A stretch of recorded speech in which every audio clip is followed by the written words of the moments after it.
You are listening to RudolfSteinerAudio.com.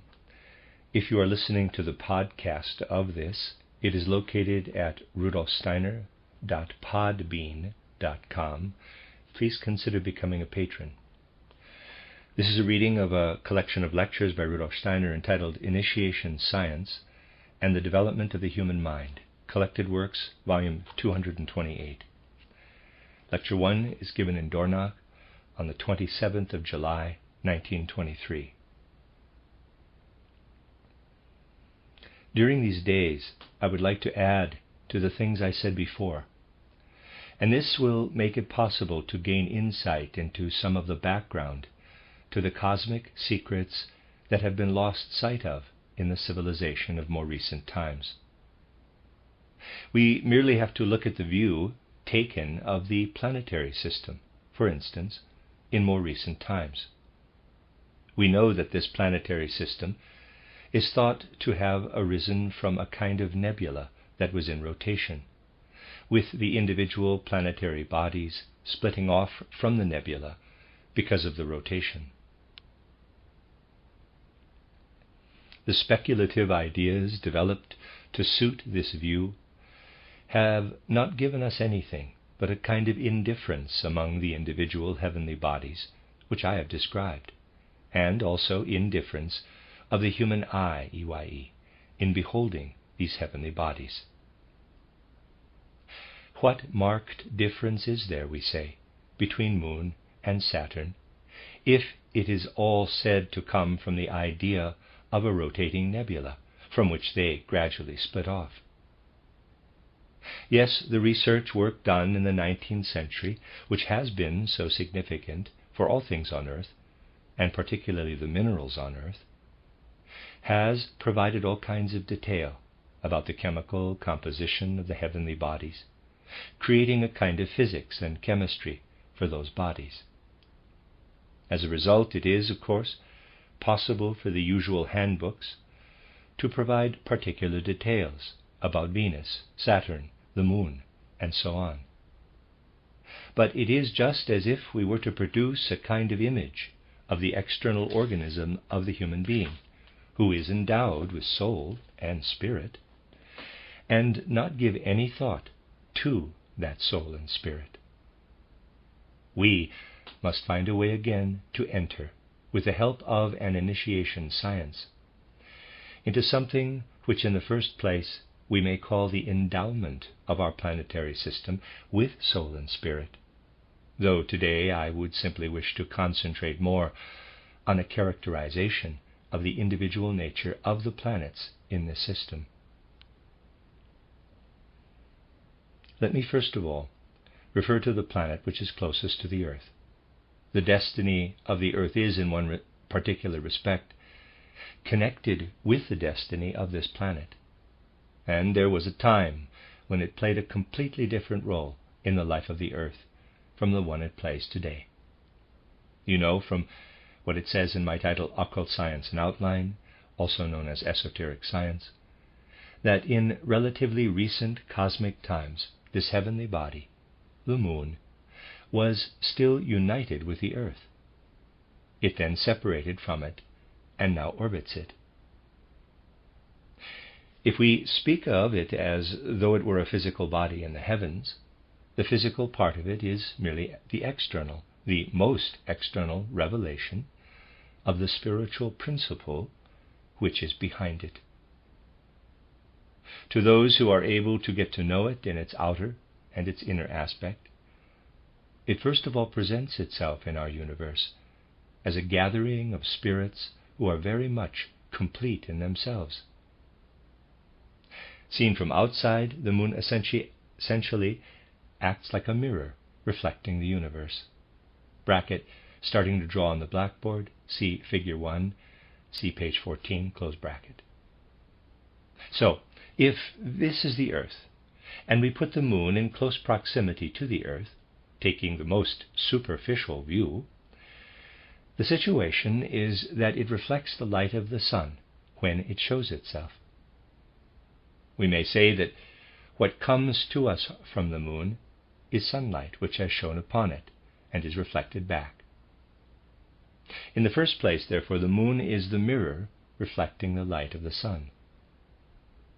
As you know, it is in the nature of a mirror that you see something reflected that is outside it, in front of it, and definitely do not see anything that is behind it. But the moon is not only the mirror of sun nature in the universe, as it were, but altogether a mirror for everything that may shine upon it. It is just that the light of the sun is most powerful. Everything that exists as a cosmic body in the universe shines on the moon, and the moon acts like a mirror for the whole universe, reflecting the image of this universe in all directions. We are therefore able to say that when we look at the universe, it appears to us twice over: the way in which it is revealed in the world around our earth, and the way in which the moon reflects it. The sun's rays are powerful. They are also powerful when reflected by the moon. Everything else in the universe that is able to reveal itself by shining out into space is also reflected by the moon. And apart from the universe, as it reveals itself to us, we also have the reflection of the universe that is coming from the moon. If anyone were able to observe the moon in every detail, or, in other words, have an eye for the mirror images of the universe which the moon casts in every direction, they would have the whole universe reflected by the moon. However, everything which exists inside the moon remains the moon's secret, if I may put it like this. It remains hidden, just as anything that is behind a mirror remains hidden. Anything behind the moon's surface, that is, inside the moon itself, is above all significant in its spiritual aspect. The spirits which inhabit this inner part of the moon close themselves off from the rest of the universe in the strictest sense of the word. They live as if in a moon fastness. One must be able to develop a relationship to the light of the sun, manage to develop certain qualities in the life of the human heart, in such a way that one does not see the reflections cast by the moon. Then the moon will, in a way, become transparent to the soul, and one will be able to enter into this moon fastness in the universe. One will then make a significant discovery.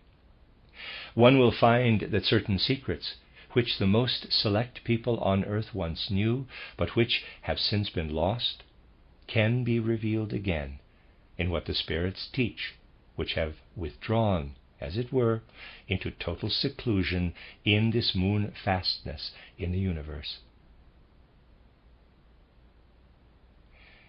Going back through Earth evolution today, we find that the further we go back, the less do we come across the abstract truths which are people's pride and joy today.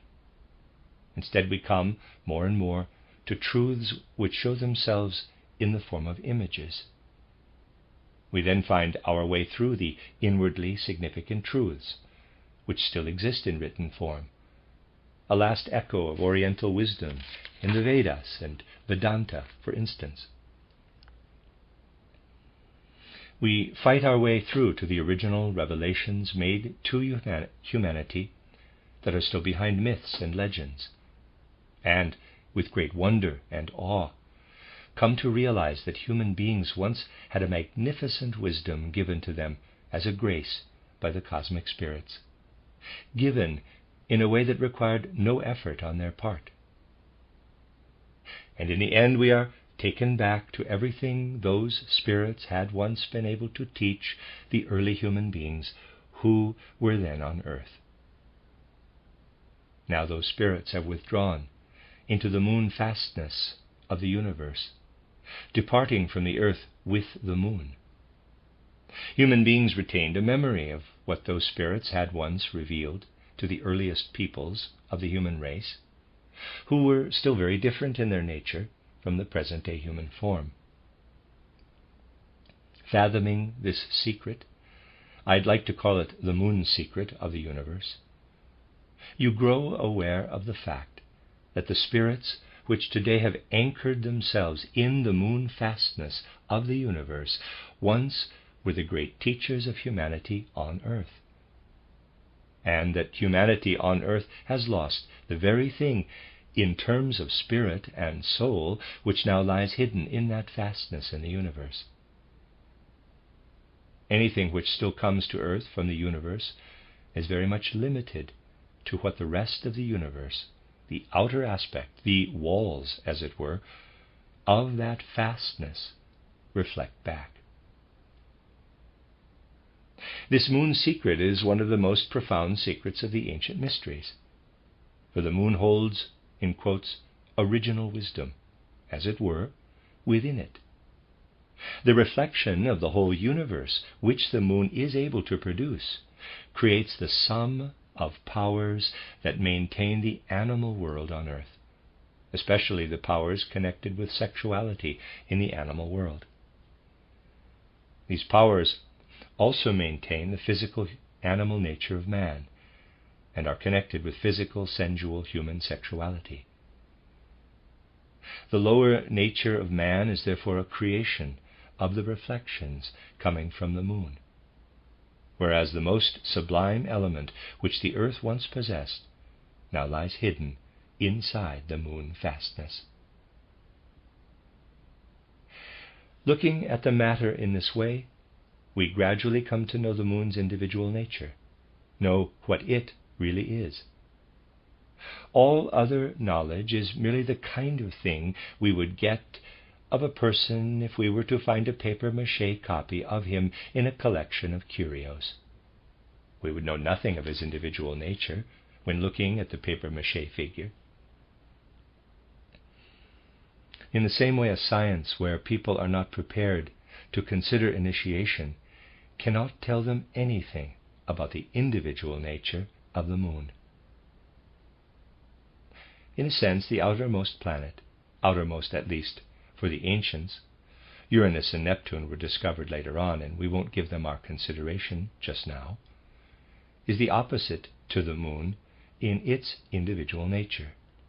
This is Saturn in its individual nature, bracket green in figure 1, close bracket. Its nature is such that whilst it is stimulated by the universe itself in many different ways, it does not allow any of those stimuli from the universe to go back to the earth, does not reflect them for the earth. Yes, the sun also shines on Saturn, but any reflection Saturn produces of the sun's rays has no significance for life on earth. Saturn simply is the cosmic body in our planetary system which gives itself up wholly in all it is. It lets its own essential nature shine out into the world. When we look at Saturn, it is really always telling us what it is by nature. When we look at the moon in its outer aspect, it tells us about everything else in the world. Saturn does not tell us anything about the stimuli it receives from the rest of the world, but always speaks only of itself. It will only tell us about itself. And it gradually becomes apparent that Saturn is something like a kind of memory in our planetary system. Saturn seems to us like the cosmic body which has faithfully taken part in everything in our planetary system, and has also faithfully remembered it all in this cosmic remembrance. Saturn says nothing about present-day things in the universe. It takes them in and works through them in its inner soul and spirit. The sum of the spirits that dwell in Saturn does give itself up to the outside world, but takes in the events of the world, takes them into its soul in complete silence, speaking only of past events in the cosmos. When first considered in cosmic terms, Saturn is therefore something like the perambulating memory in our planetary system, faithfully imparting what has happened in the planetary system. It really does, in this way, hold the secrets of the planetary system within it.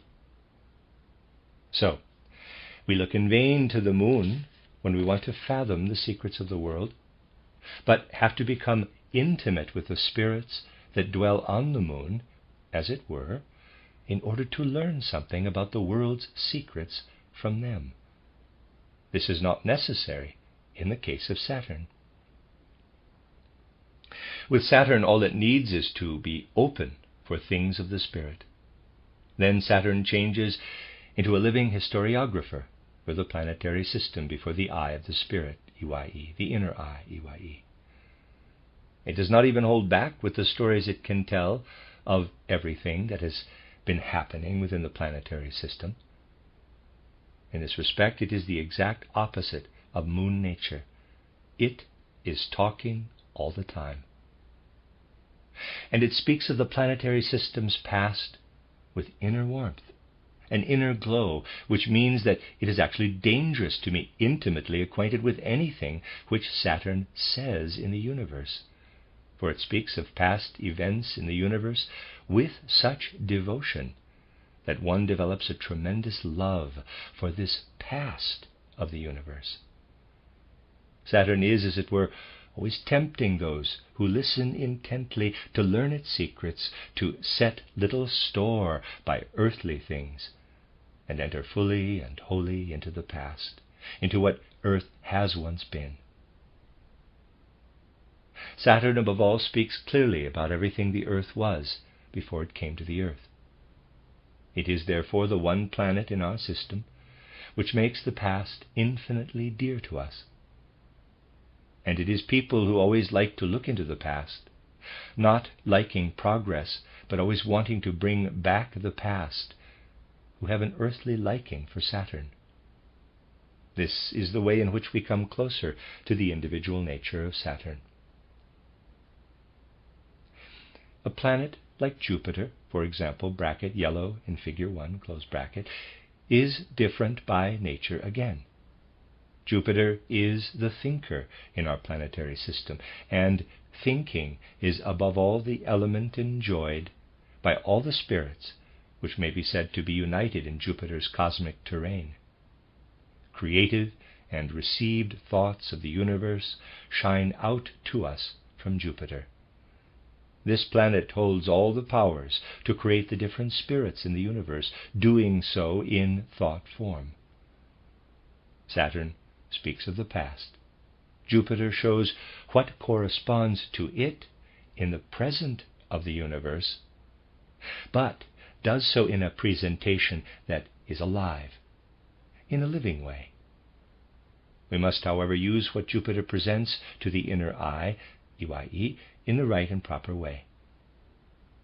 If we do not develop our own thinking, we will not even gain access to its secrets as clairvoyance, if I may use the word.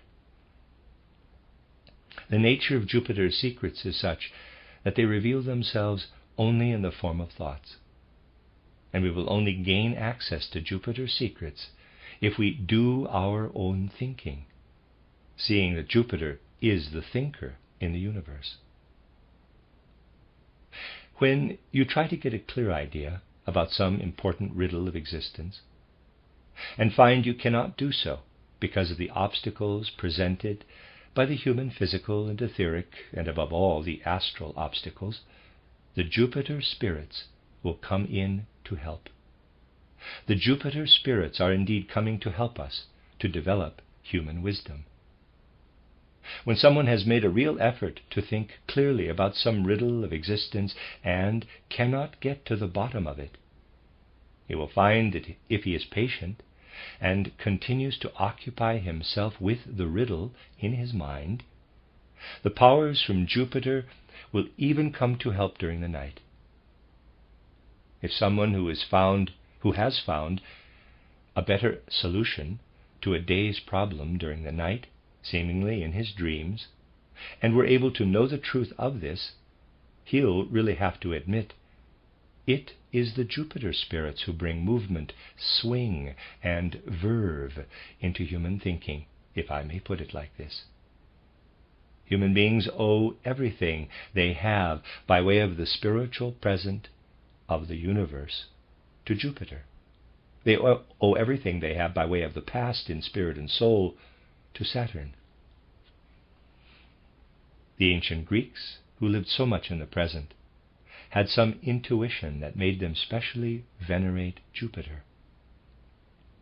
And Jupiter also lends something to the successive seasons, which provides a stimulus for human beings in the whole of their development. You know that if we look at the apparent movement of Saturn, it moves very, very slowly, needing almost 30 years. Jupiter orbits more quickly, needing about 12 years. With this faster movement, it exactly satisfies the human need for wisdom.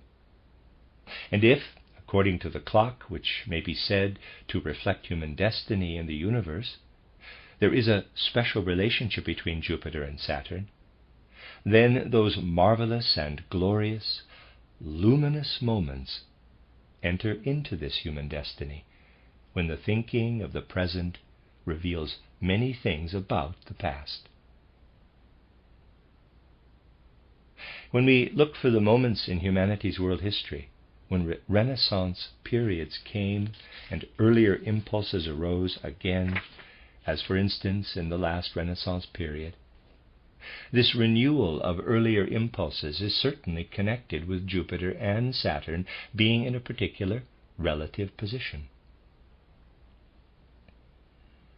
However, as I said, in a sense Jupiter is certainly a closed book, and its revelations remain at the unconscious level unless people meet it with active, clear thinking, strong in itself and full of light. In earlier times, when active thinking had not far developed, the way in which humanity progressed did really always depend on the relative positions of Jupiter and Saturn. Much would be revealed to people in earlier times when Jupiter and Saturn were in particular relative positions. People of more recent times have to depend more on taking things separately as they develop. That is, to receive Saturn memory and Jupiter wisdom separately as they develop in soul and spirit. Let us move on to Mars, bracket orange in figure 1, close bracket. Mars is the planet which we might call the talkative planet. You know how it is, we have to have a terminology. Mars does not, like Jupiter, hold back with its wisdom in the form of thoughts, but is really always spilling the beans about everything accessible to it in the universe. Not all things in the universe are accessible to it, or rather the souls which dwell on it. It is the most gossipy planet in our planetary system, always talking. Mars is taking particular effect, for instance, when people talk in their sleep, in their dreams. For essentially it is the planet that has a tremendous desire to keep talking. If there is anything in human nature open to it so that it can make it rattle on, Mars will turn people into chatterboxes. It is the planet which thinks little, has few thinkers, but many talkers. Its spirits are always on the lookout as to what shows itself here and there in the universe, and they will then talk about it with a great interest and great verve. In the course of human evolution, Mars encourages people to talk about the secrets of the universe. It has its positive and its negative side. It has genius and also its demon. The genius brings it about that people actually get the impulses for speech and language from the universe. Its demon brings it about that speech and language are abused in many different ways. It may be called the agitator in the universe. There is a sense in which this is true. Mars wants to persuade, whereas Jupiter only wants to convince. Venus, for instance, takes yet another position, bracket violet in figure 1, close bracket. In some respect, now, how can I put this? Venus is standoffish with regard to the whole universe. She is withdrawn, does not want to know of the universe. The attitude of Venus toward the universe is that if she were to open up to it, she would, exactly because of the outer universe, lose her virginity. Venus is absolutely shocked when any kind of impression seeks to come to her from the outer universe. This planet does not like the universe, rejects every dancer coming from the outer universe. It is difficult to put this in words because we have to use earthly language, but that is how it is. On the other hand, Venus is tremendously receptive to anything which comes from the earth. In a sense, the earth is Venus's lover. The moon reflects the whole universe all round. Venus reflects nothing of the universe, does not want to know about anything which has to do with the universe, but lovingly reflects everything that comes to her from the earth. Spying on the secrets of Venus with the inner eye, EYE, you get the whole earth again with all its secrets of the soul. It is indeed the case that essentially people on earth cannot secretly do anything real in their souls without it being a reflection coming down from Venus, something we discover if we go into the matter. Venus looks deeply into human hearts, for this is of interest to her. It is something she does allow to reach her. Everything which lives in the inmost heart on earth is also found on Venus, thanks to a mirroring of an unusual kind. Venus is really transforming everything as it is reflected, just as dreams transform the external events of physical life. Venus takes the events on earth and changes them into dream images. The whole orbit in which Venus moves around the earth, this whole Venus sphere, is really a dream state. The secrets of human beings on earth are transformed as in a dream, and live there in many different dream forms. Venus actually has a great deal to do with the poets. The poets themselves do not know this, of course, but Venus has a great deal to do with them. But the whole thing is very strange. I said that Venus is standoffish against the rest of the universe, and that is indeed the case. But she is not equally standoffish against everything coming from the universe. I would say that in heart and mind, Venus rejects everything coming from the universe except for anything coming from the earth. She rejects every dancer, I said, but she listens most attentively to everything which Mars is saying. Venus transforms, bringing light into her dreamlike earthly experiences with everything which Mars passes on to her from the universe. There is also a physical side to all such things. The impulses arise from them for everything that is done in the world, comes about in the world. And Venus takes in everything that comes from the earth and is always listening in on Mars. She does not want Mars to know this, but she wants to listen in. Out of all this, the sun is also there, establishing order. Develop the powers that are the very basis for the human organs of speech. If we want to know the impulses for human speech development in the cosmos, we must consider the to and fro, all the activity that goes on between Venus and Mars. The relative positions of Venus and Mars, therefore, have great significance for the way in which the language of a nation develops, according to the twists and turns of destiny. A language gains in inner depth, in soul, when Venus happens to be in quadrature with Mars. On the other hand, a language grows soulless, tinkling, when Venus and Mars are in conjunction, and this has an influence on the nation concerned. That is how these impulses, which are developing in the universe, appear to us, which then also influence life on earth. Now, here we have Mercury, bracket, blue in figure 1, close bracket. Mercury is the planet which, unlike the others, is really interested in anything which is not sense perceptible by nature, but so that one can make combinations with it. In Mars, we have the masters of making combinations in thinking. In Jupiter, the masters of wisdom-filled thinking. When human beings come from pre-earthly life into earthly existence, it is the moon impulse which provides the powers needed for physical existence. Venus provides the powers for all qualities of mind and temperament. Mercury, on the other hand, provides the powers for the qualities of our rational understanding.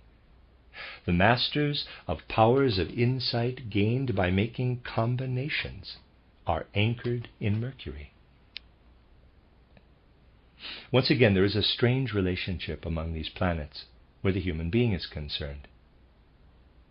The moon, with the austere spirits in it that are wholly withdrawn into themselves, merely reflecting anything shining out to it from the universe, really builds up the external part, the body of the human being. In thus building up the bodily aspect, it brings together the forces of heredity. The spirits in the moon have closed themselves off completely as they reflect, cosmically, I would say, on anything which goes on from generation to generation via the physical aspect. It is because the moon spirits are thus holed up in their fastness that nothing is known at all about heredity in modern science. Essentially, it seems, if one takes a deeper look, that when people talk of heredity somewhere in a scientific context, then, speaking in cosmic terms, we might well say, quote, that man is moon abandoned. On the other hand, he is Mars bewitched, for he is under the influence of the demonic Mars powers in talking about heredity, and he is far, far away from the actual secrets of heredity. Close quote. Venus and Mercury are more bringing the soul and spirit of the karmic element into human beings, letting it show itself in their state of mind and temperament. Mars, and above all Jupiter and Saturn, have a liberating quality if people relate to them in the right way. They tear human beings away from anything which is determined by destiny and downright make them into free individuals. We might almost use biblical terms to say, in a slightly changed form, quote, Saturn, the faithful keeper of memories in the universe, said one day, "Let us make man free in his own memory." The influence of Saturn was then pushed down into the unconscious. Man developed his own memory, and with this the foundation, the pledge for his freedom as an individual. Close quote. And the inner will impulse in our free thinking is a grace given by Jupiter. Jupiter could indeed control all human thoughts. It is the planet where we find the present thoughts of the whole universe, if we are able to gain access to them. But Jupiter has also withdrawn, letting human beings be free in their thinking. The element of freedom we have in speech consists in that even Mars has grown gracious, because Mars has to accept, as it were, the decision of the other outer planets, and is not permitted to go on imposing things on human beings. Man is, in a way, also free in his speech. Not entirely so, but he is free in a way. Seen from a different point of view, Mars, Jupiter, and Saturn may therefore be called the planets that make human beings free, whereas Venus, Mercury, and Moon must be called the planets that determine destiny. The Sun then takes its position among these actions and impulses of individual planets, creating harmony, as it were, between those which make man free and those which determine destiny. The sun is therefore the individual spirit where destiny determining necessity and freedom making principles come together in a truly marvelous way.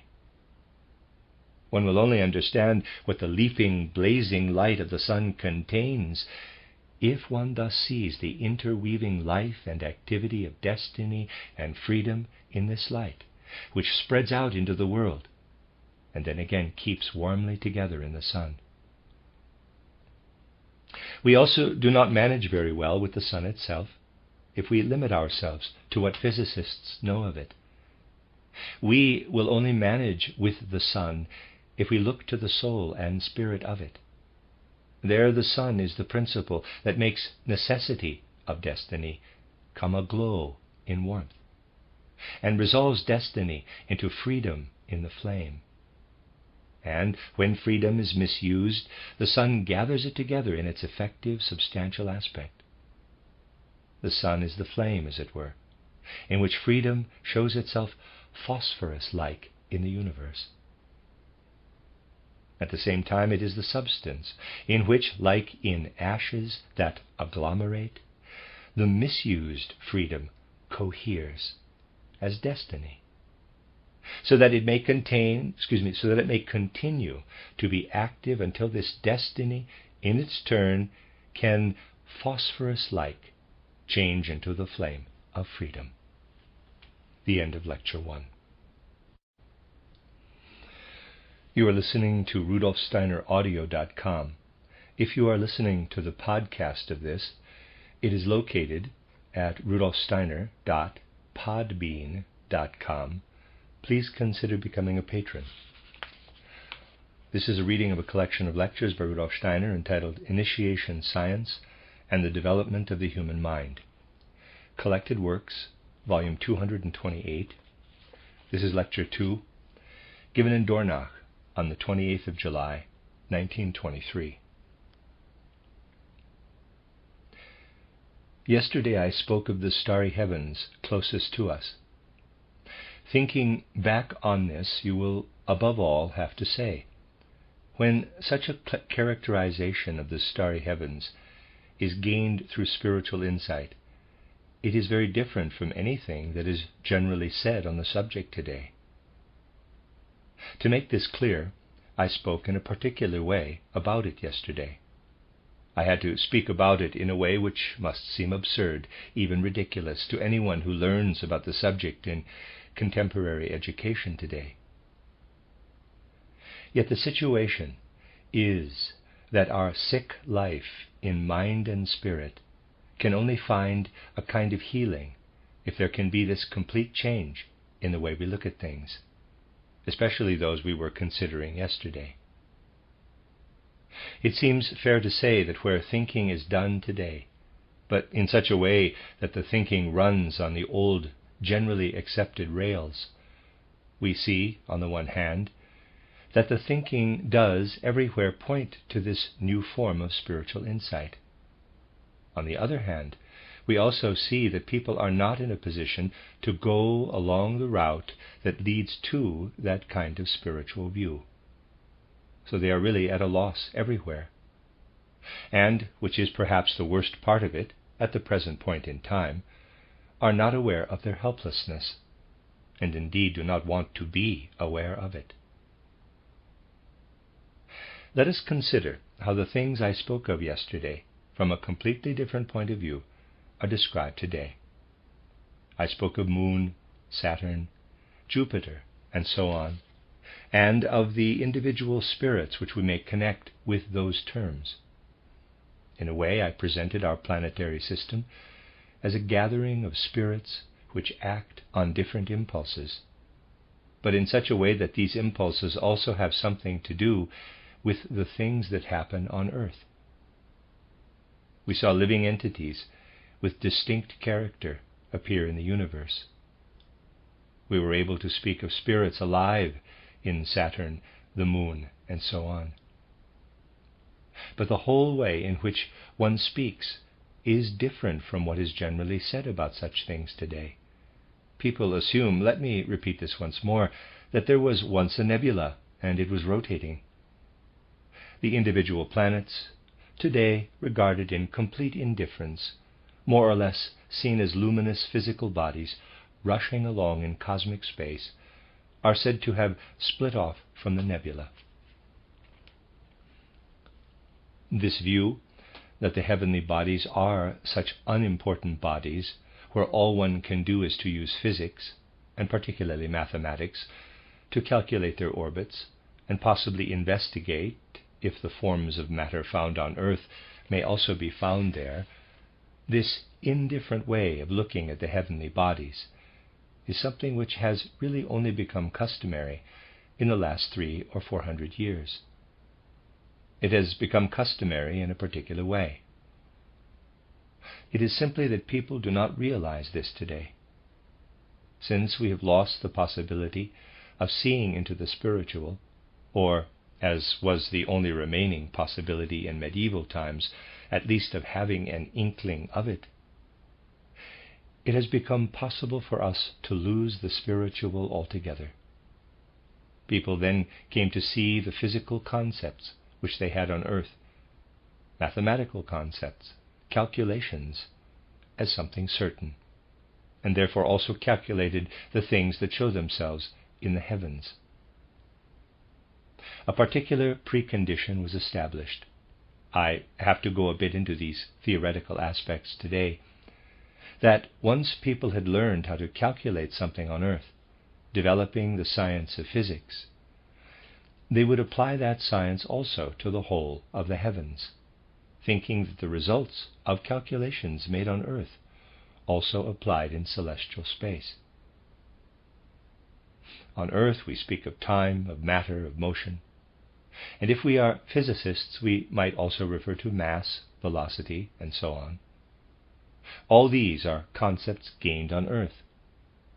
Since Newton's day, this has been extended to cover celestial space. And the whole way in which people see what goes on in the cosmos is nothing but the result of calculations gained on Earth and then flung out into the heavens. The whole of Kant-Laplace's nebular hypothesis becomes an absurdity the moment we realize that it applies only on the assumption that the same laws of arithmetic apply out there in cosmic spaces as on the Earth, that the concepts of space, time, and so on apply out there just as much as on Earth. Now there is, however, a strange fact, a fact that makes people rack their brains. We are living in strange times, as evident in many symptoms. At all the popular meetings held by monists and other leagues, it is said to be a certainty that the stars are shining out there because of the well-known processes. A gullible public is presented by popular speakers and writers with the beautiful theory of spiral nebulas and so on, which are apparent to the physical eye. And people get their education today from those popular speakers and writers. Essentially, however, this education is merely the result of things which physicists and other, in quotes, learned people thought up decades ago. Things are rehashed at those popular gatherings, which the experts considered to be true decades ago. Today something quite different is exciting the experts. Today it is the theory of relativity, for instance, which excites them. This theory of relativity, Einstein's theory of relativity, occupies the minds of the thinkers among physicists today.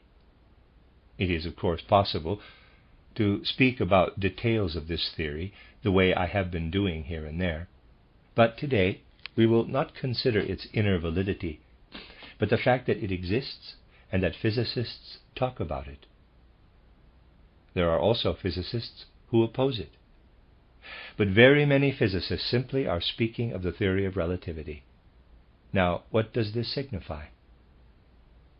It signifies that this theory of relativity is destroying all the concepts that are behind the view of the movements and nature of the heavenly bodies in cosmic space.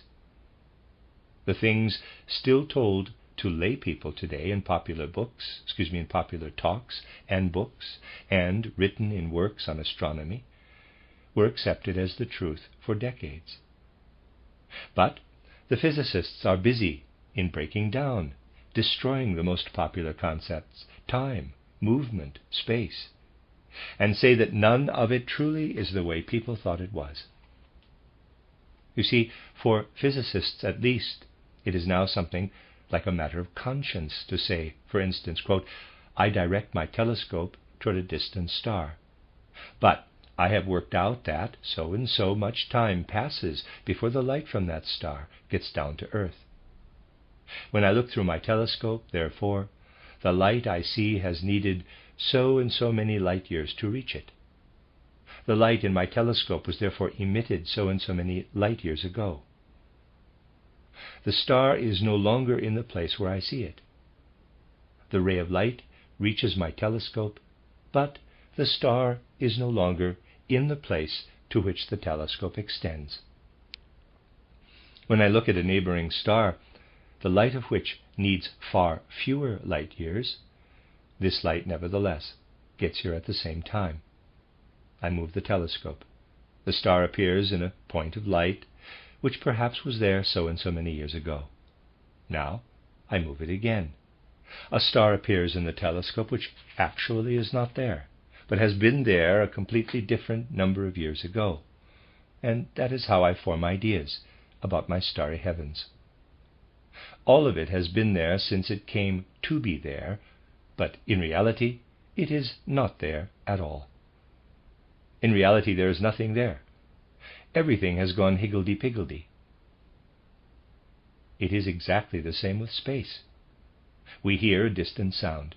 The pitch changes as we come closer to it, different from when we move away from it. Space determines the nature of what we perceive, and that is, of course, a puzzle to people. Time, which enters into all our calculations, has suddenly become something quite uncertain, something which is merely relative. A modern physicist who would, of course, be fully aware of this can only say about everything which is pictured out in cosmic space in such a popular way, quote, something has been there once, is still there, will be there one day, yes, well, there is something there, and whatever is there is responsible for the fact that at a certain point in time, the light it emits coincides with the cross wires in my telescope. Close quote. The only wisdom which still remains for us concerns the coincidences of two events. Something which has happened somewhere at some time coincides with what happens in the cross wires of my telescope today. Quote, all we can speak of are such coincidences, says the modern physicist. All of it is relative. The concepts that make up the theory of the world edifice are indeed only relative and have no absolute validity. Close quote. And if you were to leave a gathering of lay people today and go immediately to a lecture given by a relativity theoretician, you would find that the popularizing speaker was handing something down to people based on ideas of which the experts would say, quote, all that has melted away like snow in the sun. Close quote. You see, it is not only that we can say that a physical view of the world has evolved from certain concepts in the last 300 or 400 years. We also have to say that there are enough people today who, in working with these concepts, have reduced them to nothing, destroyed them. That view of the world, which people think is so certain, no longer exists for a great many thinkers today. So it is, after all, not really permissible to say that something said from a completely new point of view may be ridiculed. For the things said from that other point of view are presently melting away like the snow in the sun. For those who know about these things, or at least want to know something about them, they are actually no longer there. The fact is, therefore, that people say, quote, the things described here from the spiritual scientific point of view are absurd, for they do not agree with the things we consider to be correct. Close quote. But speaking from the point of view of relativity, these people then have to say, quote, the things we thought were correct are absurd, close quote. That is how things are today. The majority of people are really asleep, and sleep as they watch these things taking their course. They let them happen. But it is important to know that the view of the world, which as such has been so triumphant, really lies all in ruins today. The true situation in the spiritual world will really only be clearly understood more widely when people raise the nightcap they are wearing at least a little bit. So it is certainly possible to think that something which speaks in the kind of tenor in which I spoke yesterday is absurd in the face of modern science. For in its theory of relativity, for instance, this science is wholly negative. It is really always telling us what is not, and humanity will need to steer toward insight into what is. These things have to be done with the kind of presentation I tried to make yesterday, speaking of individual stars in our planetary system. But what do we see there? We see that, in a sense, people follow the course of world evolution with great accuracy. What would an old-fashioned physicist, not a new-fashioned one, for they are mostly relativity theoreticians, say if he were to hear one say something as outrageous as I did yesterday? If he did not immediately say that all of it is rubbish and quite wrong, and that might well be what he'd say at first, he would certainly insist that it goes against the solid foundations of science. Yet what are the solid foundations of science? They are the concepts of space, time, and so on, which people have gained on Earth. Now, the relativity theoreticians destroy these concepts where the universe is concerned, and declare them to have no validity. In anthroposophy, on the other hand, the approach is practical. The earthly concepts are left aside when speaking of Moon, Saturn, Jupiter, and so on. There we do no longer speak of the earthly sphere, but try, though it is not an easy thing to do, to characterize Venus and Mars in a way that cannot be done with earthly concepts. We have to agree to let go of the earthly concepts if we want to penetrate up into the universe. I wanted to show you how the cosmos has its position in present-day cultural life, and how things actually are in the life of modern culture. Only one relationship with the earthly concepts remains when we go out into the cosmos. Just consider, if we go only as far as the moon, as I characterized it yesterday, to the spirits which are anchored in the moon as in a cosmic fastness, and actually live behind the outer surface of the moon, where, if I may put it like this, they pursue their cosmic business. When we come to these spirits, which we can only do if clairvoyance sharpens our sight, we do find that they do their business in seclusion. Nothing which is inside the moon goes out into the world. And everything which does come from the moon has been cast back from the world. The moon does not take in the sunlight, but reflects it. And it also reflects everything else that happens in the universe. Everything that happens in the universe is reflected by the moon as if in a mirror. The things that happen inside the moon remain hidden. I did, however, say to you that the spirits which are holed up in this moon fastness and in the universe, and pursue their cosmic business in there, had once been on earth, before the moon split off from the earth. They had been the first great teachers of human souls on earth. The great, most ancient wisdom of which people speak is essentially a legacy from these moon spirits, who today live hidden lives in the moon. They have withdrawn there. When one speaks about the universe in this way, moral concepts enter into the ideas one is developing. We ask ourselves, quote, "Why did these moon spirits withdraw? Why do they do their work in hiding?" Close quote. Yes, when they were still on earth, they did indeed suggest a tremendous wisdom to human beings. If they had stayed on earth, they would have been suggesting this wisdom all the time, but people would never have been able to enter into the age of freedom. Those spirits had made the wonderful decision, as it were, to withdraw from the earth, withdraw to a closed space in the universe.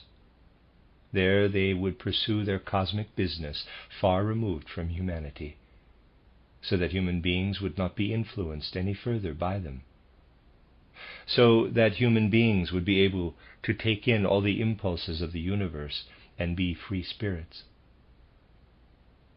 Those spirits chose a new dwelling place in the universe for themselves, so that freedom would gradually be possible for human beings. Yes, that is talking in a different way from the way in which physicists talk. Hearing that the moon had split off from the earth, a physicist would simply calculate the speed at which this happened, the energies involved, and all of this always only with earthly energies, earthly velocities in mind. When we speak of the moon the way I did yesterday, those factors are simply ignored. Yet, when we ignore the physical aspects, there remain those decisions, those great cosmic moral impulses. From going on about physics, which do apply to conditions on earth, we come to speak about the universe in moral ideas. This is what happens, that one does not merely establish theories which people are meant to believe, but the fact that there is a moral world order.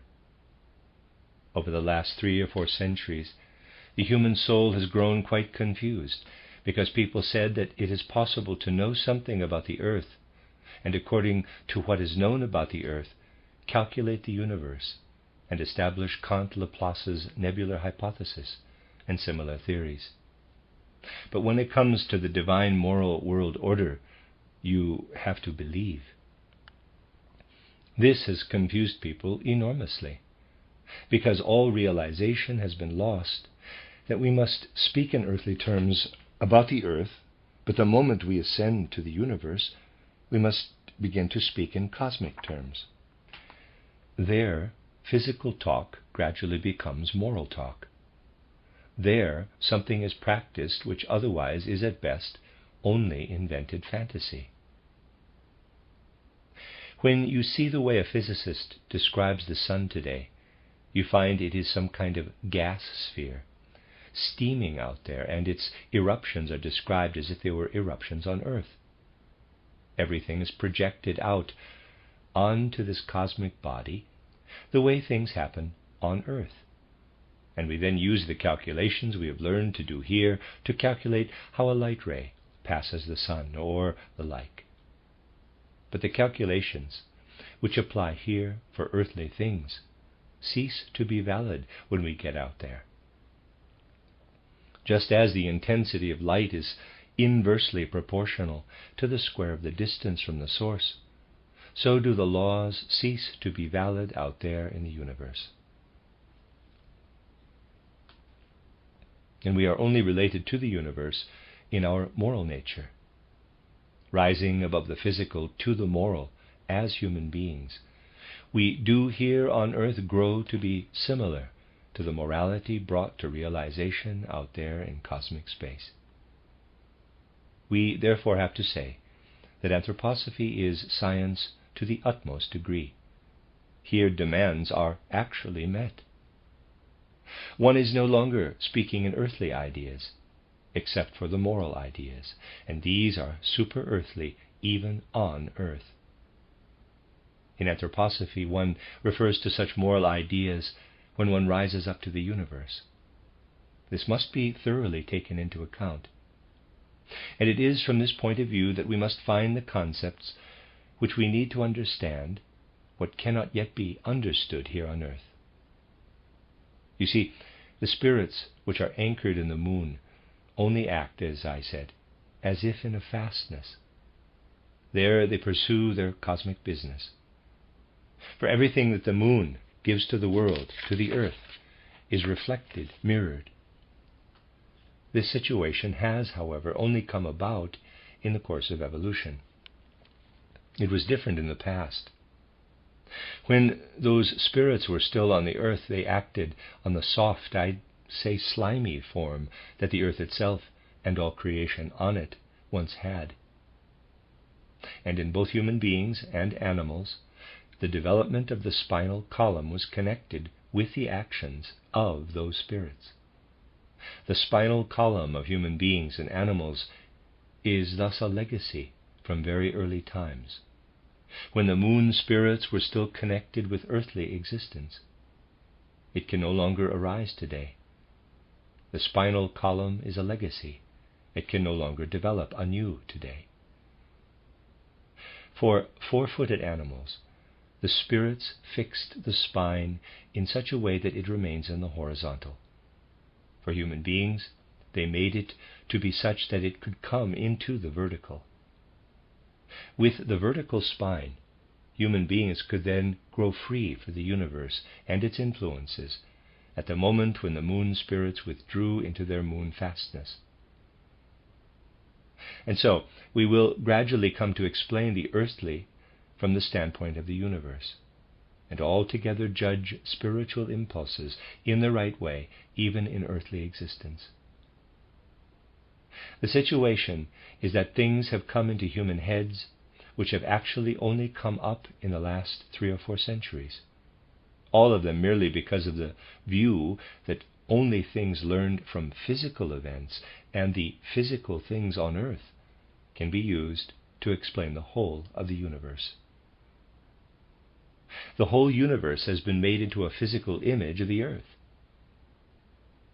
Now, however, people have come to realize, quote, something is coinciding with my cross wires, but it was there in the past, close quote. But the whole thing simply is not valid like this. When things are taken into account with regard to stars that are far enough away, a modern physicist can certainly say, quote, the map that I am drawing is of something that does not exist. I draw 2 stars side by side, one of them 1,000 years ago, let us say, the other 600 years ago. They have never existed side by side the way I see the light rays coincide in the cross wires. Close quote. So, it all melts away. It is not at all like that in reality. These concepts will not let us realize what is out there. You do calculation upon calculation. It is just like a spider spinning its web and then imagining that this web goes through the whole world.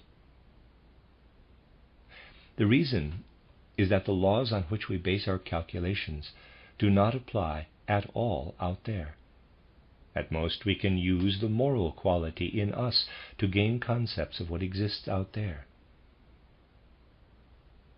Out there in the starry heavens, things go morally, sometimes also immorally, ahrimanically, luciferically, and so on. But if I take moral as a generic term, it is moral out there and not physical. This is something people will have to come to realize again. For over the last 2 or 3 centuries, the other view has fixed itself so firmly in human heads that even the doubts that come to the minds of relativity theoreticians, there's a great deal to be said for their negations, cannot drive it out of their heads.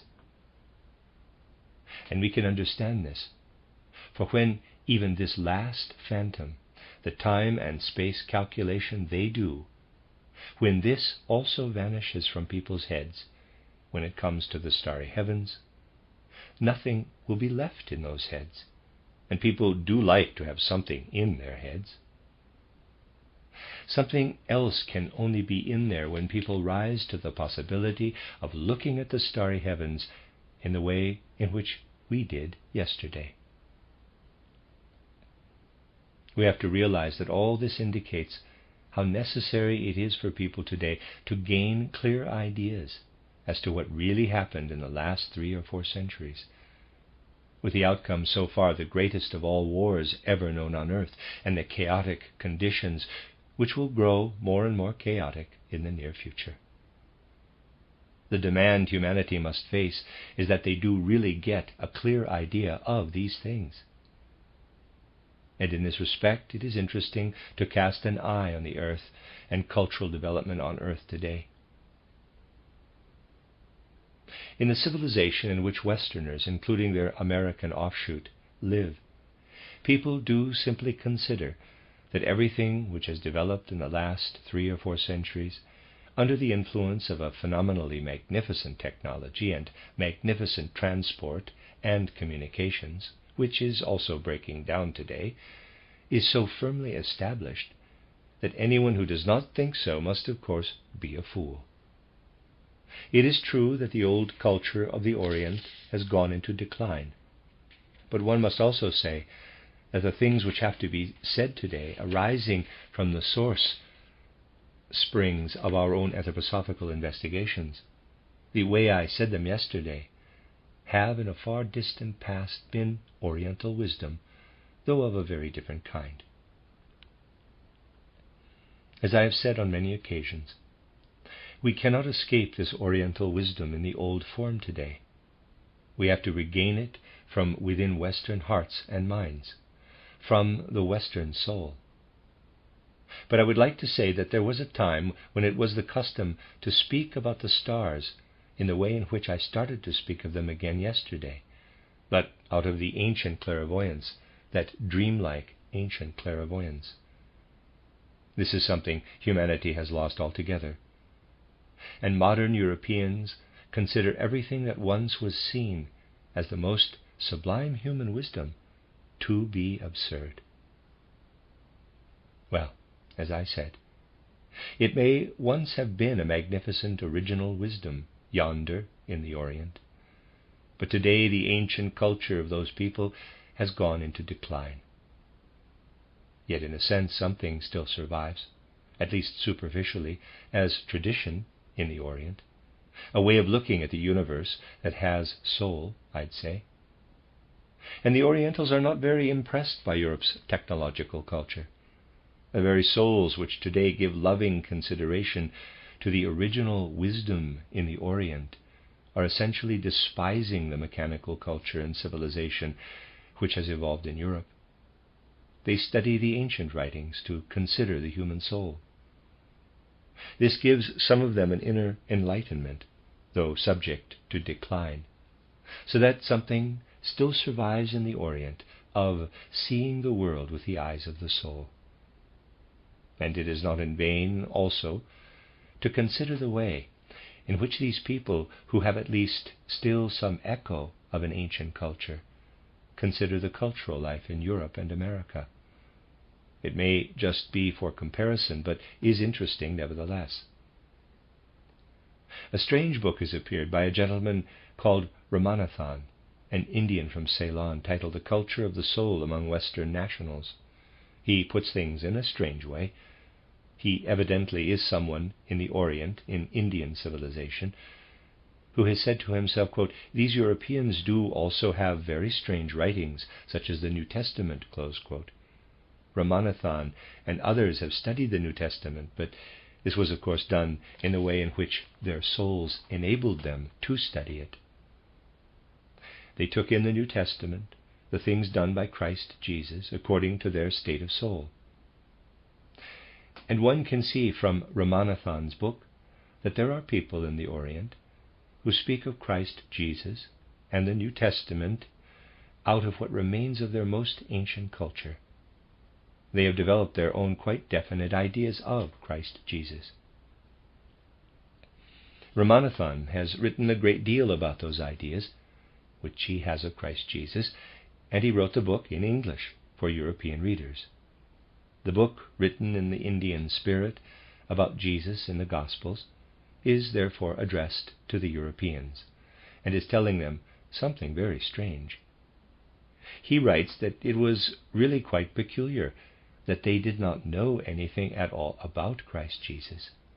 Magnificent things were written about Christ Jesus in the Gospels, he says, but the Europeans and Americans have no idea, truly no idea at all. He gives a peculiar piece of advice to the Europeans and Americans, asking them to accept teachers of the New Testament from India. They would be able to tell them the true situation concerning Christ Jesus.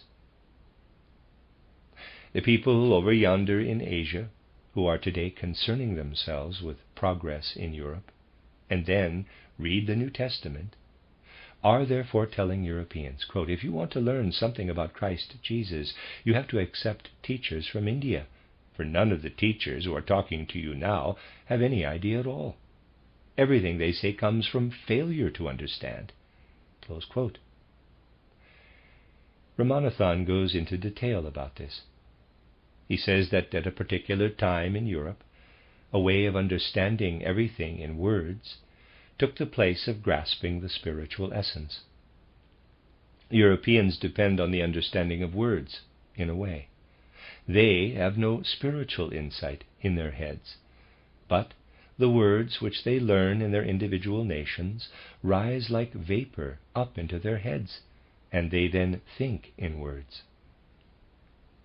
It is strange how the Indians gained this insight, in spite of the decline in their ancient culture, for what they say is strikingly true up to this point. People think in words and not objects or situations today. People are really rather odd in this respect. Someone who wants to be taken to be really clever will quickly quote, for when concepts are lacking, a word will soon come up, close quote. Today this happens mostly when the person concerned has no concepts at all. Then Goethe's words will soon come to mind. But the person does not realize this. He does not know that he himself is desperately caught up in the self-same failing, even as he criticizes it.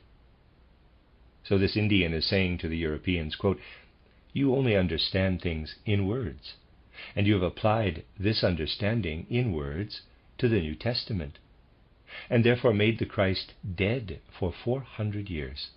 He is no longer living among you. He's been dead for 4 centuries.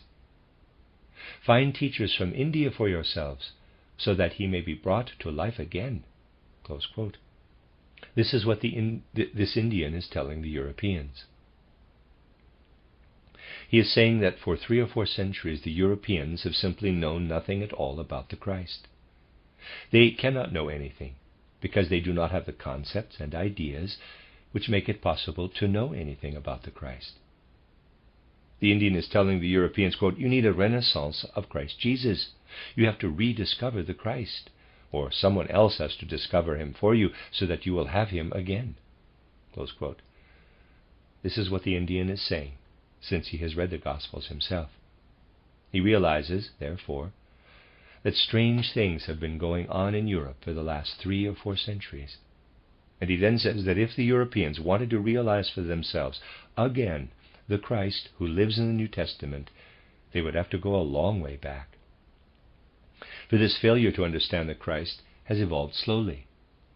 And if the Europeans wanted to learn to understand anything about the Christ from their own documents, they would need to go all the way back to Gnosis.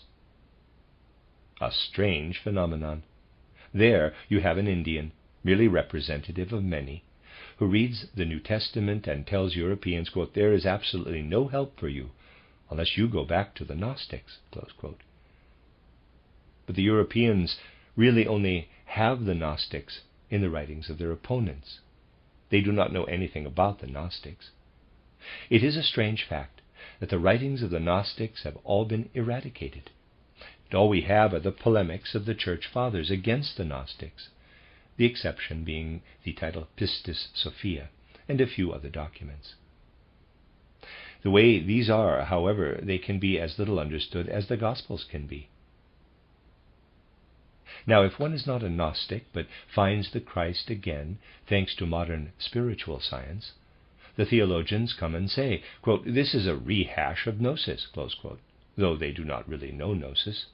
being quite unable to know it on the basis of some external things or others. But they say, quote, "It is not permissible to rehash gnosis, for Christianity is falsified in gnosis." Close quote. Here we have a divergence between East and West. Someone studying the New Testament in the East finds that one needs to go back to the early centuries. When theologians of today think that the view taken of the Christ in present-day anthroposophy looks as if it is reminiscent of the gnosis, which they do not know, they will say, quote, "He wants to rehash gnosis, and that must not be, for it falsifies Christianity." Close quote. The Indian's view does indeed sound strange. Ramanathan is really saying that Christianity as Europeans see it today has been falsified. The Europeans say that Ramanathan is falsifying our Christianity. It is, however, Ramanathan who comes fairly close to the right view, though his way of looking at it comes from a culture in decline. Something which is right is always a falsification of what is false. We just have to call a spade a spade. The true is always a falsification of the false, for one would not arrive at the true if one did not falsify the false. So that is how things are today. Just consider the abyss which opens up before us when we take this example of Ramanathan. Someone might, for instance, say, quote, "Read the Gospels without bias," close quote. It is difficult for Europeans to read them without bias today. On the one hand, they had to depend on the maltreated translations for centuries, and they have been brought up to have certain ideas. It is difficult to read them without bias. Yet when someone reads them without bias, even if, from his particular point of view, he will find a spiritual Christ in the Gospels. Ramanathan discovered that spiritual Christ in the Gospels, though he is not yet able to see him in the anthroposophical sense. But the Europeans should at least take note that this Indian from Ceylon is advising them to have preachers about the Christ come from India, seeing that they do not have any. With things like these, we must have the courage today to look into developments over the last 3 or 4 centuries. It needs this courage to get out of the tremendous chaos into which humanity has been gradually getting itself. This tendency to be unclear clouds all concepts and ultimately also brings social chaos. For the things that go on between people do, after all, come from their souls. And there certainly is a connection between the most sublime truths and the destruction of external economic conditions. We must accept that we have to let go of earthly concepts if we want to rise to the universe. In yesterday's lecture, I sought to give you an example of how the cosmos relates to life in the spirit today, and how things are in that life in the spirit. A kinship with earthly concepts exists only when we get out into the cosmos. The end of Lecture 2. And I forgot to mention, these lectures are translated by Anna Moyse. You are listening to RudolfSteinerAudio.com. If you are listening to the podcast of this, it is located at rudolfsteiner.podbean.com. Please consider becoming a patron. This is a reading of a collection of lectures by Rudolf Steiner entitled Initiation Science and the Development of the Human Mind. Collected Works, Volume 228. This is Lecture 3, given in Dornach on the 29th of July, 1923. The levels of human conscious awareness, which we have been considering from several points of view in these days, vary during existence on earth, between being fully awake, being asleep, and the dream state. In the short course of lectures I gave during the delegate conference, I did attempt to show the whole significance of dreaming. Today, let us first of all consider the question, is it part of the essential nature of human beings to live in these 3 states of consciousness here on earth? we need to understand that only human beings live in these three states of conscious awareness during existence on earth. Animals live in a very different alternation. They do not have the deep, dreamless sleep which human beings have for most of the time between going to sleep and waking up. Nor do they have the full waking consciousness which human beings have between waking up and going to sleep. The waking state of animals is really somewhat similar to human dreaming, though the conscious experiences of higher animals are more definite, richer, I'd say, than the passing dreams which human beings have. On the other hand, animals are never in the state of high-degree unconsciousness in which human beings are in deep sleep. Animals, therefore, are not as distinct from their environment as are human beings. They do not have an outside world and inner world the way human beings do. To put in human words what lives as a dim awareness in higher animals is that animals really see themselves and all their inner nature as part of the outside world. When an animal sees a plant, it does not initially have the feeling that there is a plant out there and I am inwardly complete in myself. No, the animal has a powerful inner experience of the plant, a sympathy or antipathy that comes to immediate expression. The animal is, as it were, inwardly sentient of what the plant is saying. At the present time, people are so little able to observe anything that does not present itself in quite a gross way. This prevents them from simply seeing, from what animals do, from their behavior, that it truly is exactly as I have said. Only human beings have this power of making clear, definite distinction between their inner world and the outside world. Why do human beings accept that there is an outside world? What makes them speak at all of an inner world and an outside world? They do so because they are always out of their physical and ether body, with their eye and astral body when asleep, leaving their physical and ether bodies to themselves, as it were, in sleep, and are with the things that are outside world. In our sleep state we share the destiny of outside things. Tables and benches, trees and clouds are outside our physical and etheric body in our waking state, and we, therefore, refer to them as outside world. In sleep, our own astral body and our own eye are part of the outside world. And something happens whilst we belong to the outside world with our eye and astral body in sleep. To realize what is happening there, let us start with what is actually happening when we face the world in a wholly normal waking state. Physical objects are outside us, and scientific thinking has finally reached a point where only things that we can measure, weigh, and count in the physical outside world are considered to be certain. The subject matter of our physical science is determined according to weight, measure, and number. We use the methods of calculation which apply to things on earth. We weigh things and measure them. Anything we assess according to weight, measure, and number makes up the physical world. We would not call a body physical if we were unable to demonstrate its reality in some way using the scales.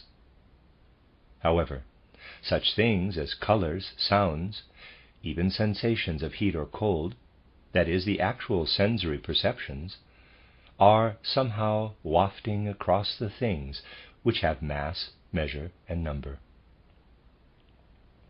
When we want to identify any physical object, its actual physical nature is indeed whatever can be weighed and counted, and that is really the only thing physicists want to concern themselves with.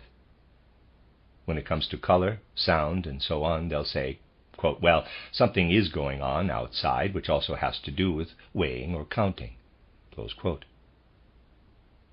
With regard to color phenomena, they say, quote, out there are wave motions which make an impression on human beings, and when the eye, EYE, establishes this impression, they call it color, and when the ear establishes it, they call it sound, and so on, close quote. We might actually say that modern physicists do not know what to do with all these things, sound, color, heat, and cold. They consider them to be properties of things that can be identified using scales, a measuring rod, or calculation. The colors are, in a way, attached to the physical. Sound wrests itself from the physical. Heat or cold well forth from the physical. They say that something which has weight has redness, or is red. When human beings are in the state between going to sleep and waking up, these things are different for the I, capital, and the astral body. First of all, the objects determined by measure, number, and weight simply are not there. It may seem strange, but when we are asleep, we do not have things around us that can be weighed, nor things one is able to count or measure in a direct way.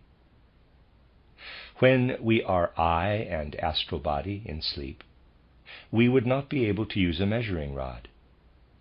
What we have there are, if I may put it like this, the free floating and moving sensory perceptions. However, at the present stage of evolution, human beings are unable to perceive free floating redness, freely moving sound waves, and so on. To make a diagram of this, we'd do something like this. We might say that here on Earth we have things that are solid and can be weighed, and redness, yellowness, is in a way attached to these weighable solid objects, being what the senses perceive in those objects. When we are asleep, the yellowness is free floating quality. The redness is free floating quality, not attached to such conditions of gravity, but floating and moving freely. It is the same with sound. It is not that the bell sounds, but the sound is actively moving. See Figure 2. And when we walk around in our physical world and see something, we pick it up. It is only then that it is truly an object, for otherwise it might also be something that deceives the eye, EYE. There must also be weight. This is why people are so inclined to consider something which appears in the physical world, but does not have weight for them, the colors of the rainbow, for instance, to be an optical delusion. If you open a textbook on physics today, you will find that it says this is merely an optical illusion. A raindrop is considered to be truly real. And people draw in lines which really have no significance for what is there, but which are thought to go through space. They are then called, in quotes, rays. But those rays actually are not there. People then say that the eye, EYE, projects this outward for itself. This business of projection is altogether something which is applied in a most peculiar way in modern physics. So I get the idea, quote, we see a red object. To convince ourselves that it is not an optical illusion, we pick it up, and it is heavy. This confirms that it is real. Close quote. Someone who comes to awareness in the I, capital, and astral body, outside the physical and ether bodies, will finally realize that there certainly is something of that kind in this color or sound quality which floats and moves so freely. In a color quality which thus floats freely lies the tendency to go out into far distant parts of the world. Gravity is the opposite of this. These things on earth want to go down to the center of the earth. Figure 2, arrows going down. Those arrows pointed upward want to move freely out into cosmic space. Again, readers aside, again, these are references to the diagram, and readers aside. There is also something there which is like a kind of measure. You'll discover this if there is a small reddish cloud somewhere, let us say. See Figure 3. and this is hemmed with, let us say, a mighty yellow form. You then measure, not with a measuring rod, but qualitatively, using the red, which is the stronger color, to gauge the fainter yellow. And where a measuring rod would tell you that you have 5 meters, the red will here tell you, quote, if I were to spread, I'd fit 5 times into the yellow. I have to expand, grow in size, and then I'll also be yellow, close quote. That is the way of measuring here. It is even more difficult to get a clear idea about counting in this case, because when we count things on earth, we usually have just pears or apples lying side by side and indifferent to one another. And when we go from 1 to 2, we always have the feeling that the number 1 really is quite indifferent to the fact that there is also a number 2 beside it. This is different even in human life. There it is sometimes the case that number 1 has to depend on number 2, and that does always take us into something non-physical. With actual physical mathematics, the units are always indifferent about anything that joins them. Readers aside, footnote, for the word units, the earlier German editions had the word subdivisions, end of footnote. That is not the case here. If we have one of a particular kind somewhere here, it calls for some, let us say, 3 or 5 more, depending on how it is. Bracket, see figure 2, dots and small circles in red, close bracket. There is always an inner connection with the others, and the number is something real. When there begins to be conscious awareness about how it is when one is out there with one's eye and astral body, one will also come to establish something like measure, number, and weight, but of the opposite kind. Once seeing and hearing out there is no longer a mere wishy-washiness of red and yellow and sounds, but we begin even there to be sentient of things having an order. We begin to perceive the spirits who bring themselves to realization in these free-floating sensory perceptions. We then enter into the positive spiritual world, into the life and activities of the spirits. Here on earth we enter into the life and activities of earthly things by weighing, measuring, and counting them. Learning the opposite to being heavy in a qualitative way, that is, seeking to expand easily, lightly into cosmic space, measuring color with color, and so on, we begin to grasp the nature of the spirits. Such spirits are also present throughout everything out there in the natural worlds. In the waking state of mind, we human beings see only the outer aspects of minerals, plants, and animals. But in sleep, we are with the spiritual element, which lives in all these entities in the natural worlds. When we return to ourselves as we wake up, the eye and astral body do in a way retain the inclination toward, the affinity with, the objects outside, making us accept the reality of an outside world. If we had an organization that was not made for sleep, we would not accept the fact of an outside world. It is not a question of someone suffering from insomnia, of course, for I am not saying, quote, when people do not sleep, but if we had an organization that was not made for sleep, close quote. It is a matter of being prepared for something. This is also why people get sick when suffering from insomnia, for that is not in accord with their nature.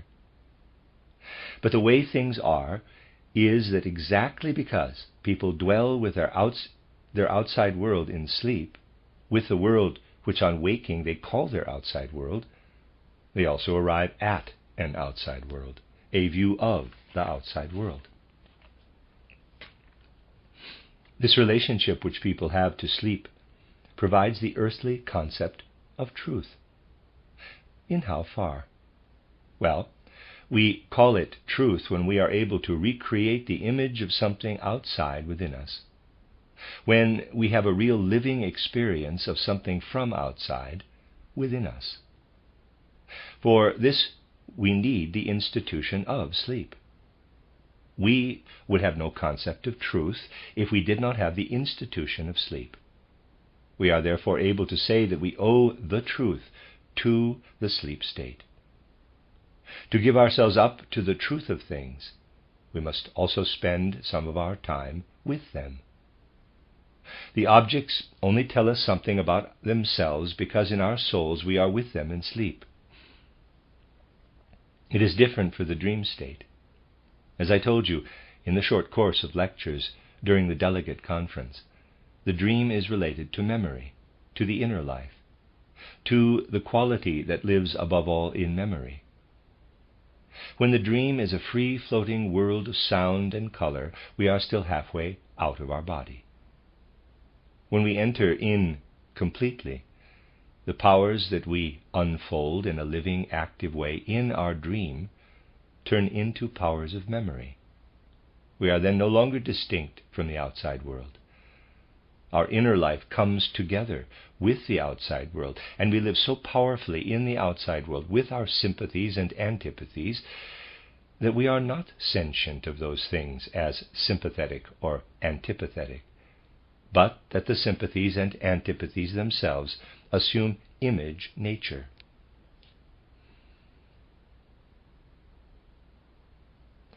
If it were not possible for us to dream, with this dream power continuing on in our inner life, we would not have beauty. The fact that we actually have potential for beauty is due to our ability to dream. In everyday life, we have to say that we owe it to dream power that we have a memory. When it comes to art in human life, we owe beauty to the power of dream. The dream state is thus connected with beauty. For the way in which we are sentient of something being beautiful and create something that is beautiful is very close to the active, mobile power of dreaming. When we experience beauty or create something beautiful, though we need our physical body to do so, we are behaving in a way which is similar to the way in which we behave when out of our physical body or half connected with our physical body, when we dream. It is just a short step, really, a tiny shift from dreaming to living in beauty. And it is just that people are so gross in the materialistic age we live in that they do not notice this tiny shift, and they have so little awareness of the whole significance of beauty. One must of necessity give oneself up to it in one's dreams in order to experience this free, floating, and active life. If you give yourself to freedom, to inner arbitrariness, that is, if you live after the shift, you will no longer be sentient of it, being the same as dreaming, for it is the same only when one uses the powers of the physical body. People today will go on for a long time thinking about what one meant by saying chaos in earlier times. The term is defined in many different ways.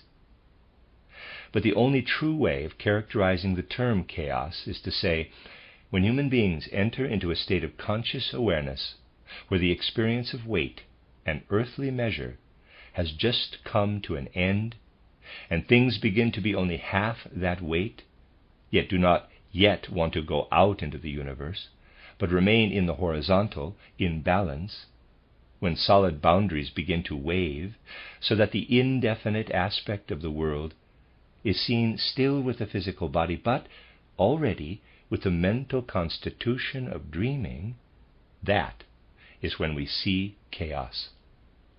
And the dream is but chaos, floating toward the human being like a shadow. In ancient Greece, people were still sentient of the fact that we cannot really make the physical world beautiful. The physical world is necessarily natural. It is as it is. We can only create beauty from chaos. Beauty arises when we transform chaos into cosmos. Chaos and cosmos are therefore alternatives. We cannot create the cosmos, the real meaning is, quote, beautiful world, close quote, from earthly things, but only from chaos, by giving form and order to chaos. And anything we do with earthly objects is mere imitation in material form of chaos that has been given order. That is the case with everything in the sphere of art. In Greece, the idea of this relationship between chaos and cosmos was still very much alive under the remaining influence of the culture of the mysteries.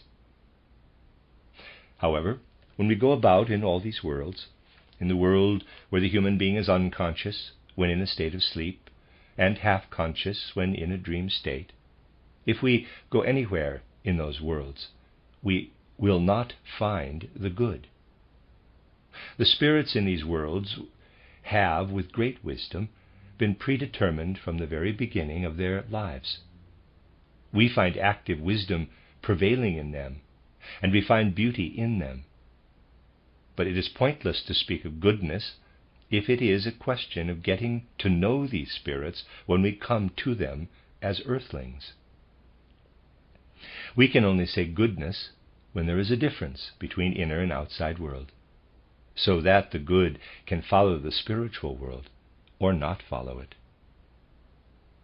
The sleep state is assigned to the truth, the dream state to beauty, and the waking state to goodness, to the good.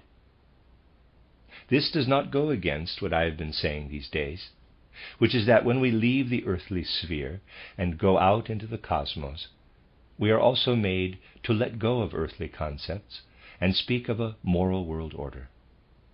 For the moral world order is predetermined in the spiritual sphere, of necessity, just as causality is here on earth. Except that there it is a spiritual predetermination, being well defined in itself. No contradiction, therefore. But when it comes to human nature, we have to understand that if we want to have the idea of truth, we have to turn to the sleep state.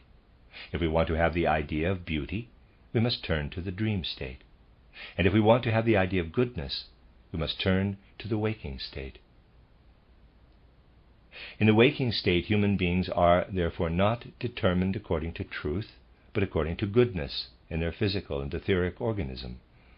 So this is where we must really come to the idea of goodness in that case. A footnote: in earlier editions, the word chaos had been added to the table. Oh, there's a table up there. A careful look at the drawing has shown, however, that the word had been written on the board earlier.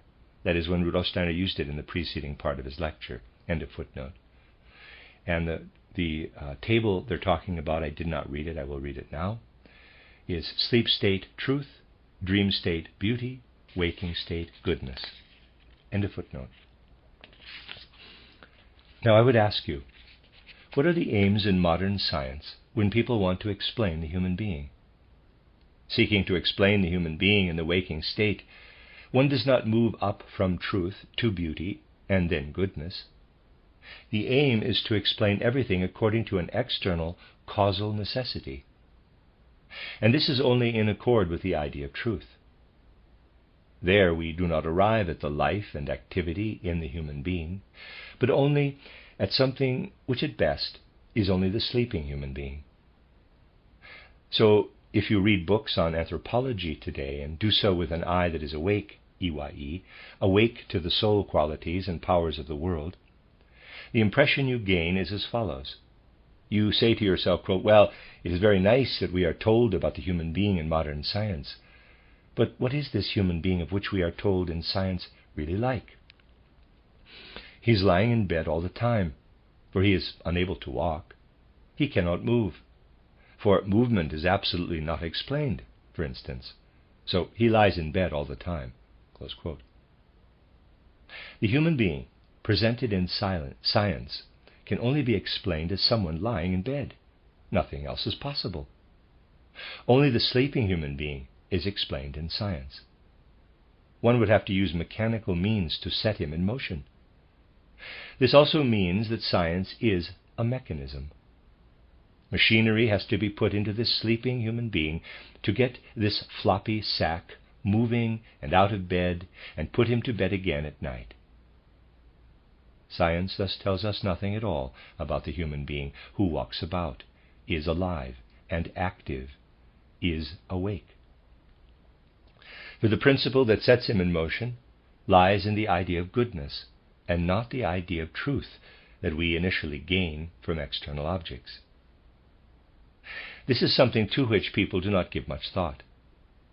When a present-day physiologist or anatomist gives one a description of the human being, one really feels like saying, quote, wake up, you're asleep, you really are asleep," close quote. Under the influence of this philosophy of life, people get used to being in a state of sleep. I have had to say again and again that people are really sleeping through all kinds of things because they are obsessed with science. With popular papers spreading everything far and wide, even people with little education are obsessed with science today. Never before have so many people been obsessed. They are obsessed with science. It is really strange how one has to speak when one has to describe the real situation today. One has to use a very different language than the language that is generally used today. That is also how it is when someone is introduced a little into the world around him by the materialists.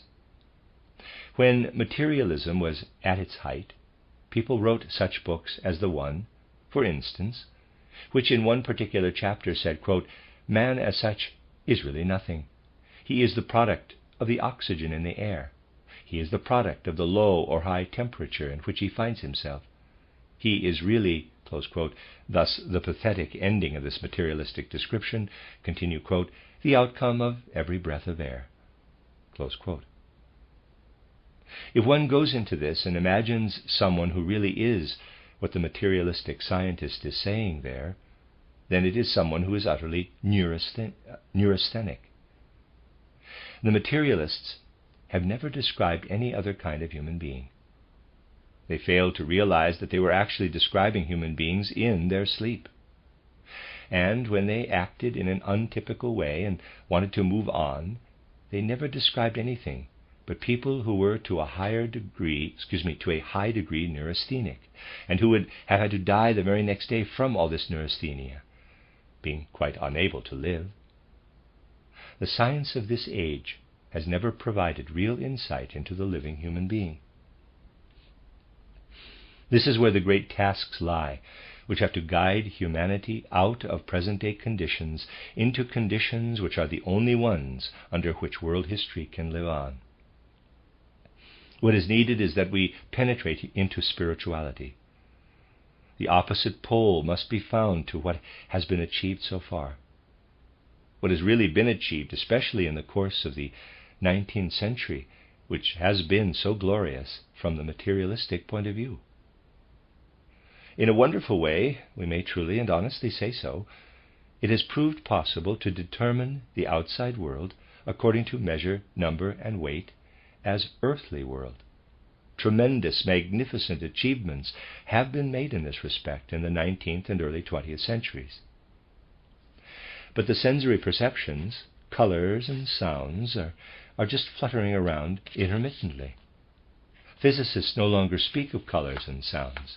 They speak of air, waves, and ether waves, which are neither color nor sound. Air waves are not sounds. At most, they are the medium on which sounds travel. And there is no understanding of sensory qualities. This is something we'll have to come back to again. Essentially, people only see things that can be weighed, measured, or calculated. The rest escapes them. When the theory of relativity, then, also creates the grand disorder of which I spoke yesterday, for anything that can be measured, weighed, and counted, everything breaks up and falls apart. There are limits, however, boundaries, where the theory of relativity fails. Not in its concepts. You cannot escape the theory of relativity if you use earthly concepts. I spoke of this on another occasion. But if you use reality, you will always escape from the concepts of relativity. For anything that can be measured, counted, and weighed does, because of measure, number, and weight, enter into quite specific relationships in the outside reality perceived through the senses. A physicist, or a number of physicists in Stuttgart, once objected to the way in which anthroposophists spoke of the theory of relativity. During a discussion, this physicist did the simple experiment to show that it is really quite irrelevant if I have the matchbox here and strike the match against it, it will burn. Or if I keep the match still and move the matchbox against it, it will also burn. It is relative. Yes, of course, here it will still be relative, and with regard to anything relating to a Newtonian space or a Euclidean space, all of it will be relative. But as soon as we come to the reality which presents as heaviness, as weight, it is no longer as easy as Einstein imagined it, for then relations are real. One really has to be paradoxical in this case. Relativity can be shown to be valid where one confuses the reality as a whole with mathematics and geometry and mechanics. But this will no longer work when one comes to genuine reality. For surely it is not just relative whether I eat the roast veal or the roast veal eats me. You can do this one way round or the other with a matchbox, but you have to eat the roast veal. You cannot let the roast veal eat you. So there are situations where these concepts of relativity have their limits. The point is that when one says this in the world at large, people will say, quote, absolutely lacks all insight into this serious theory, close quote. But the logic of it is the way I said. It is just like that. I cannot change it. It is a matter, therefore, of seeing how, if we are taking account of the weight, that is, of the quality which really makes it a physical body, we cannot really bring in colors, sounds, and so on anywhere in a real way, I'd say. And this tendency means that we have lost something which is extraordinarily important. We have lost the artistic element. This goes away as we grow more and more physical. No one will find even a trace of art in the physics books of today. Nothing is left of art. All of it is to go out. It is quite horrible to study a book on physics today, if one still has the least sense of beauty. With everything which makes up beauty, using color and sound, with all of that being outlawed, only given recognition when it is attached to things that have weight, humanity is losing art. Art has been lost today, and the more people go into physics, the more inartistic do they grow. Just consider, we have a magnificent science of physics, and there is no need for the opposition to tell us so. As anthroposophists, we do say that we have a magnificent science of physics. But physics lives by repudiating the artistic element. In every single aspect, it lives by repudiating the artistic element, for in physics, one has come to treat the world in a way where the artist does not take the least account of the physicist.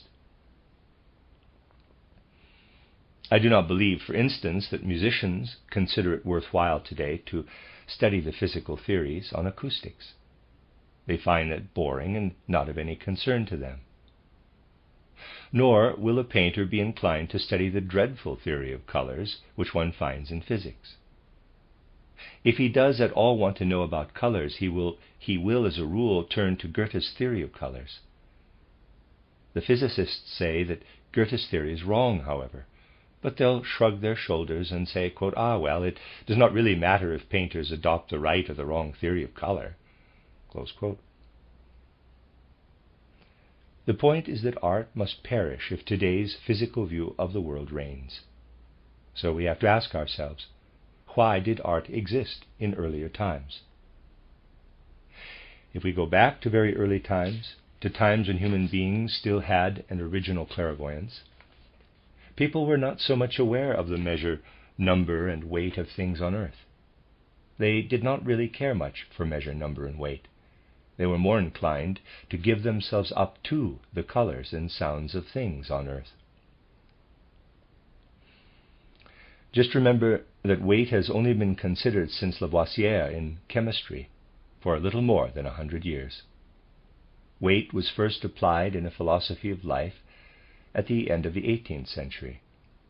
Those early human beings simply were not aware that everything has to be determined according to earthly measure, number, and weight. They were given up in heart and mind to the tapestry of colors, the waves and movements of sound in the world. Not the airwaves, but the waves and movements of sound. This is what they gave themselves up to. They lived in these things, also when living in the physical world. What potential lay in this way of living in sensory perception, free from all weight? It made it possible, for instance, to see a person one was approaching, not the way people are seen today, but one would look at the person as something which had been brought about by the whole universe. The human being was more a coming together of the cosmos. He would be more of a microcosm than anything that is within his skin on the small bit of ground on which he would be standing. They were more seeing a reflection of the world in a human being. Colors would flow in from all sides to give the human being his colors. The harmony of the world was there, sounding through the human being, giving him his form.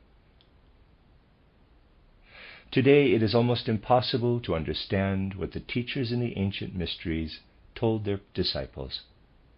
For when someone wants to explain the human heart today, he takes an embryo and sees how the blood vessels bud, and at first there is a tube, with the heart gradually taking shape. That is not how the teachers in the ancient mysteries spoke to their pupils.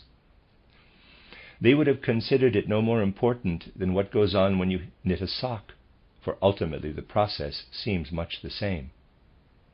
But they put emphasis on something which they considered tremendously important.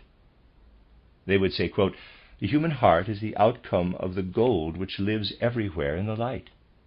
Gold which comes streaming in from the universe and actually creates the human heart." Close quote. The way they saw it was this. Light moves through the universe, and the light bears the gold. See figure 4. Gold is everywhere in the light. It is alive and active in the light. And during life on earth, the human heart, as you know, it changes every 7 years, is not made up of the cucumbers and lettuce and roast veal which people have been eating, but, and the ancient teachers knew it, of the gold in the light. The cucumbers and the lettuce merely provide an impulse, so that the gold which lives in the light makes up the heart out of the whole universe. Yes, people put things in a different way, and we must become aware of this difference, for we have to learn to speak the way they did again, except that it will be at a different level of conscious awareness. In the past, painters painted out of the universe, for things did not have weight then. This is gone. Last traces can still be seen with Cimabue, for instance, and above all in the Russian icons. The icon is still painted out of the outer world, out of the macrocosm. It is a detail from the macrocosm. Then, however, a dead end was reached. It was not possible to go any further, because humanity simply no longer had the eye for it, EYE. To be inwardly involved in painting the icon, and not just do so in the traditional way, one would have needed to know how to treat the gold. The treatment given to the gold in the painting was one of the greatest secrets in the art of painting. To let the human form arise against the background of gold. That was the old way of painting. There is a vast abyss between Cimabue and Giotto. Giotto was already beginning to do something which Raphael then took to a particular height. Cimabue still had it from tradition. Readers aside, I don't know if I'm pronouncing this word right. Cimabue is spelled Cimabue, and I apologize if I'm getting that incorrect. End of readers aside. Giotto was halfway turning into a naturalist. He realized that the tradition did no longer come alive in the soul. So one must now take the physical human being, for one no longer had the universe. It was no longer possible to let the painting arise from the gold. One had to base oneself on the flesh. Finally, this went so far that painting widely came to be what it was in the 19th century. The icons were weightless, quote, shown in, close quote, from the world. They had no weight. One cannot paint them any more today, but when they were painted in their original form, they would have had no weight at all. Giotto first began to paint things so that they had weight. As time went on, it was so that everything was painted had weight also in the painting, and it would then be colored from outside. Colors then related to the things that were in the paintings, so as to be in accord with the physicist's idea that the color arises there on the surface due to some particular wave movement. In the end, art was also reckoning with the weight. Giotto did, however, begin in an aesthetic, artistic way, and Raphael took it to its greatest height. We may say, therefore, that the universe was lost to humanity at that point, and the weighty human being came to be the only thing one was able to see. The feelings of earlier times were still there, and so the flesh had as little weight as possible, but it did grow heavy. Then the Madonna appeared as the counterpart to the icon. The icon, which was weightless, the Madonna, who had weight, however beautiful she may be. The beauty survived. But icons can now no longer be painted at all, for human beings have no living experience of them. It is not true when people believe themselves to have living experience of icons today, which is also why icon culture was touched by a degree of sentimental untruthfulness. That is a dead end in art. It became schematic and traditional. Raphael's art, which really was based on what Giotto had made of Cimabue, this could only continue to be art for as long as the ancient glory of beauty still rested on it. In a way, it was the sunny paintings of the Renaissance, who were still somewhat sentient of the gold that lived in the light, and at least gave their paintings the luster, letting the gold living in the light shine on them from outside. It came to an end, however.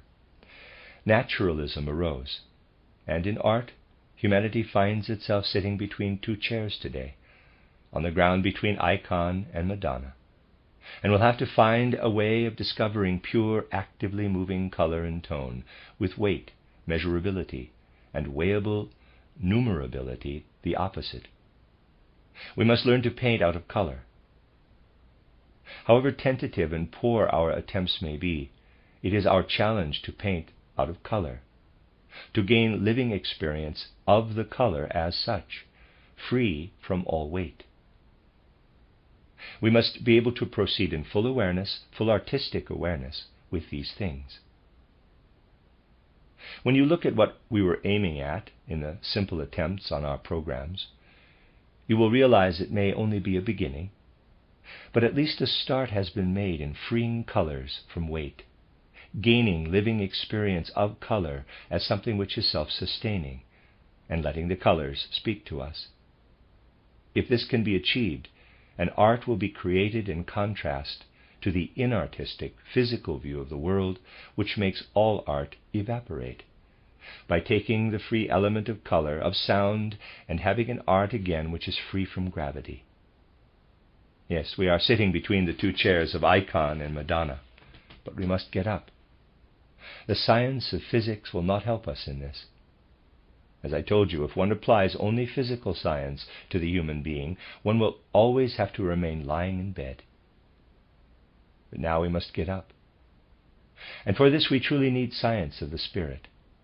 This has the element of life which takes us from weight, gravity, to color, which is weightless, from being bound up even in musical naturalism to an art of music that is free, and so forth.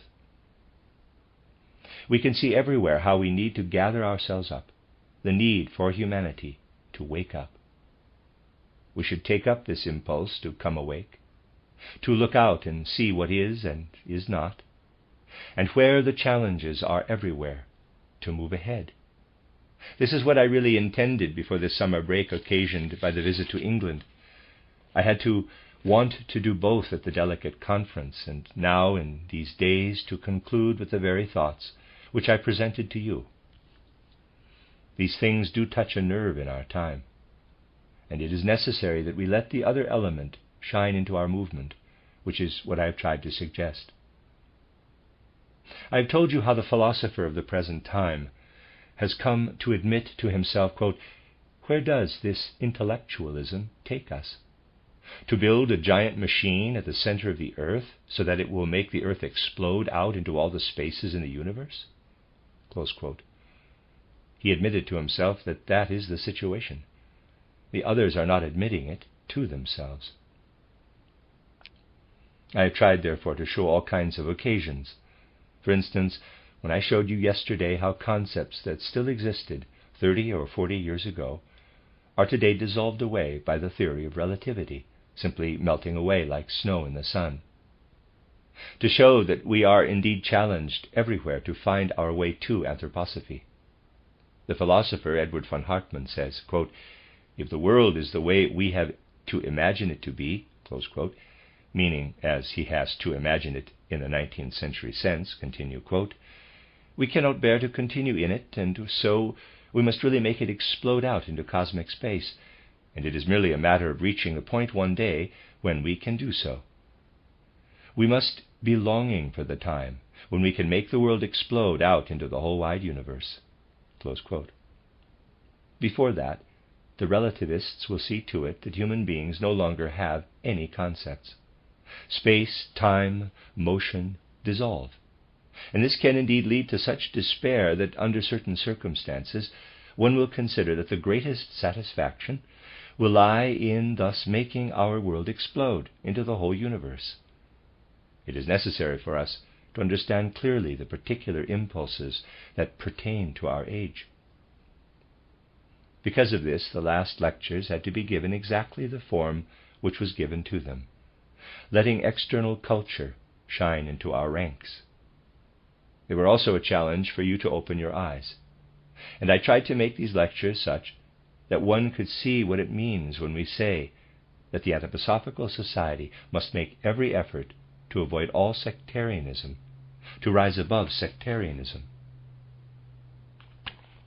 It would be good, my friends, if you were to use the time when I have to be away now for a few weeks to reflect on how one will get out of this sectarianism.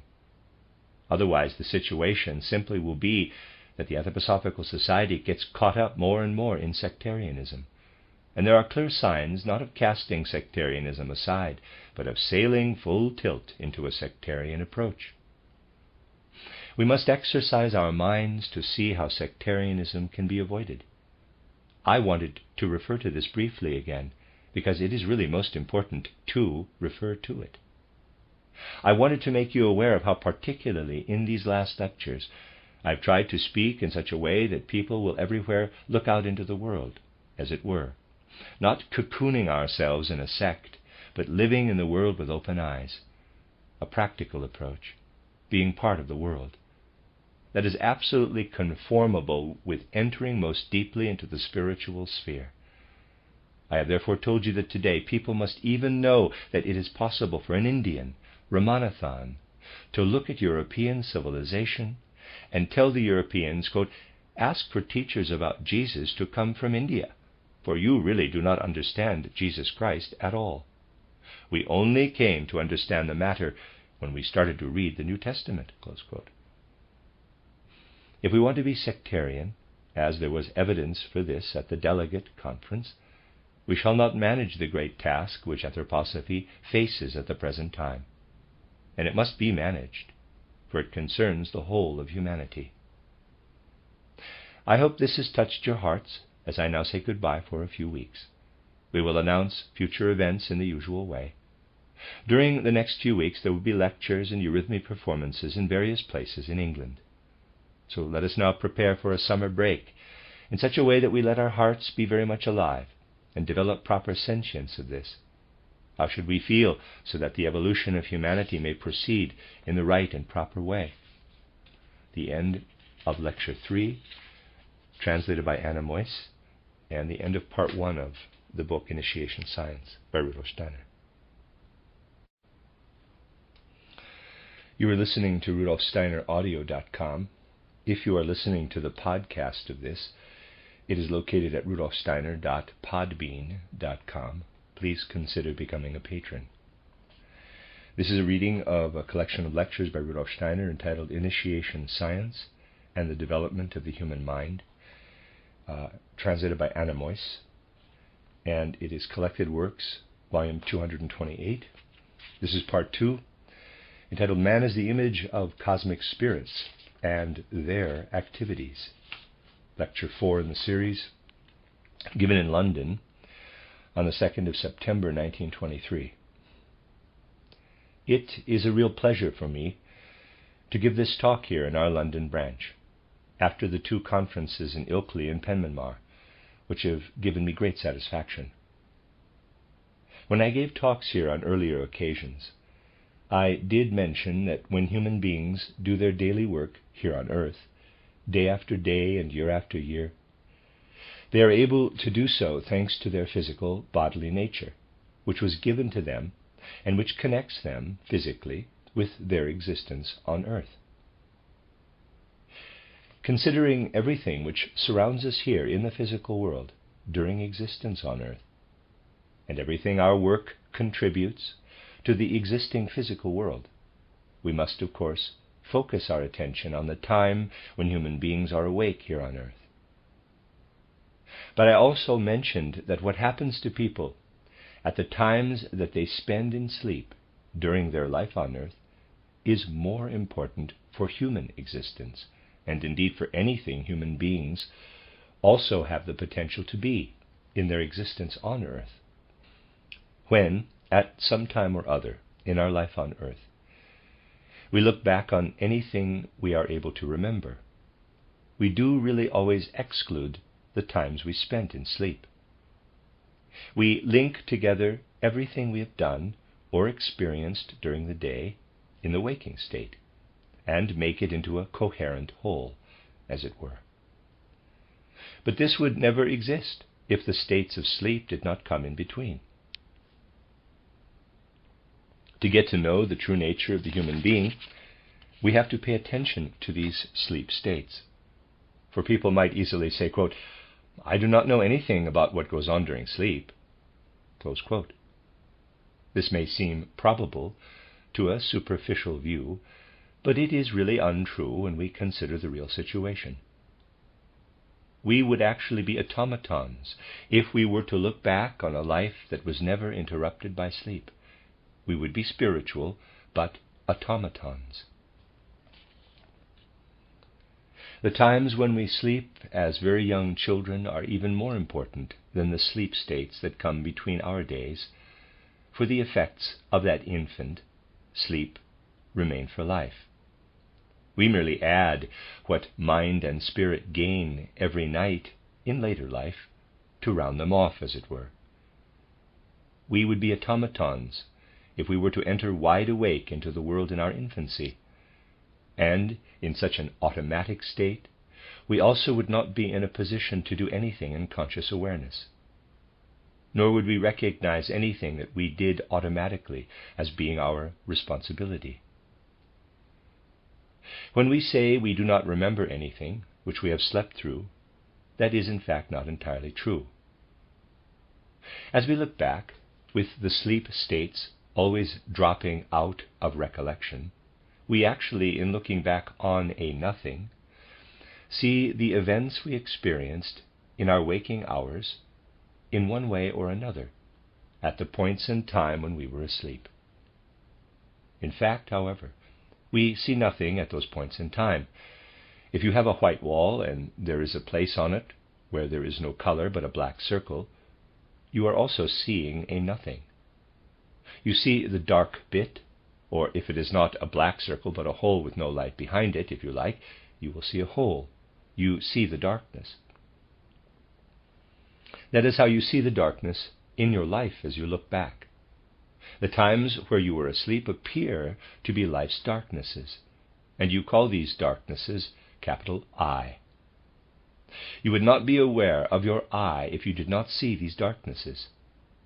You do not owe the ability to say I to yourself to the fact that you have always been working from morning to night. You owe it to the fact that you did sleep.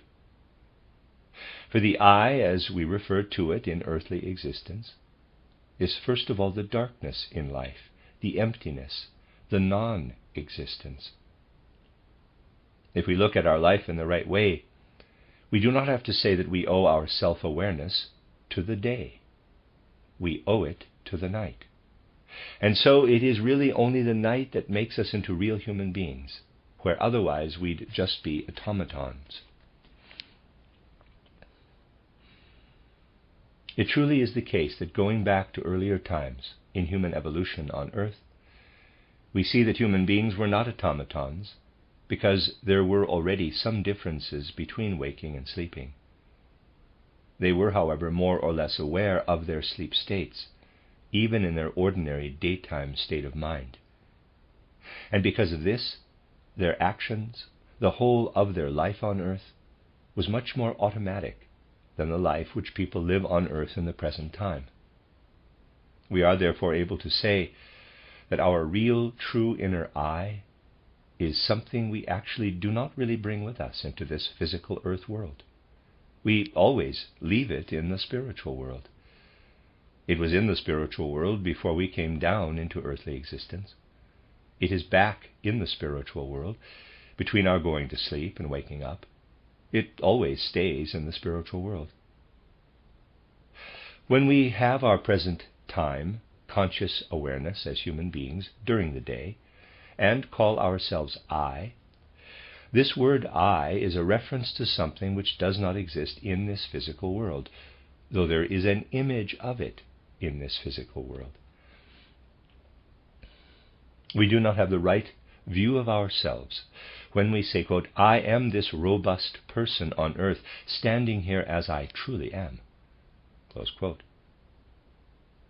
We only have the right view of ourselves if we say, quote, what exists here on earth is an image, truly an image of our true nature, close quote. To be absolutely correct, we should not regard this entity here on earth as the genuine human being, but only as the image of the genuine human being.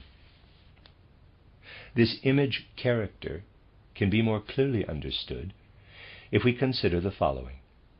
Imagine we are asleep. The I has gone away from the physical body and the etheric body.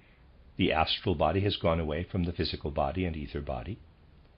But the I is active in the blood and in the movements of a human being. These activities cease when the I is away during sleep. But the element that is in the blood does continue to be active.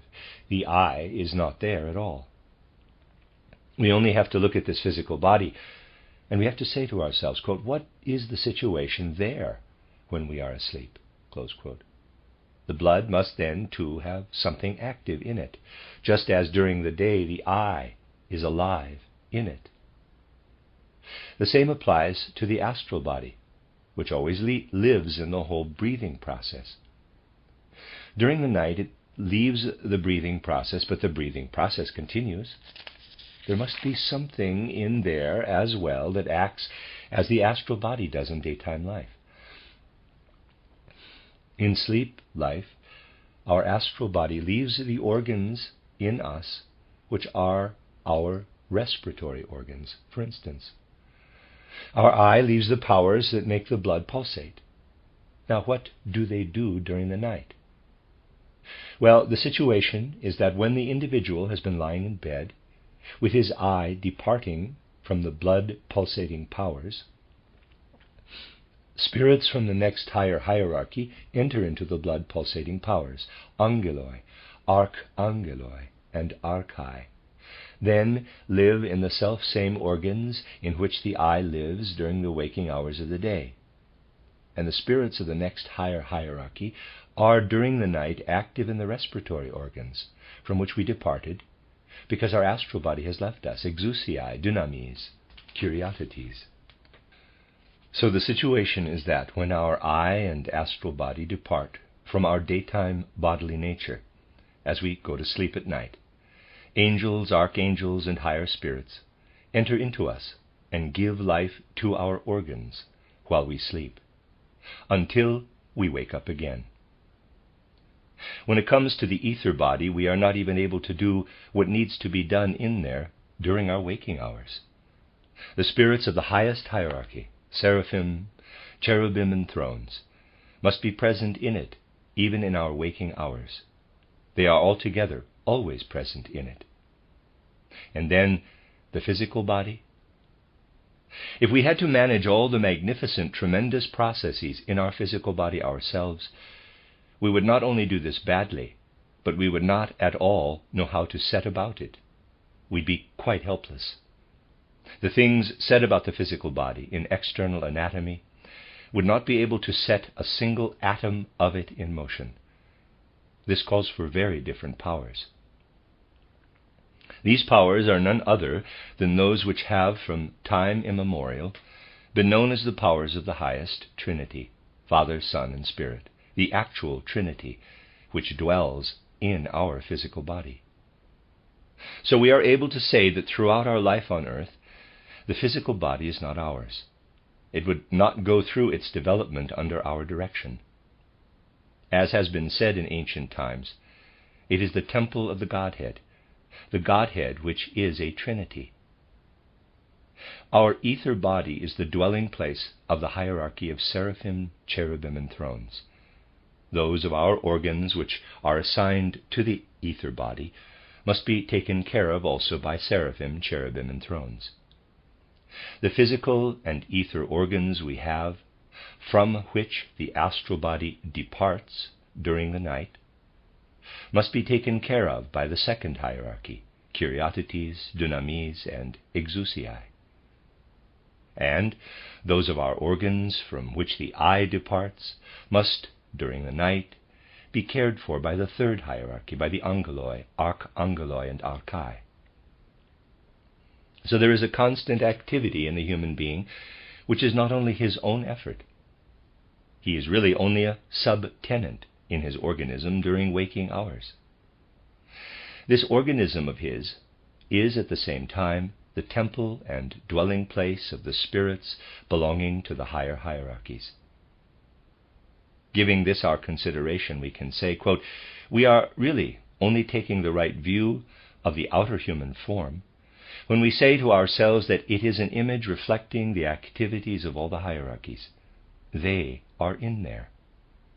And when I look at this head in its human form with all its details, the rest of the body in its human form, I do not see it in the right way if I say it is this or that entity, but only if I say it is an image of an invisible, supersensible activity of all the hierarchies. Close quote. We have to look at these things in this way before we are saying the right things in detail of something which is otherwise always only presented in a highly abstract way. People say that this physical world is not real. It is Maya, and the reality is behind it. But you cannot do much with that. It is merely a general truth, just like saying that there are flowers growing in the meadow. We can only do something when we know what kind of flowers are growing in the meadow. In the same way, we can only do something with knowledge of the higher world if we are able to show in detail how the higher world is active in something which outwardly appears as an image, as Maya, an echo, a revelation in the physical world which is perceived through the senses. Seen as a whole, therefore, in his life, during the day and also during the night, on earth, man relates not only to his physical environs, which he perceives through the senses when on earth, but also to the world of higher spirituality. A certain, we might say, lower spirituality is active throughout the realms of nature here on earth, the mineral, vegetable, and animal worlds. The actions of the higher spirituality, which influences man, come from the world of stars. Because of his physical existence, the human being as a whole does here on earth relate to the plants and animals to water and air. And as a whole, the human being also relates to the world of the stars, which on their part are also only image, revelation of something that exists in reality. And it is in reality that those spirits of the higher hierarchies exist. Looking up to the stars, we are essentially looking up to the spirits of the higher hierarchies, which merely let something like a symbolic light of their existence shine out to us, so that in physical existence too, we get a hint of the spiritual principle that essentially fills the whole of the universe. Here on earth we have a certain longing to really know the mountain, the river, the animal, the plant. And we should really also have a longing to gain genuine insight into the world of stars, as it truly is. In Penmanmar, I gave some indications concerning the spiritual nature of the moon, just as it shines down on us from cosmic space at this particular stage of Earth evolution. Looking at the moon, we actually never see the moon itself, but at most only a faint hint where the illuminated sickle continues, just as we do always only see reflected sunlight and never the moon itself. Forces from the universe are reflected back to reach us on earth, and not something which lives in the moon itself. It is just part, the smallest part, of what belongs to the moon, that it reflects the sunlight down onto the earth. In reality, it acts like a mirror, reflecting back to us all the physical and spiritual impulses that influence it from the universe. And just as we do not see what is at the back of the mirror, so we never see the inner part of the moon, though there is a genuine spiritual population inside the moon with sublime guiding spirits. Those guiding spirits and the rest of the moon's population have once been here on earth. They withdrew from the earth to the moon at a time which was more than 15,000 years ago. Before that, the moon also had a different physical appearance. It did not simply send down the sun's light to the earth, but blended its own essential nature into this sunlight. Well, this need not concern us so much, but we should be interested in the fact that today the moon is like a fastness in the universe, and in this fastness lives a population which went through human destinies more than 15,000 years ago, and has withdrawn to this moon with the spirits that guide humanity. There was a time in the past when advanced spirits existed on earth who did not assume a physical human body as we do now, but lived more in an etheric body. Yet they were, nevertheless, the great teachers and educators of humanity at that time. These great teachers and educators of humanity, who at one time brought original wisdom to human beings on earth, sublime original elements of wisdom worthy of our admiration, with the Vedas and Vedanta only echoes of them, live inside the moon today, and let the things that live outside of the moon in the universe shine down onto the earth. Something of those moon powers has remained behind on earth, but those are only the physical powers of procreation for human beings and animals. Only the outermost physical aspect remained behind, when in ancient Atlantean times the great teachers of humanity followed the moon, which had even before that withdrawn from the earth. Looking up to the moon, we therefore see the reality of it only if we understand that sublime spirits who were once connected with the earth are today making it their task to reflect back onto the earth not what they bear within themselves, but such physical forces and spiritual powers as are mediated in the universe. Anyone seeking to gain initiation wisdom today must above all also seek to include in this initiation wisdom the things that the moon spirits are able to tell them, being endowed with higher powers. Well, That is one figure, as it were, out there in the universe, a colony, a settlement. Others are equally important, especially those which are part of our planetary system. I'd say that at the other pole, the other extreme, with regard to this importance for us human beings on Earth, is the population on Saturn. The Saturn population was not connected with the Earth in the same way as the Moon population. There was a connection, and you can read about this in my title, Occult Science, an Outline, also known as An Outline of Esoteric Science. But the Saturn spirits are not connected with the earthly sphere in the same way as the Moon spirits, for they do not reflect anything which exists in cosmic space. We get scarcely even physical sunlight reflected by Saturn. The planet travels slowly around the sun like a solitary, not very luminous hermit. Yet everything external astronomy can tell us about Saturn is just the very least of it.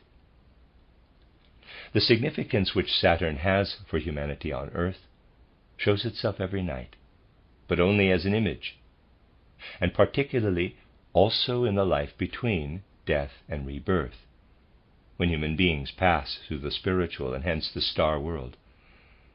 I have spoken of this before in a lecture I gave to this branch. Human beings do not meet the actual Saturn at the present stage of human evolution, but do, nevertheless, meet with the Saturn spirits in a roundabout way. I will not go into this today, but the point is that the spirits who dwell inside Saturn have reached a very high level of perfection, extreme sublimity. These spirits have a direct inner relationship to seraphim, cherubim, and thrones. Seraphim, cherubim, and thrones are really the spirits of the hierarchy right next to their own. These spirits, this population of Saturn, really do not let anything shine down from Saturn to Earth, and do not give human beings anything from the outer physical world. On the other hand, the Saturn spirits retain cosmic memory, cosmic remembrance. Everything which the planetary system has gone through physically and spiritually, anything which spirits in our planetary system have lived through, is faithfully retained as memory by the Saturn spirits. Those spirits are always looking back on the whole life of the planetary system in remembrance. We look back on the whole of our narrow life on Earth in memory. Saturn spirits have, together in their activities, cosmic remembrance of everything which the whole has gone through, and also every individual entity in the planetary system.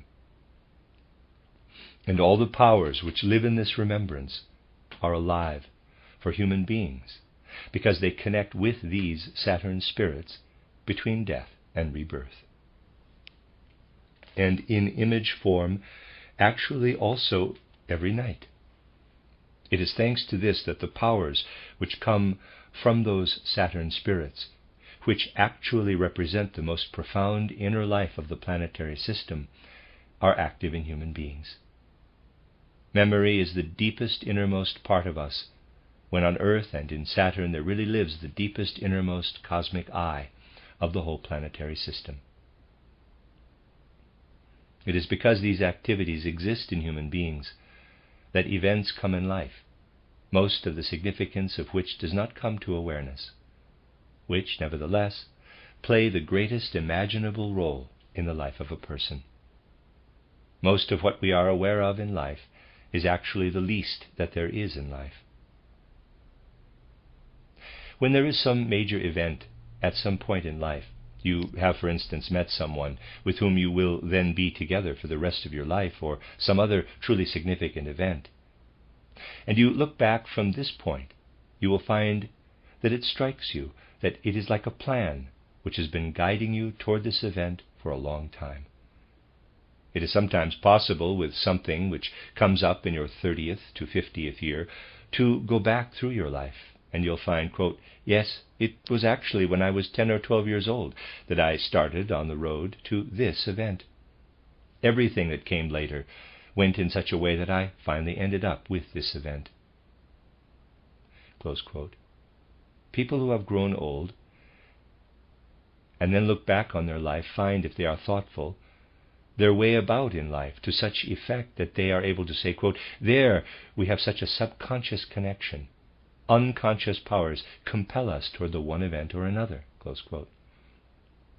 These are the Saturn powers, powers implanted in us because we relate, in the way I have indicated, to the population which is inside Saturn.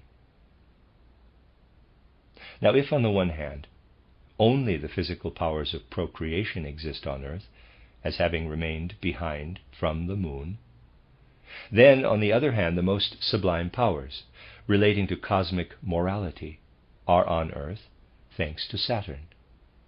Saturn is the great equalizer for all events on Earth, whereas the moon powers, as they are now on Earth, have to do only with heredity from the father, mother, and so on. The Saturn powers relate to what lives in karma in our human life, passing from incarnation to incarnation. And the other planets are in between, mediating the physical and the most sublime moral principle. Between the moon and Saturn we then have Jupiter, Mars, and so on. They have their own way of conveying the things which the moon and Saturn, the outermost extremes, bring into human life. The moon, because its spirits have withdrawn, leaving only the physical aspect of activities on Earth, the physical power of procreation, and Saturn as the most sublime moral justice in the universe. The two act together, and the other planets, between the two of them, interweave the one element and the other. Karma mediated by Saturn, physical heredity mediated by the moon. They alone show how, in progressing from one life on Earth to another, human beings are connected with the Earth itself, and with all that exists in the universe, outside the Earth. It is understandable that modern physical science, being concerned only with earthly existence, really can say only very little about the human being. There is much about the powers of heredity, but no realization that they are powers left behind by the moon. Physicists do not know how to relate them to their activities outside the earthly sphere, nor that karma also influences human life as the destiny that continues from one life on Earth to the next, and that the spirits which bear within them the great remembrance of the whole planetary system and its events are sending their pulses through it, just as the blood pulses through us as physical human beings. Let us look into ourselves. We are human beings only because we have memory.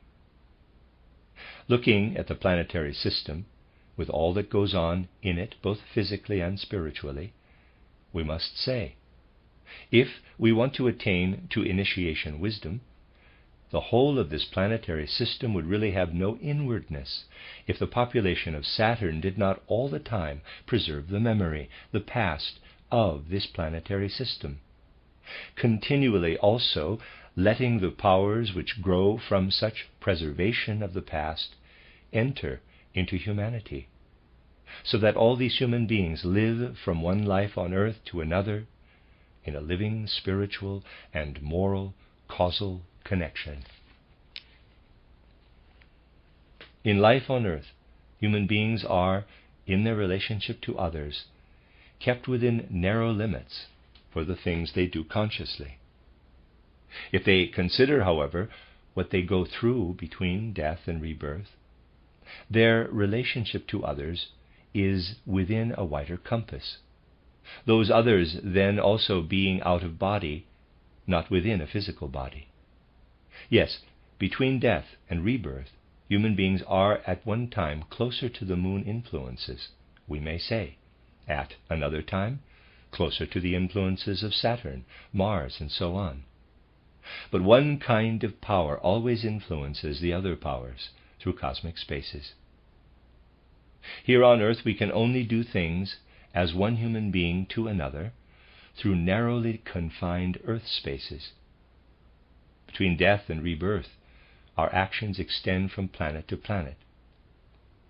The universe truly is the arena, then, for human activities, and also the relationships between human beings.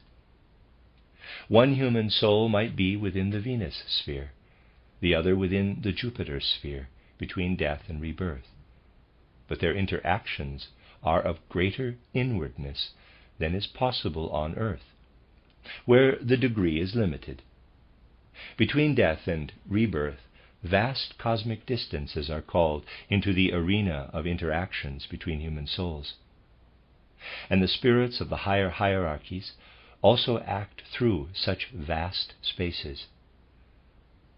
Because of this, we can speak not only of the actions of individual kinds of spirits, let us say the Venus or the Mars population, but also of a continuous to and fro of powers or forces between the Mars population and the Venus population in the universe. Everything that thus happens in the universe between the Mars population and the Venus population, all the interactions, everything that lives in the cosmos, in the spiritual cosmos, as the mutually fructifying acts of Mars and Venus, also relates to the human being. Saturn memory relates to human karma. The physical moon powers that were left behind relate to the physical powers of procreation. And the hidden things that happen all the time between Mars and Venus relate to human speech and language here on earth. Purely physical powers would not enable us to speak. The power of speech also shines out from the essential nature of the human being, which has its existence from life on earth to life on earth, which has its life between death and rebirth. During the time when we live as spirits between death and rebirth, we also enter into the mode of action which is so fructifying between Mars and Venus, between the Mars population and the Venus population.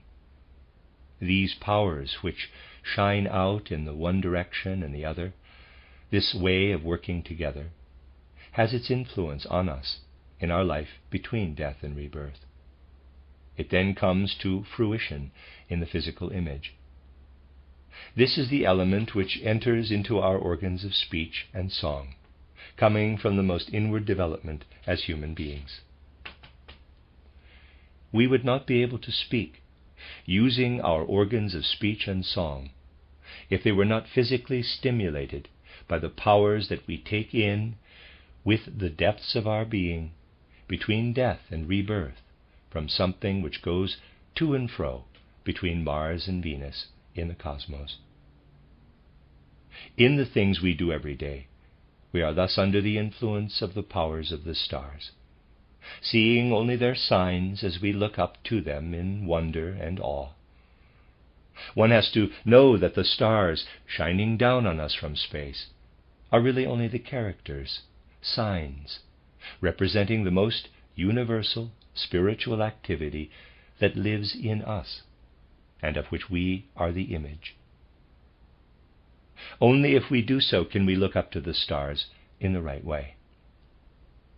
An earlier humanity could use an atavistic clairvoyance to gain such vision, but that way of looking has gradually faded away. Human beings could not have grown free if they had stayed with the old way of seeing.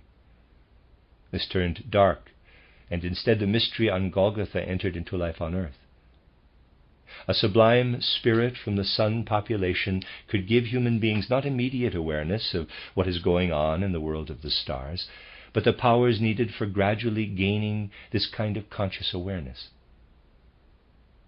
The situation, therefore, was that, to begin with, at the time when the mystery on Golgotha took place, an ancient, hereditary, Gnostic wisdom existed, which allowed people to grasp the mystery on Golgotha. This vanished in the 4th century BC. The power which had come to earth through the Christ has remained.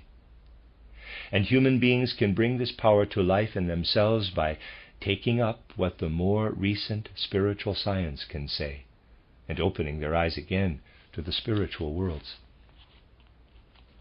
This I, E-Y-E, for the spiritual worlds will mean many things for the human race of more recent times.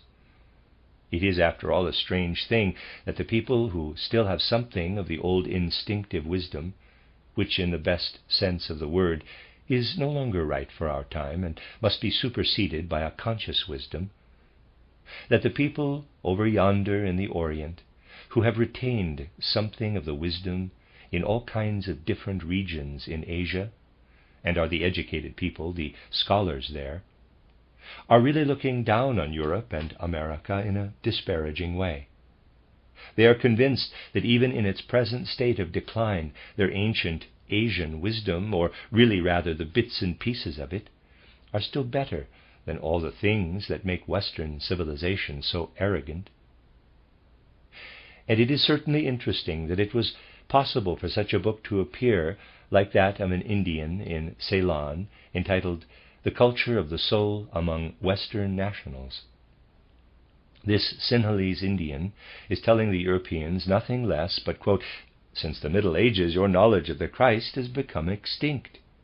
You do not have any real knowledge of the Christ today, for only someone who is able to look into the spiritual world can have genuine knowledge of the Christ.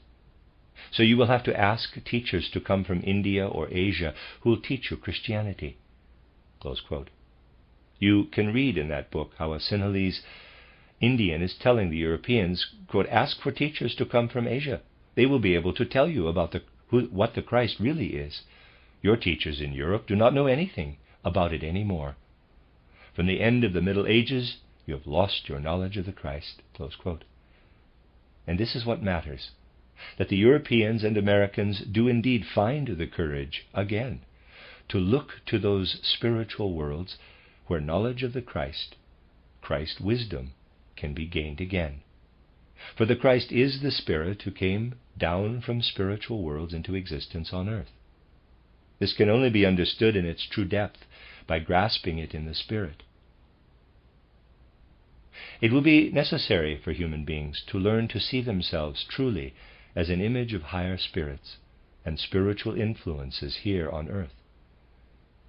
They can best do this by really taking in the kind of views like those I put before you at the beginning of today's talk, where human beings eventually look at the emptiness in their temporal life and grow aware that the I, capital, does not actually come down from the spiritual world, and that the human being is mere image in the physical world, with the I not present in the physical world. They see a hole, as it were, in time, and this hole really seems dark to them. It is to this that they say, I. Human beings should therefore be aware particularly of the most significant fact, that when remembering, they must look back on their life and say to themselves, quote, "Yes, going back in memory, I see the events of the day, but darkness always appears in it like a hole. This darkness is what I call I in my ordinary state of mind, but I must become aware of something else." Close quote. I have summed up this something else in a few words that may be taken to heart by everyone today as a kind of meditation, to find the I by more and more often bringing the words to life in us, which I would wish to put in this way, quote, "I look into utter darkness. A light shines out, light that is alive. Who is this light in the darkness? It is my true and real I. This does not enter into life on earth. I am just an image of it. But I shall find it again, when, with good will for the Spirit, I shall have gone through the gate of death." Close quote. We can enter into such a meditation again and again to face the darkness and understand clearly that on earth we are really only the image of the part of our true nature which never comes down into earthly existence, but that with good will for the Spirit, a light can arise in the darkness, and we may admit to ourselves, quote, "We ourselves are this light in our reality." Close quote. the end of Lecture 4 and the end of Part 2. You are listening to RudolfSteinerAudio.com. If you are listening to the podcast of this, it is located at rudolfsteiner.podbean.com. Please consider becoming a patron. This is a reading of a collection of lectures by Rudolf Steiner entitled Initiation Science and the Development of the Human Mind, translated by Anna Moyse, and it is in Dr. Steiner's Collected Works, volume 228. This is a report, not Lecture 5, which will be coming up later, but a report on Steiner's visit to England and Wales and the work done there, given in Dornoch on the 9th of September, 1923. My friends, tonight I want to tell you something about the journey. Tomorrow I plan to give one more lecture. The following week I'll have to be in Stuttgart, in which I'll go into some things which as subject matter relate more to the description of the visit which I am giving today. The visit started in Ilkley in the north of England, where a course on education was to be given, a course about the Waldorf school method and teaching, with reference to present-day civilization. Ilkley is in the north of England, a place with about 8,000 inhabitants. It is currently the fashion in England to conduct summer schools in such places during the summer months, and this course initially also took the form of such a summer school. It was to be accompanied by the art of eurythmy we have developed in the anthroposophical movement, and also by contributions of 6 of our Waldorf school teachers, always on the subject matter of the individual lectures. Ilkley is considered to be a kind of summer resort. It is, however, very close to the cities, which put one right into the industrial and commercial culture of today. Leeds is very close, and other places such as Bradford and Manchester are not far away. These cities absolutely reflect the life which has evolved under present-day conditions. One truly is sentient there of how much of our present age needs the Spirit to come in. This coming in of the Spirit should not be limited, however, to giving something to people for their immediate individual and personal inner needs. It is no doubt perfectly justifiable to see the anthroposophical movement in that particular light. But I am now speaking of impressions which today's outside world is really forcing upon us. You see, my friends, the situation is that one would feel it to be extraordinarily paradoxical in the cultural world if someone were to recommend adding indigestible mineral products, some kinds of minerals, stones, and so on, to human foods, considering it possible to add sand or the like to human food. The ideas which people have of the human organism make us consider this to be impossible. Yet, someone able to look more deeply into the way the world is made and the connections which exist in it, it is fair for once to say so out of genuine anthroposophical feeling and sentience, will in a particular sense be sentient of houses and factories put together in a style which may be said to do nothing to meet the aesthetic needs of people.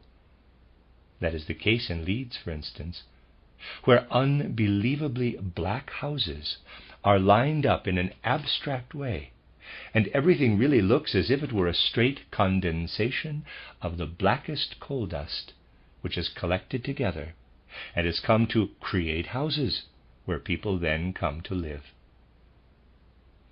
Looking at this in conjunction with evolving culture and civilization for the whole of humanity, and in the same frame of mind as considering what I have just been saying about sand in the stomach, one really feels one has to say, it is equally impossible for human civilization that such a thing permanently becomes part of the whole course of human evolution, and that civilization could make any kind of inner progress in that case.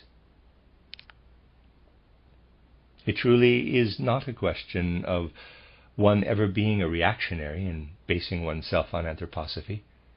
We certainly must not speak of these things in a negative sense. They simply have arisen from the life of the whole of Earth evolution.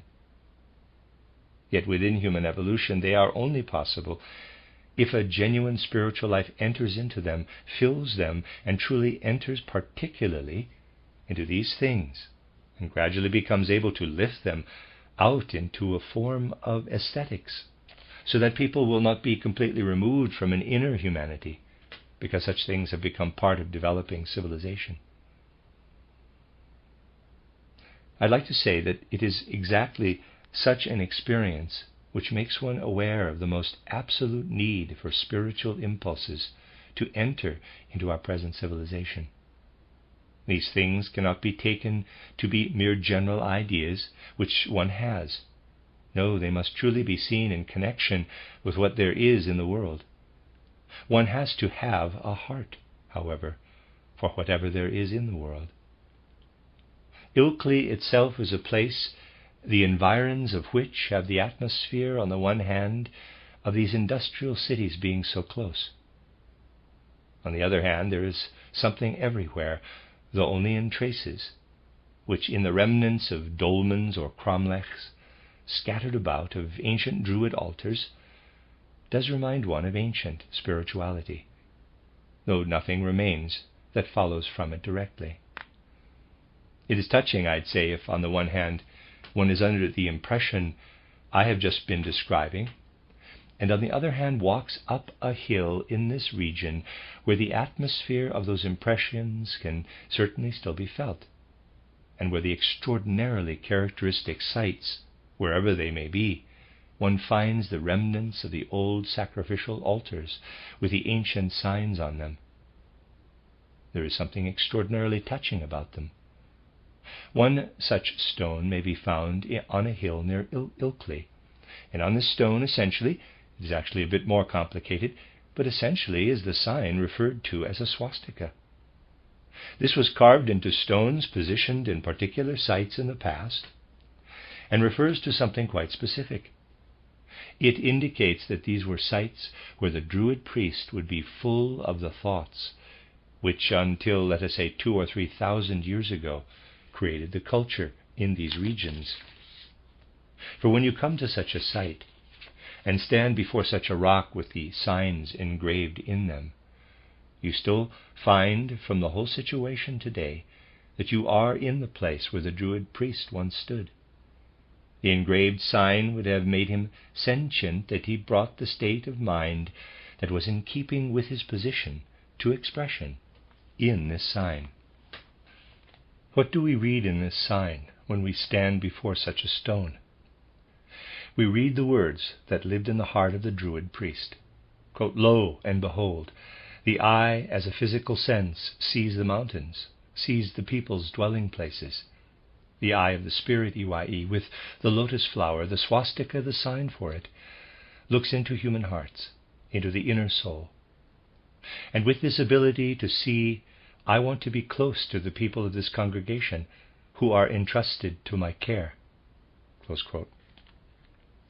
Standing before such a stone, one reads this, as it were, just as otherwise one reads the written text in a book.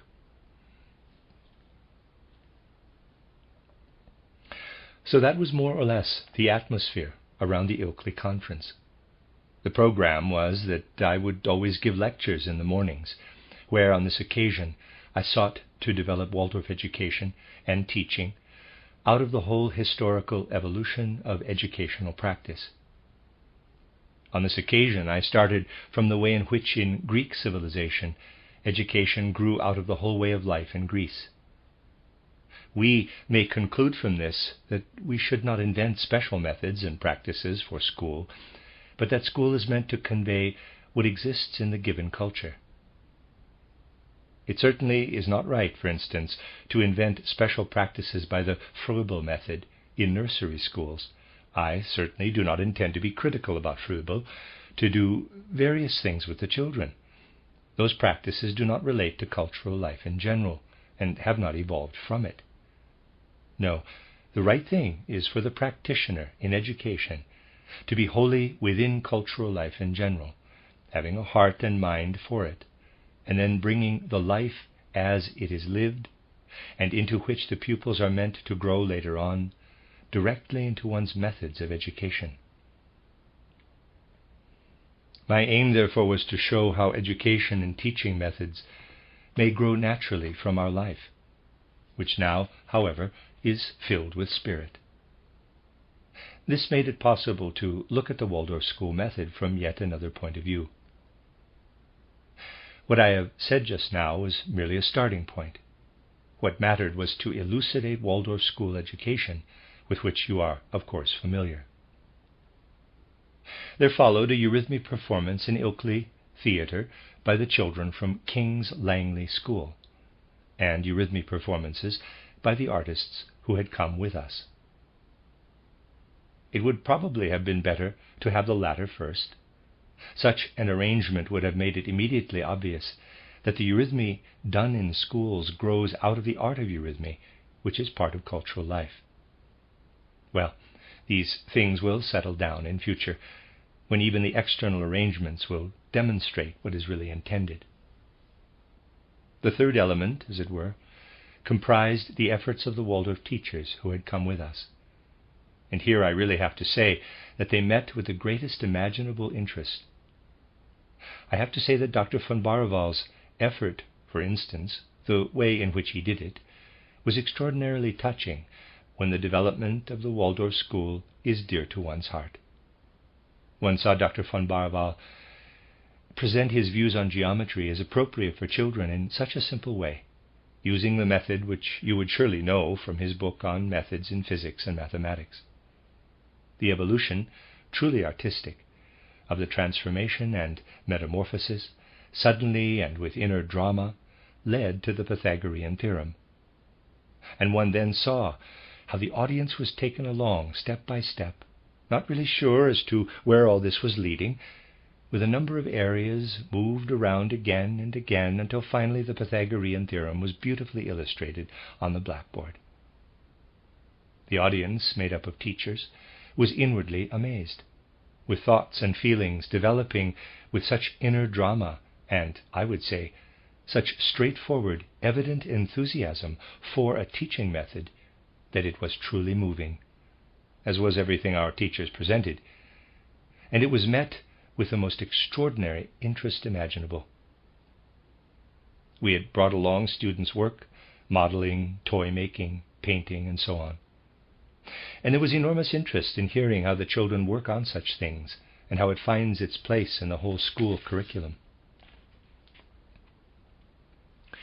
Miss Lemmert's demonstration of the way in which music is taught was followed with the greatest possible attention, as were the words of Dr.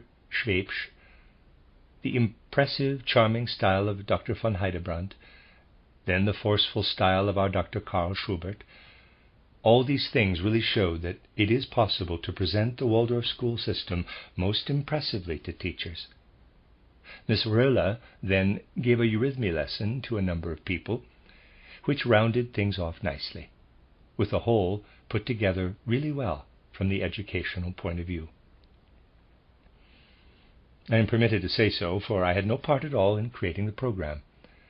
It was all brought together so well by our English friends that we really had a very good general presentation of the educational way of presenting subjects. A committee was then established during the conference with the aim of establishing an independent school on the Waldorf school pattern in England. The prospects of having this as a day school are really very good. King's Langley School had already declared themselves ready to adopt the Waldorf school method after my Oxford lectures the year before. As I said, the children from King's Langley had shown in the Ilkley Theatre what they had learned in eurythmy. The interest and attentiveness shown, with the eurythmy performances also warmly received, are something which can truly make one feel great satisfaction. This was the first half of August until 18 August. We then moved on to Penmanmar. Penmanmar is a place in the north of Wales, on the west coast of England, with the island of Anglesey to the west. Readers aside, it's spelled Anglesey, Anglesey, I'm going to say, end of reader's aside. No better place could really have been chosen for this anthroposophical undertaking. Penman Mar is full of an astral atmosphere that comes to immediate experience. Into it have entered Druid elements, traces of which may still be found everywhere. It lies on the coast where Anglesey is. A bridge goes across to the island, and this is a piece of real engineering genius. On the one side of the place, hills and mountains arise everywhere, and scattered through those mountains everywhere are these remnants of ancient, in quotes, sacrificial altars, cromlechs, and so on. Traces of the ancient Druid worship may be found everywhere. And there's a picture, figure 6. The scattered individual places appear to be set up in the simplest possible way. Looking from the side, they are stones arranged in a square or rectangle, with one stone on top. Looking from above, these stones would be arranged like this, and there would be one stone on top, which makes the whole into a small chamber. Such things have, no doubt, also been burial places. But I would say that in earlier times, the function of burial places was always connected with the function of a much more extensive rite. Let me tell you without reserve what such a ritual site can teach us. You see, the stones enclose a kind of small chamber, with a covering stone above. The chamber is, in a particular way, in darkness. When the sun's rays reach it, the outer physical light stays behind. But sunlight is always full of glowing spirituality, and this enters into the dark chamber. As an initiate, the Druid priest was able to see through the Druid stones and see the stream that went down, not the physical sunlight, for that was blocked out, but the spirit and soul which lives in the physical light of the sun. This would inspire him with something which then entered into his wisdom concerning the spiritual cosmos, the universe. So these were sites not only for burial, but also for the gaining of insight. There is more, however. When the thing I have just described happened at particular times of day, we may say, at other times of day something else was the case, for streams would also come back from the earth. And there's a picture, arrows pointing upward. And these could be observed when the sun did not shine on them. In them lives the moral qualities of the priest's congregation. At certain times the priest would, therefore, be able to see the moral qualities of his parishioners in the area. The spiritual element streaming down and also the spiritual element streaming up showed him what he needed to be truly spiritual in his sphere of activity. These things do not, of course, appear in present-day scientific information on those sites. One can, however, see it directly, for the power of the impulses governing the work of Druid priests at the time which was indeed their good time. The impulses were so strong that these things are absolutely still alive in the astral atmosphere in that place. I was also able to visit a different ancient site with Dr. Wachsmuth. From Penman Mar you walk up a mountain for about 1.5 hours. On top there is a kind of depression, see figure 8. From that depression one has a marvelous open view of surrounding mountains, and also the boundaries of the depression up there. A site which may be said to be the actual sun ritual site of the ancient Druids was found in that depression.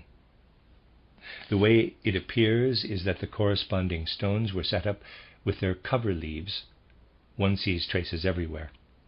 Footnote: according to the records, Rudolf Steiner said, quote, with their Denkblätter. This is a puzzle. The stones are standing stones with no lintels. If it had been lintels, he might have said Deckplatten, but definitely not Deckblätter. I have done extensive researches but found no solution to the problem. The word is made up of two elements: deck, which means cover, covering, and blätter, which means leaves. One possibility would be flaky bits caused by weathering. Both the original shorthand record and the transcript transcript held at the Rudolf Steiner archive in Dornach consistently state Deckblätter, and a footnote by Anna R. Moyse. Think of it like this. These ancient sites had no internal space. Up here you find two such Druid circles. When the sun moves through the heavens during the day, the shadows of these stones are at all kinds of different angles. It is possible, we say, to distinguish the ram shadow when the sun passes through the ram constellation, and then the bull shadow, the twins shadow, and so on.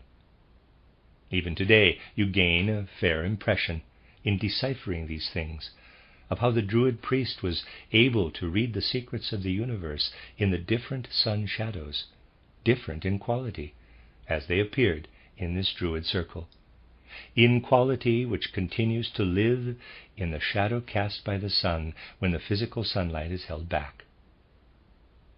A cosmic clock, telling of the secrets of the world, did indeed exist in the circle. They were definitely signs that arose in the shadows that were cast, shadows that spoke of the secrets of the world, of the cosmos. The second circle was like a kind of control, to check on the results of the first circle.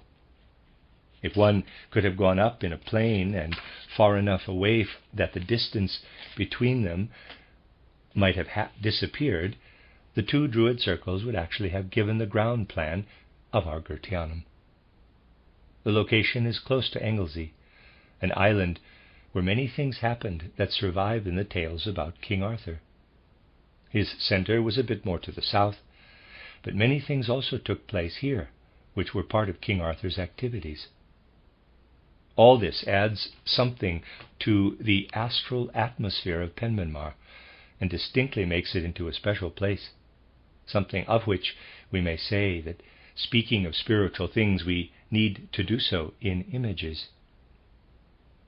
The situation with thinking in images is that the images created as one speaks of things very soon vanish in the astral atmosphere within our present-day civilization.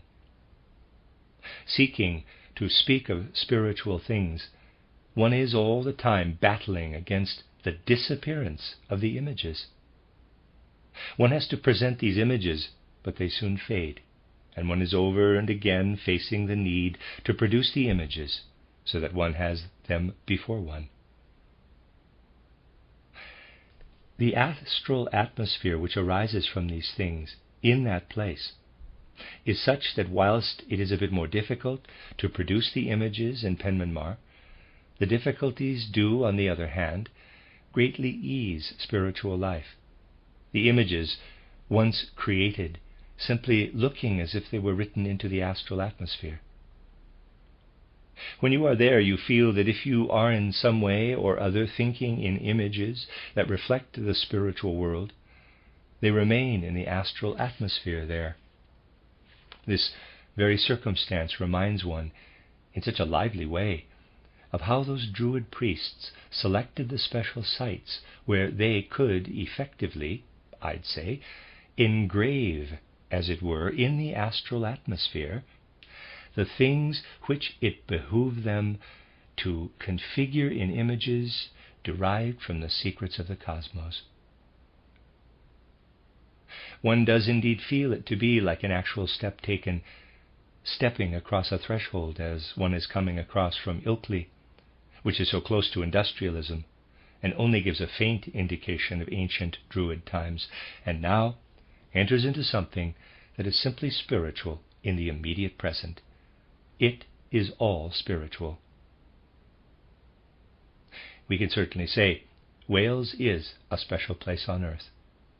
Today Wales is the preserver of a tremendously powerful spiritual life, consisting, it is true, of memories, but real memories, which are right there. The possibility of speaking purely about anthroposophy in this place, not in following its offshoots, but preeminently, is something I consider to be one of the most significant periods in the development of our anthroposophical life. We are indebted to Mr. Dunlop for making these arrangements, and now also bringing something of this nature into the evolving anthroposophical life. Full of insight, he has been working with energy.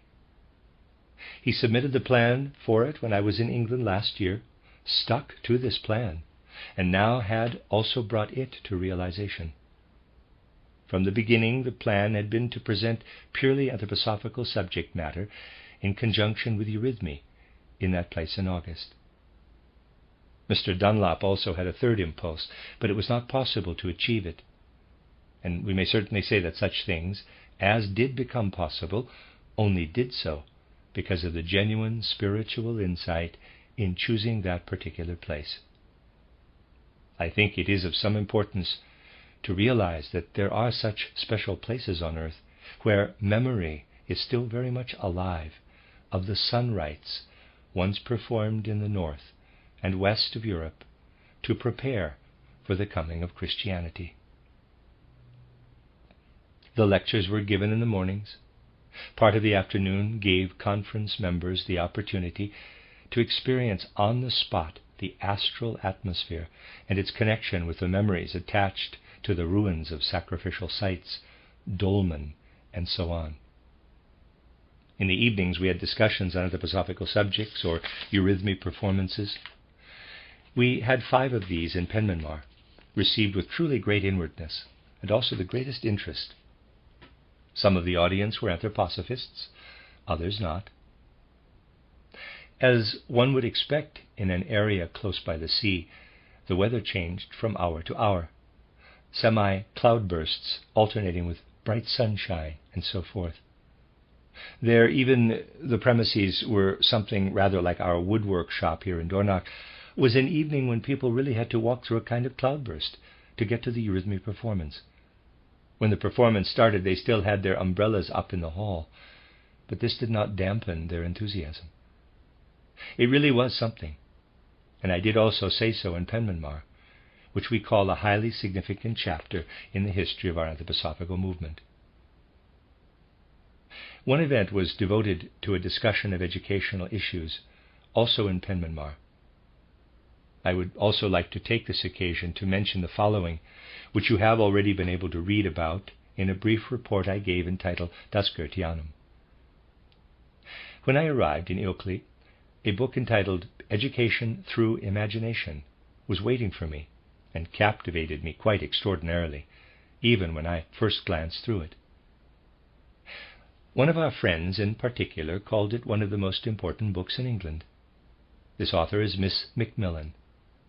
She was actually taking the chair for the first evening, and those that followed in Ilkley. Miss Macmillan gave the opening address. It was uplifting to see this woman's marvelous enthusiasm and honest inner fire for the practice of education.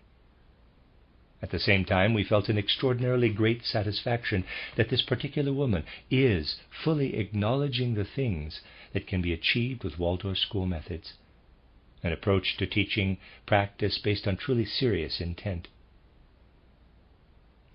Having read the book fully in the days that followed, I summed up my impressions in the article which appeared in the last issue of titled Das Goetheanum. On the last Monday, my wife and I were then able to visit the centre of this excellent ladies' activities in Deptford, near London, near Greenwich. That is where Miss Macmillan has her day centre. She takes the children from the lowest, poorest classes. She intends to take older children as well. Today there are 300 children. She started many years ago with 6, and today there are 300.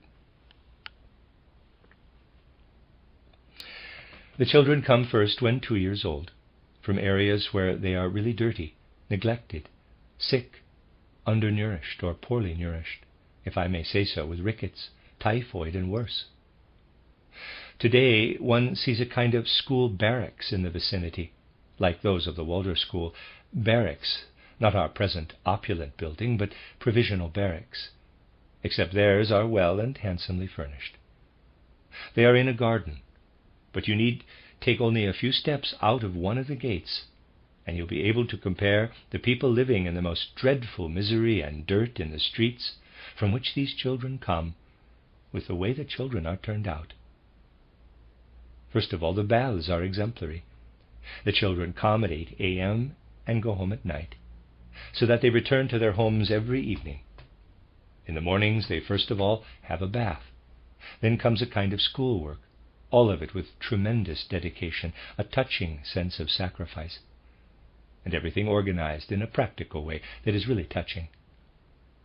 Miss Macmillan also believes that Waldorf school education will have to be part of it all one day. And so one really has to say that from this point of view, too, we may regard that work with full satisfaction. One might perhaps wish to see some things done differently today where the methods are concerned. But in view of that sense of sacrifice, this cannot be a consideration at present. Things are always evolving. And it is truly significant how well behaved these children then are, especially at meal times, when they are taken for their meals, serving themselves, with the food also always served by one of the children. What a practical approach can achieve is, for instance, evident in the fact that this heartwarming feeding of the children, so nice one would really like to join them, comes to 2 shillings and 4 pence a head for the week. Everything is extraordinarily practical. It was really lovely, for example, how they then called together the older children, who have been at the center for years, and they performed a long scene for us from Shakespeare's A Midsummer Night's Dream, showing real understanding and even a degree of stagecraft. It was moving, magnificent. How the children performed it, expressive and impressive, with real inner understanding of dramatic art. The performance of Shakespeare's A Midsummer Night's Dream was given almost in the same place where Shakespeare himself and his players once performed for the court. For the court of Queen Elizabeth I was near Greenwich then. The Queen's courtiers actually resided in the areas where the schoolrooms are today, and also other rooms which I'll come to in a moment. There, outside London, Shakespeare had to perform his plays for the court. The children performed these scenes from Shakespeare's plays for us in the same place. In the same area and connected with this education center is a children's clinic, again for the poorest of the poor.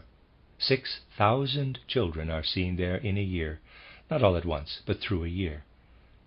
Miss Macmillan is also the head of this clinic.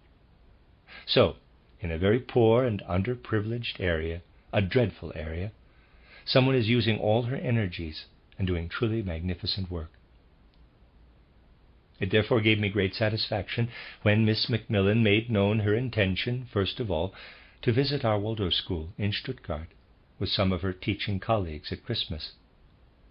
That body of teachers is extraordinarily dedicated. You can imagine that caring for such children in a way I have just described is not exactly easy.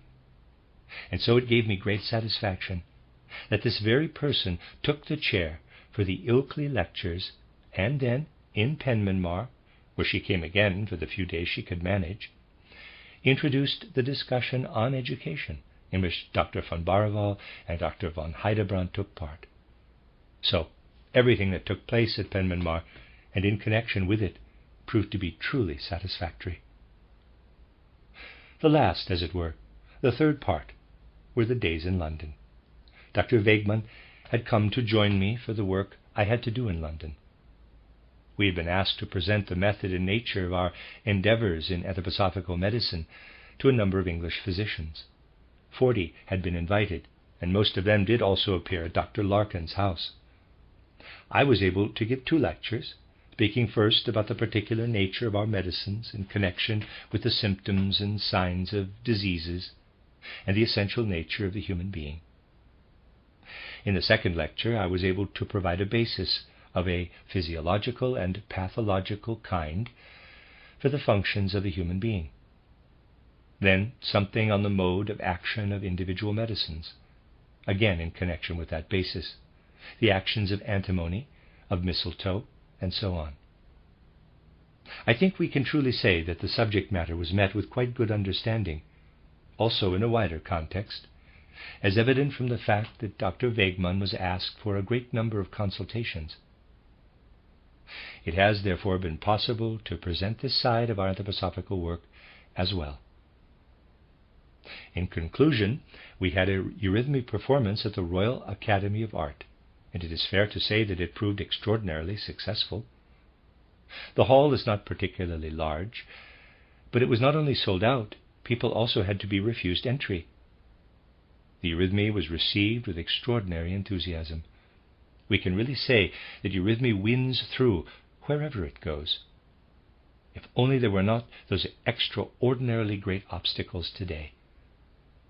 On the one hand, one sees all the positive responses.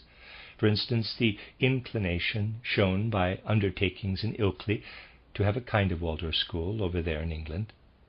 But it is with great concern, and this is always with us today, that one sees the vague response, I'd say painful in its effect, which comes when one asks oneself, quote, what will become of the Waldorf school in a Germany which is in such dreadful danger, seeing that the endeavors in education have had their beginnings there, close quote.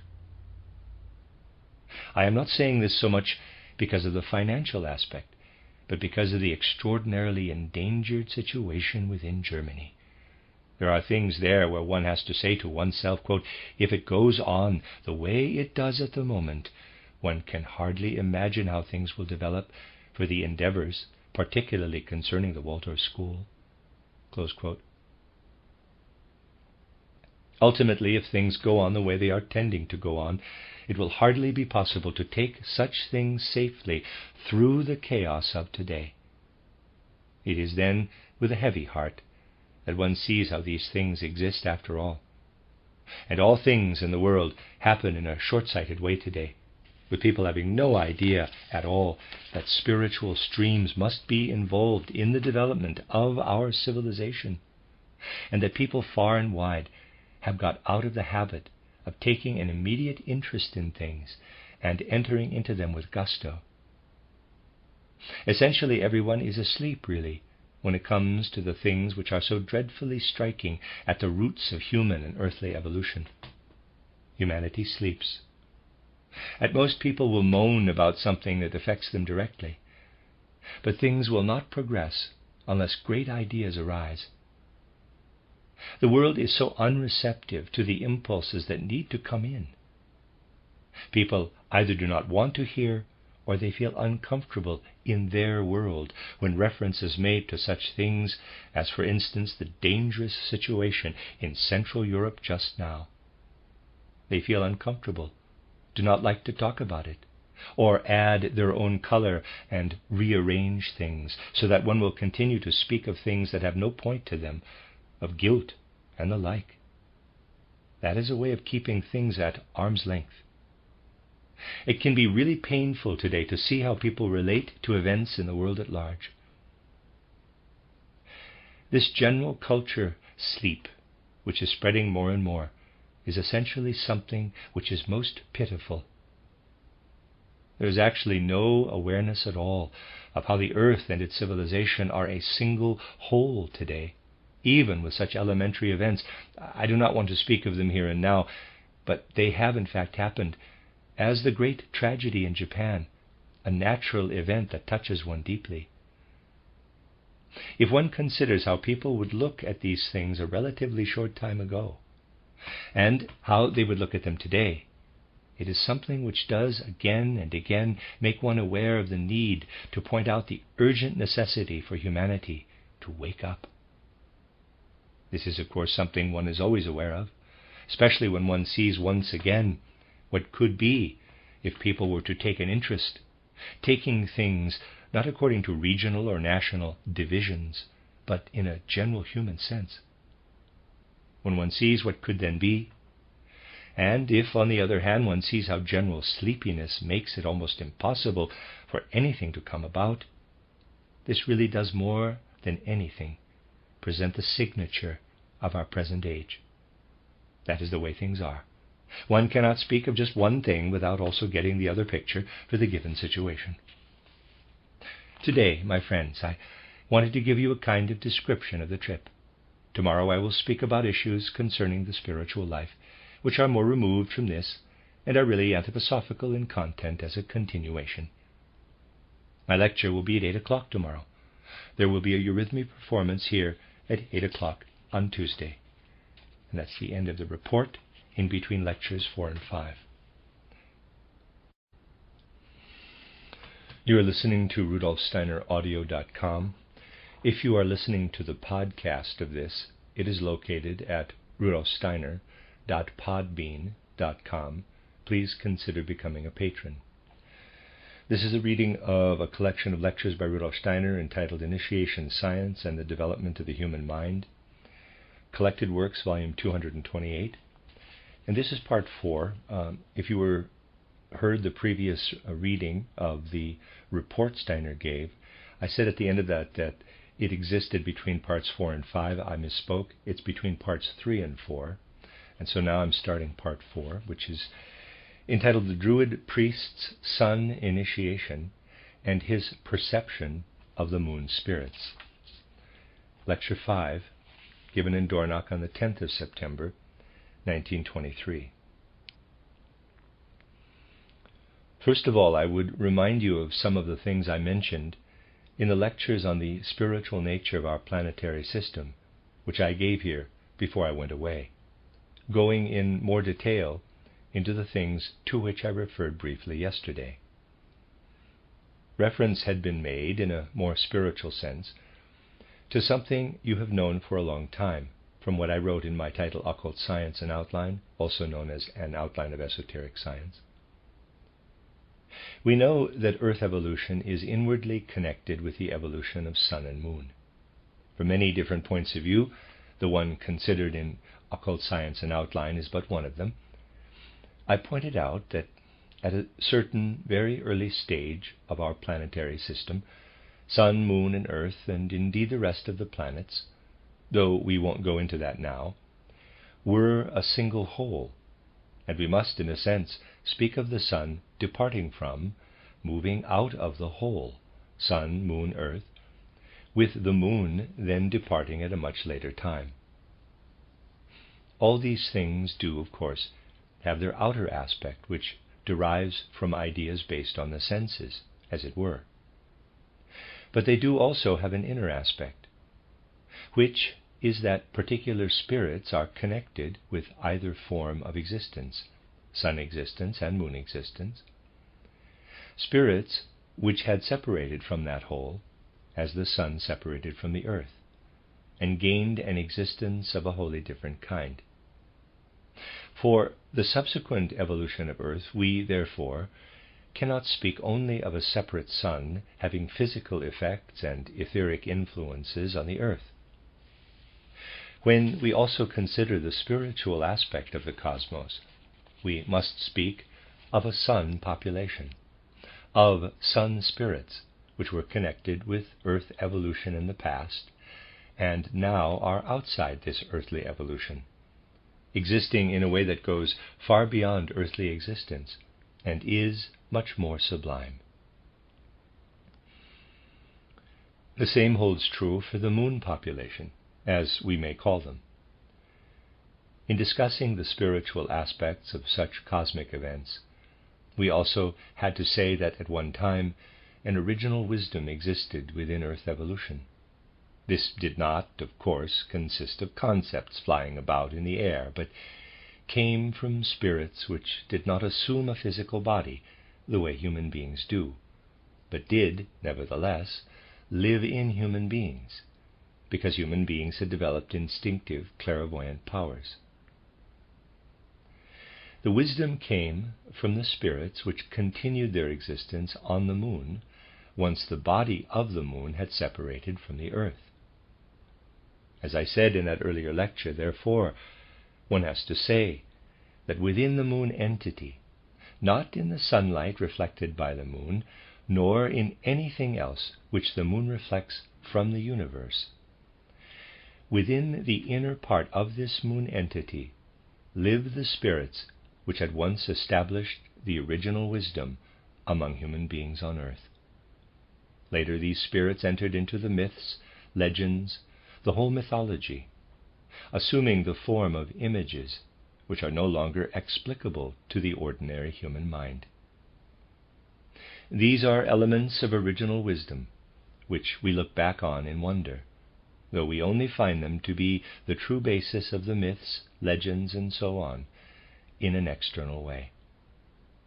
The powers of today's human intellect will only fight their way through to that original wisdom with great effort, by developing vision in images, inspiration, and intuition again. However, something of an unconscious memory remained of all that was once bound up with the earth, at least within humanity itself. At different stages in the development of human civilization, and I am certainly including the earlier periods of civilization, these unconscious memories would then come up in human feeling, in the whole human state of soul. Looking at civilization in general, we may therefore speak of a sun type and a moon type civilization. Those are memories coming to mind of something which did in earlier times work in human beings in a more comprehensive sense, like forces of nature.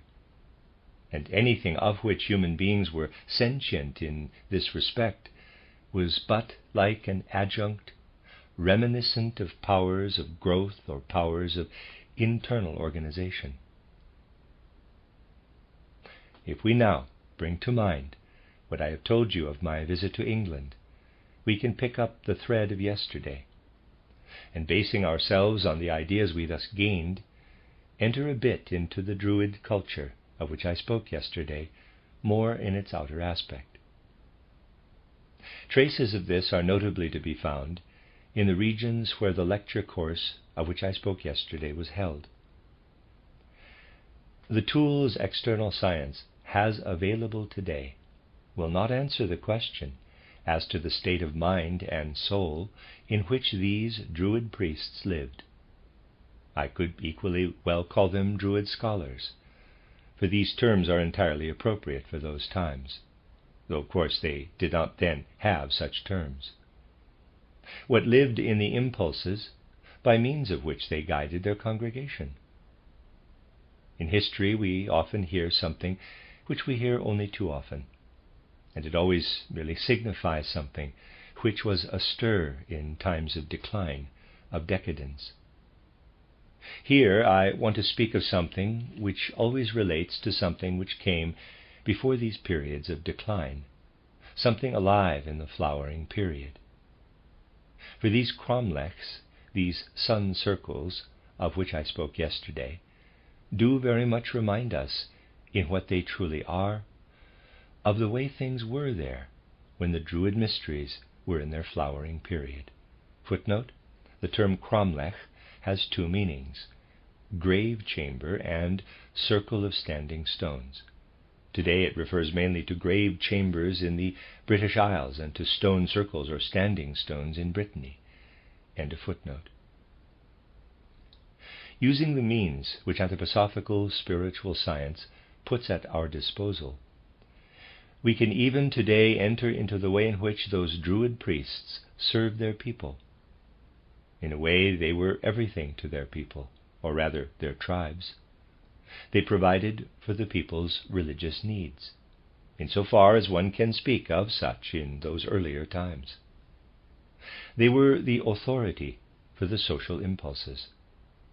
They also determined the healing method of that time. They united in themselves all the things which later were divided up among many branches of civilized human life. The only way of looking at this Druid culture, which is what we may indeed call it, is to consider the important aspects of it in a period that came before the one from which those mythological ideas echo across to us from the north. The mythologies connected with the name Woden or Odin. The aspects connected with the name Woden essentially belong to a time which came after this period, when Druid culture was in flower.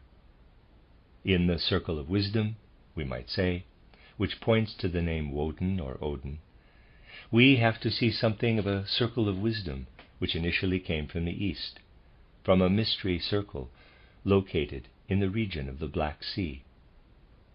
This then poured its spiritual content from east to west, with mystery centers established in many different ways as colonies, in a way all the way from the Black Sea to the west. All of it shone into a sublime culture, sublime in a deeper sense, into original wisdom, Druid wisdom. The wisdom of the Druids was in fact an unconscious echo, something of an unconscious memory of everything which the earth had received from sun and moon before sun and moon separated from it. In the Druid mysteries, initiation was essentially a sun initiation, and connected with the element which, through sun initiation, would then become moon wisdom. What was the real intention behind these cromlechs, these Druid circles? From what I said yesterday, you will realize that essentially they were intended for the study of the relationship between earth and sun. Looking at the individual sites, we find that they are really some kind of instrument used to cut out the external physical effects of the sun. The initiate, with the gift of a seer, would then be able to observe such sun influences as remained in the area of darkness.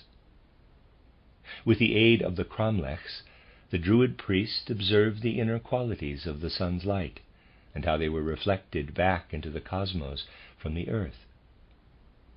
I would therefore like to say that the physical nature of the sun's light was held off. As I told you yesterday, a dark space was created by placing the stones in the ground and a covering stone on top. With the power of seeing through the stones, it was then possible to observe the spiritual essence of the sun's light in that dark space. So the Druid priest, standing before his altar, would be considering the inner qualities of sun nature, insofar as he needed what would flow into him there, full of wisdom.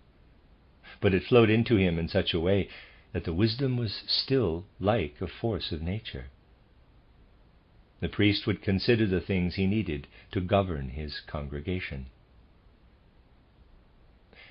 You must understand, of course, that we are speaking of a time when you could not look in the calendar to know when one must sow in the right way, when one should entrust this or that seed grain to the soil. Their calendar was something which the priest read in the sun effects. People did not pick up a book to inform themselves about time. The only book available was the universe itself. And the letters which made up the words came from observations as to how the sun influenced one thing or another that had been set up as a device. Today, if you want to know something, you look it up in a book. Then the Druid priest would look to see what the sun was doing at his cromlechs. There he would read the secrets of the universe. He would know when wheat, rye, and so on should be sown from what he read there. These are just examples. The priest would read the impulses that came from the universe for everything that was done in those days. The major impulses needed to complete the calendar for the year came from observations made in the shadow cast in the Druid circle. In those days, therefore, when there was nothing that had come from human intellect, the universe itself was one and all.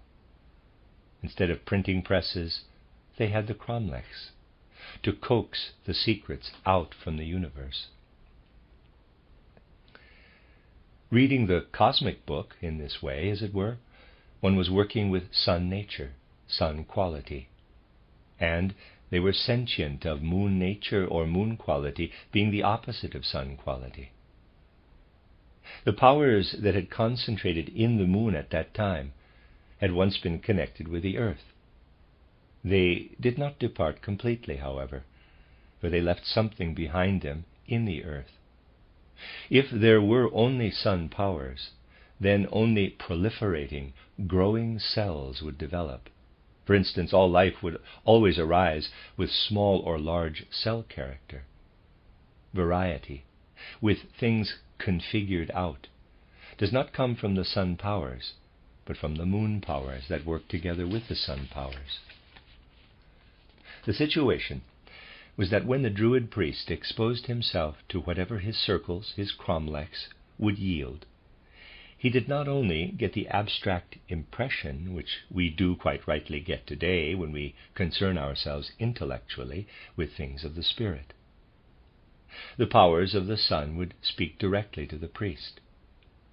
The spiritual sun, quality, would have an immediate influence in the shadow cast by the sun, and would influence him with much greater intensity than a sensory perception does on us today, for much more profound powers were involved. The priest would stand before his ritual site and observe this sun quality. As he did so, his breathing would change, growing lifeless, blunted, wavering, so that one breath would merge into the next. With the part of himself which as a human being he was, thanks to his breathing, the priest would live in the sun influence he encountered there. This did not give him abstract knowledge, but something which acted in him the way the blood circulation acts, inwardly pulsing through him, stirring up his human nature, even at the physical level. But this influence, which went as far as the physical aspect, did also have a spiritual part. It was the inner stirrings that he experienced that actually were his knowledge. We have to think of this knowledge in a much more living, intensive way as living experience.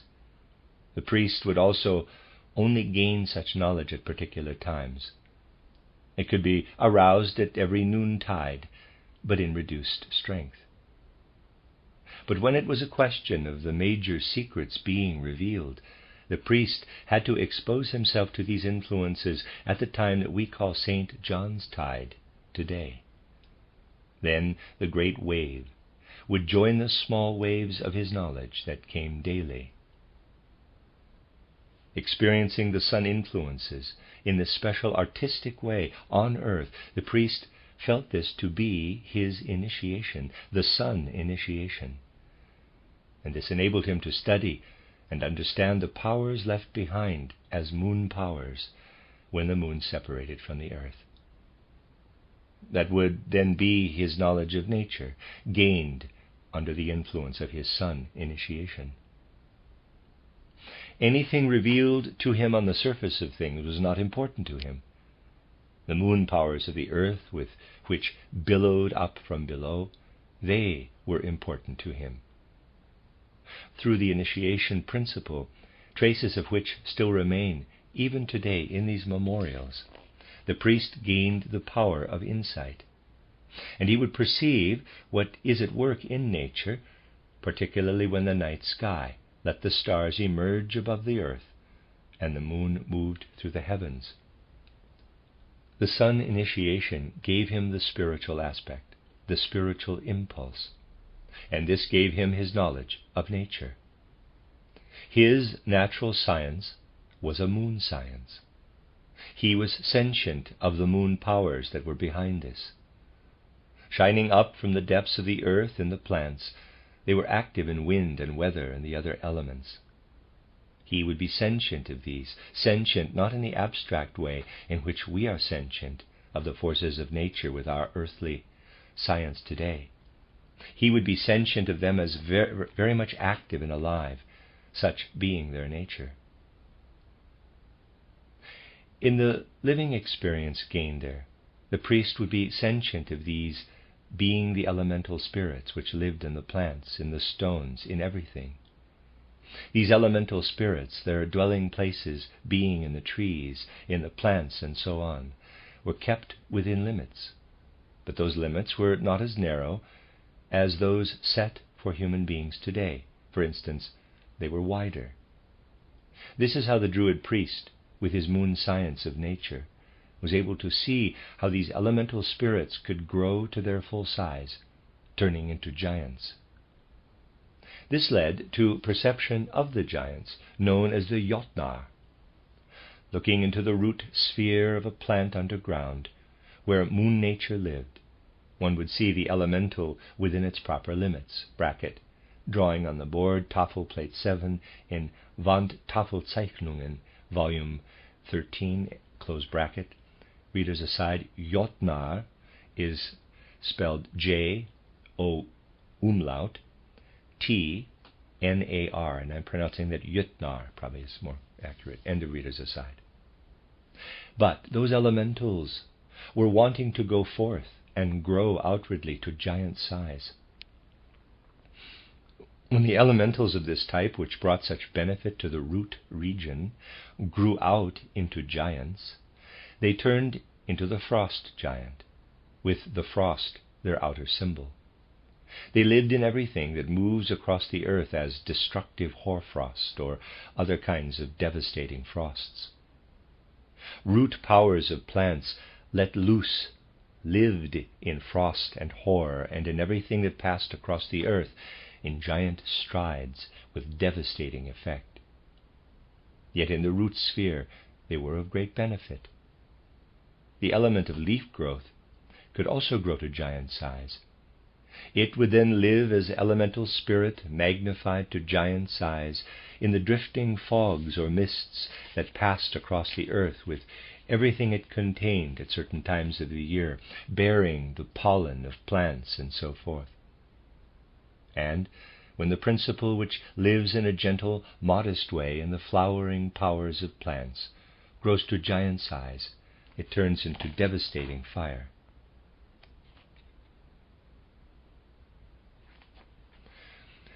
Meteorological events were thus seen as elemental powers, which, in the natural world, lived within their proper limit, having grown to giant size.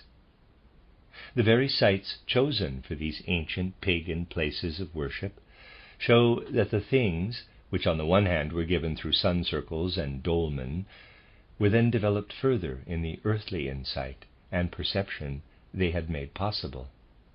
Developed in such a way that one was able to observe in the right way the mysterious movements and activities, flow and life of wind and weather, the way the elements of water and air, the hoarfrost welling forth from the soil, and the dew work together. Sun initiation and moon spirit insight thus gave rise to that most ancient idea, which I'd like to say we find to be part of the basis of European civilization.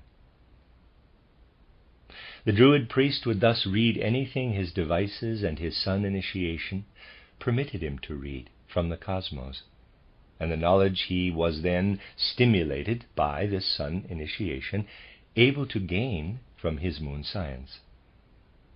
The whole of social and religious life was also bound up with this.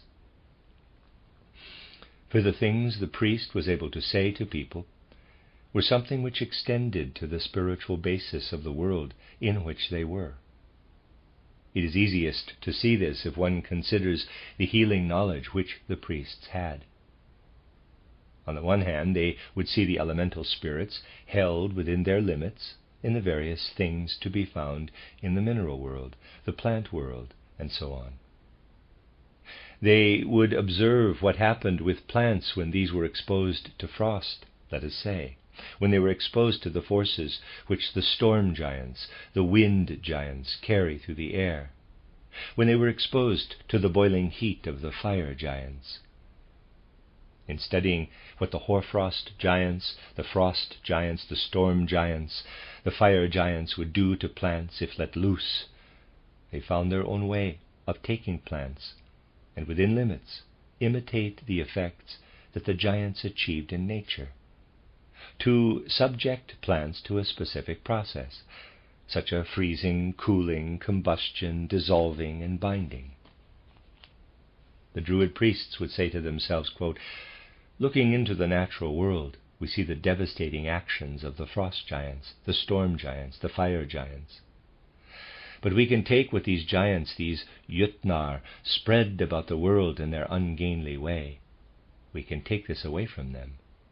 We can confine these moon powers that have been let loose within narrower limits again." Close quote. They produced their medicines, healing herbs and so on, by studying and making use of the things that happened when the soil was thawing, what happened in a storm, in the wind, in the boiling heat of the sun, applying the same principles to the sun quality that lived in the plants and which they had received with their initiation. Those medicines were based on the giants being reconciled with the gods. In those days, every medicine bore witness to the reconciliation between the enemies of the gods and the gods themselves. Foods were taken in under the immediate sun and moon influence, as nature offered them. A medicine was produced by a human being who would take the things nature did further, taming the power of giants to make it serve the power of the sun. You see, this whole way of living is only thinkable if there is no intellectualized inner knowledge, not a trace of it. When everything one wants to know is perceived as spirit coming to expression in the phenomena of nature themselves, or in what can be learned from natural phenomena with the initiation principle, using special devices, when everything is read in the book of the cosmos itself. Only then is such a life, such a kind of civilization possible. We have to think of this civilization as spread out across large parts of northern and central Europe about 3 or 3.5 millennia ago. Nothing existed then that was similar to writing. Only this cosmic script existed. And coming from the east, initially from a mystery center in the region of the Black Sea, something spread there which our ordinary mind can no longer grasp, which is now to be found in the Norse mythology which relates to Woden. What actually is Woden? The mystery from which this Woden culture arose was a mystery of Mercury, a mystery which added the impulses of Mercury to those of sun and moon. We might say that this ancient culture was in a state of innocence and naivety in the luster of sun and moon, untouched by the things that could be told to humanity through the Mercury impulses. These existed only over in the east at that time. From there they spread to the west, colonizing. Woden Mercury spread his influence to the west. This also casts a light on the way in which Woden is said to have brought the skill of runes, the writing in runes. He was therefore seen as the giver of what human beings brought forth themselves as the skill of deciphering the universe, initially in a very primitive intellectualistic way. That was the first intellectualistic element, the Woden element. So we may say that Mercury quality, Woden quality, had been added to sun and moon quality. Where this Woden element really entered as a full impulse, it would have an influence on all earlier experiences. Let me read that sentence again. Where this Woden element really entered as a full impulse, it would have an influence on all earlier experiences. Everything was in a way tinged, given a certain impulse coming from this Woden quality. For there was one particular secret of Druid culture. Things will of course germinate, come up everywhere, even in places where they do not belong. Weeds also grow in the fields. In Druid civilization, only sun and moon qualities were considered, quote, good herbage, close quote, of their culture. If it happened that the intellectualistic principle came up ahead of time, then it would be considered a weed. Among the many different medicines which the Druids had was also one to treat brooding, the Mercury quality. It may seem paradoxical to people today, but they had a remedy for broodiness, for getting wrapped up in one's own inner life, the state of one's own soul. The Druids wanted people to live with nature, not getting wrapped up in themselves. They considered someone sick even if he merely tried somehow to reflect nature in a primitive art, except perhaps by imitating it, or if he tried to produce signs. Someone who produced signs was sick and had to be cured. Such a person would then be considered to be a black soul, not a white one.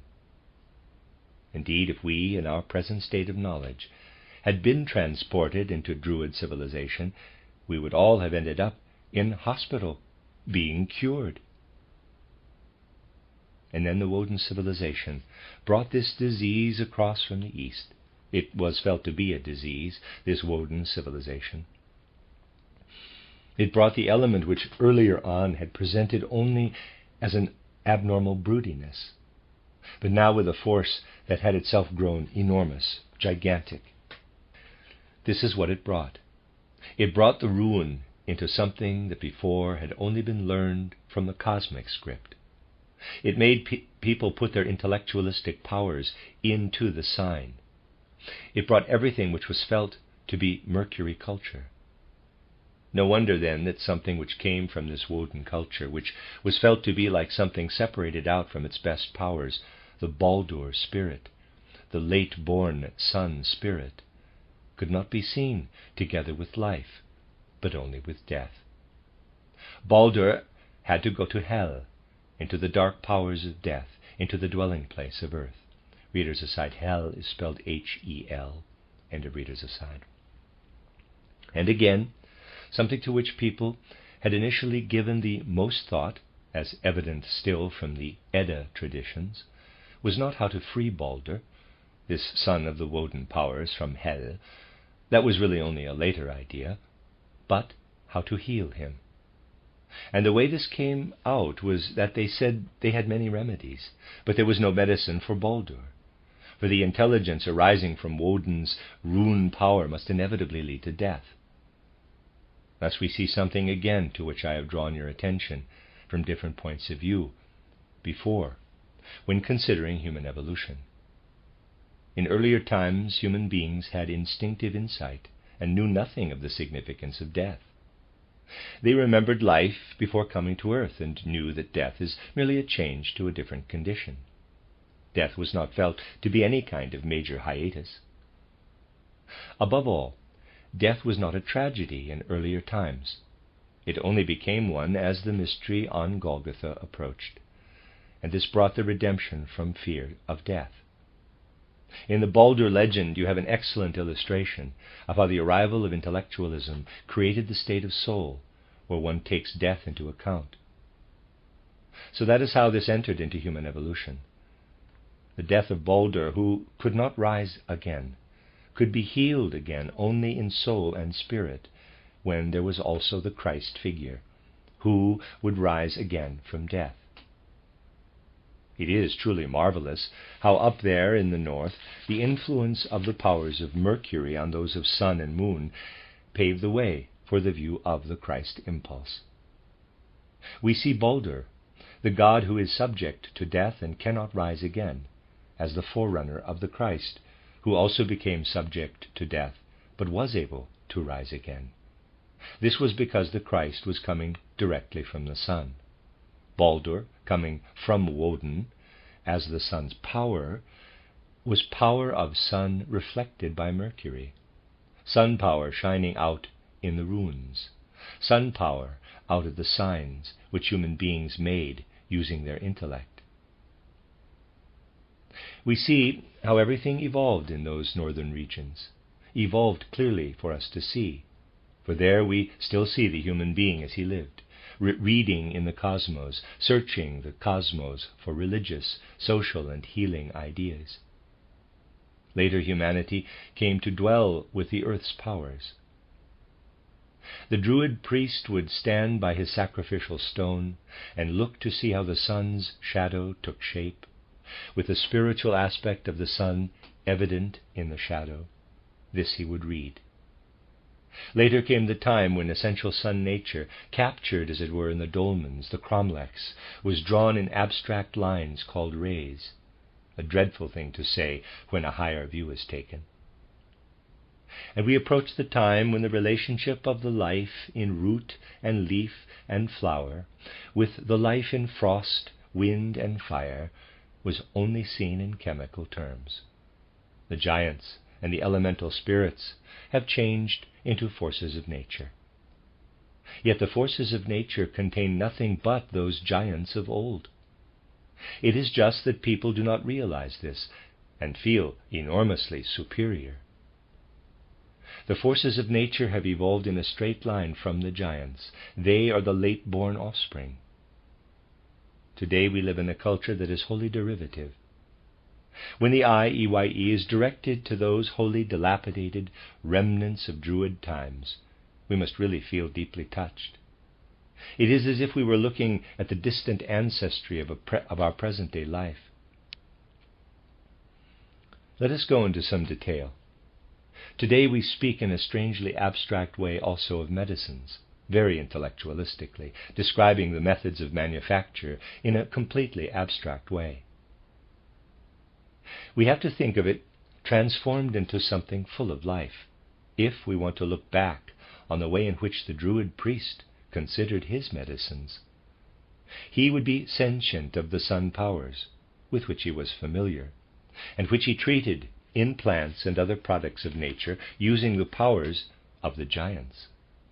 This was wholly alive to him.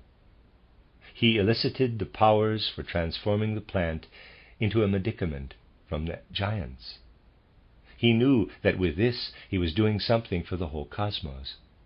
And he would then look at the human being.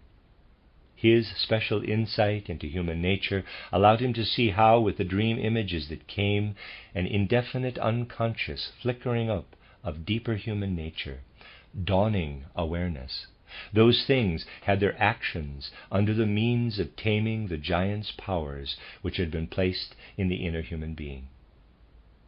On the one hand, he had his Loki, out there in the wild conflagrations. And on the other hand, he had the principles he had taken from Loki that allowed him to transform one plant or another in a combustion process. The way in which this took effect within the human being would show him the Loki power within the human being. It had been disarmed.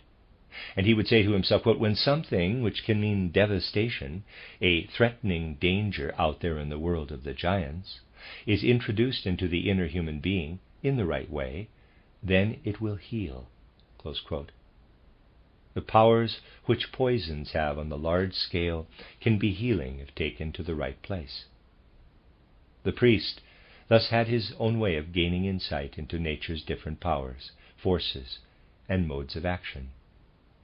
He had entered into the spirit, and thanks to this, sent religious, social, medical, and other impulses out into his congregation.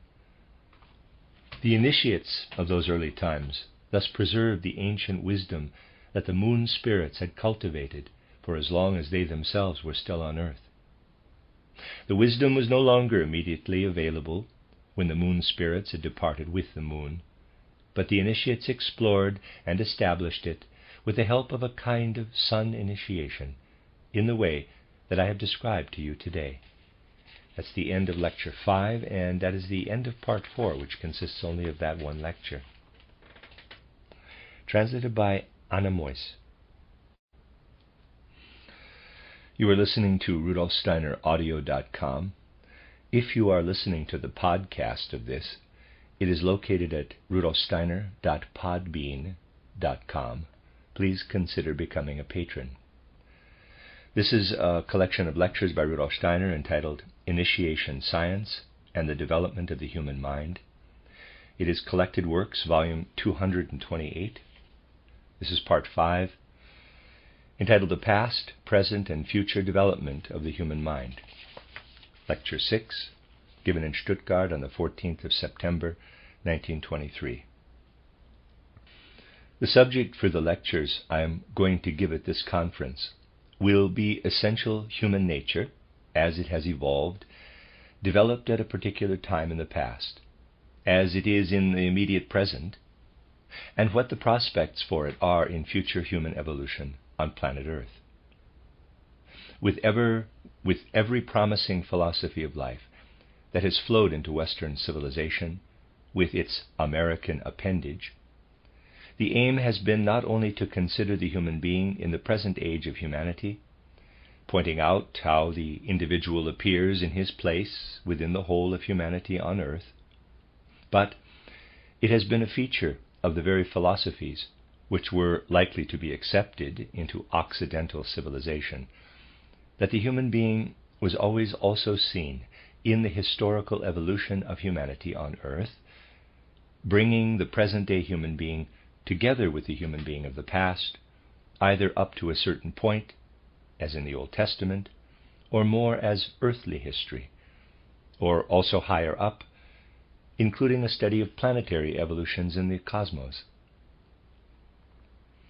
This was not so much a feature of Oriental philosophies, nor of the earlier philosophies in Europe, insofar as they were not yet part of modern civilization. They limited themselves more to placing the human being in the given space, as it were.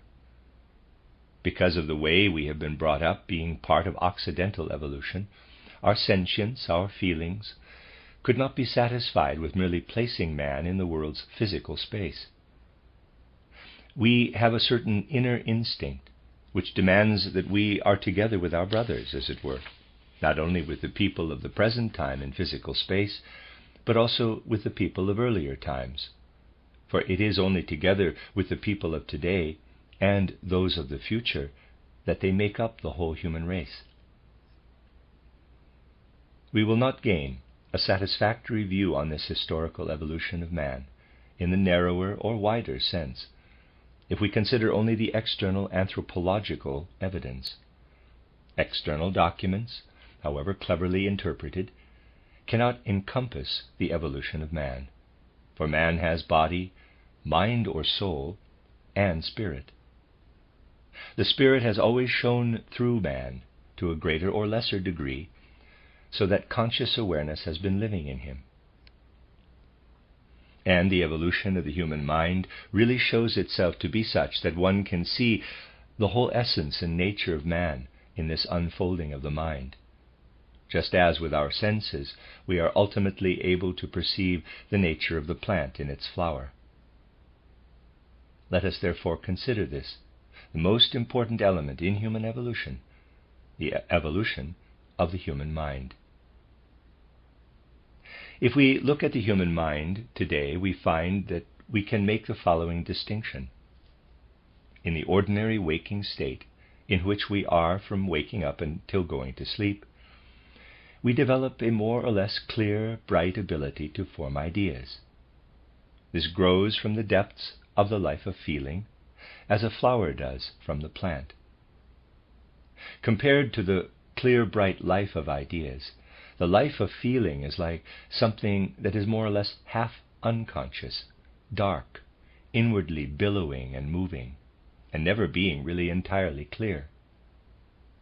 Deeper down than our feelings, which do at least also give very direct impulses to our life in ideas, much further down are then the will impulses.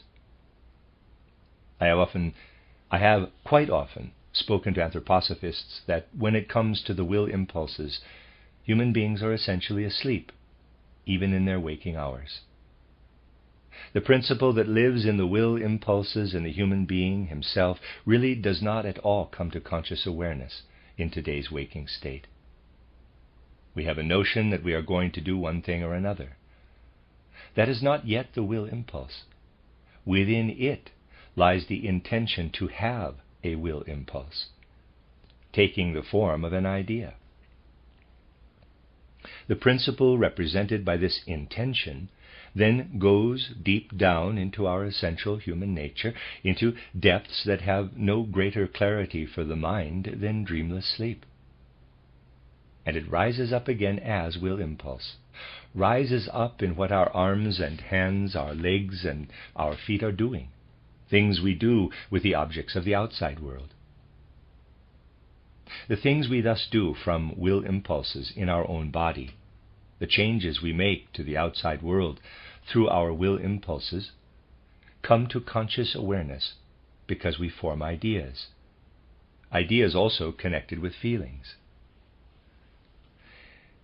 In our ordinary state of consciousness, we have only the beginning and the end of the will impulse, the intention as an idea, and the observation of moving ourselves or moving things in the outside world as the consequence of our intentions.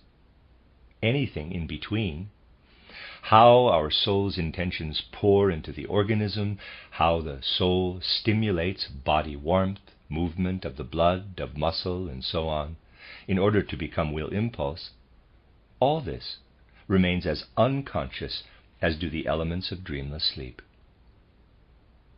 For it simply is the case that someone who is truly able to observe his experiences has to say to himself, quote, I am really only awake when forming ideas.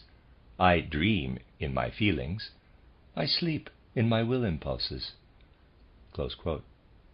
And it really is nothing else with these will impulses but what happens when we wake up in the morning and realize that our organism has restored and refreshed itself in a particular way. We perceive the experiences of sleep as we wake up. We intend to do this or that. We also send our intentions unconsciously down into our organism. Their life is a life of sleep when they change into actions. And we only wake up again when we act and see the results of what has been going on inside us, but has been at an unconscious level. Those are the major elements, as it were, of human inner experience, when awake, when dreaming, when asleep. For the dreams we have at night, in sleep, have little connection with our life in ideas. They follow laws that differ completely from the logical laws of our life in ideas. Yet one is able to observe if one goes into things. If one is able to do that, one will find that the course taken by dreams, this marvelous dramatic progress they often follow, shows extraordinary similarity to our life and feelings. If we were able only to feel when awake, the feelings themselves would not be similar to the dream images, but their inner drama, tensions, relief, wish impulses, disasters of inner experiences that may wallow in feelings, they present to our feeling with all the, quote, lack of definition, close quote, or if you like, definition one also gets with dreams, except that a dream lives in images, and our life of feeling in the characteristic experiences which we identify with terms of inner sentience in feeling. We may therefore see feeling and our actual dreaming as dream states in the present-day human mind, and the processes of will impulses and those of actual dreamless sleep as belonging to the present-day human being's sleep level of consciousness. We have to understand that the basic aspects of the conscious mind, as it is today, have not that long ago also gone through a process of development, a development which people prefer not to speak of in our present materialistic age. Yet we will no longer understand things that have come down to us as documents of human thought as early as the first Christian centuries, unless we are aware that something very different lived in the inner human being when he was thinking than lives in the inner soul today. And there is need to point out that it is downright ignorance in our souls to approach a work such as John Scotus Origina's title Periphyseon, De Divisione Natura, or the Division of Nature, written in the 9th century, let us say, with the kind of life of ideas we have been brought up in, or the old books on alchemy. Today's way of thinking does not allow us to understand what was meant at that time. You read words and do not understand what people meant by them. From the 15th century onward, human thinking has borne a quite specific stamp. And although this developed slowly and gradually, it has, relatively speaking, already reached its high point today. This form of thinking, being the actual waking state in present-day human life, as I have shown, is really such that essentially present-day people cannot find happiness. People think that only their waking experiences have light and clarity. They think it is the only thing by means of which, drawing on their inner life, they also compose the most marvelous results in the sciences. Essentially, however, people do not find happiness at all with this present way of thinking to meet their inner longings. For they actually lose themselves in this present-day thinking. They lose themselves so that this thinking is the only clear content of the mind, much clearer than the blood circulation, for instance, or their breathing. Those remain dark and unclear in lower regions of the conscious mind. One feels that a reality lives in them, but one really sleeps through this reality and is awake only in forming ideas, in thinking. But particularly if one is a bit inclined, let us say, to practice self-reflection, one will find, quote, you are actually losing yourself in the thinking, which is really the only thing you have in your inner life, close quote.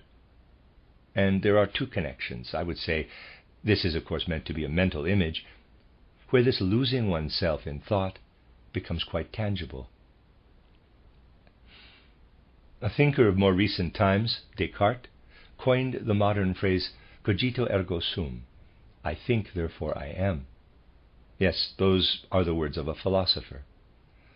But people of more recent times do not say so, are unable to say so.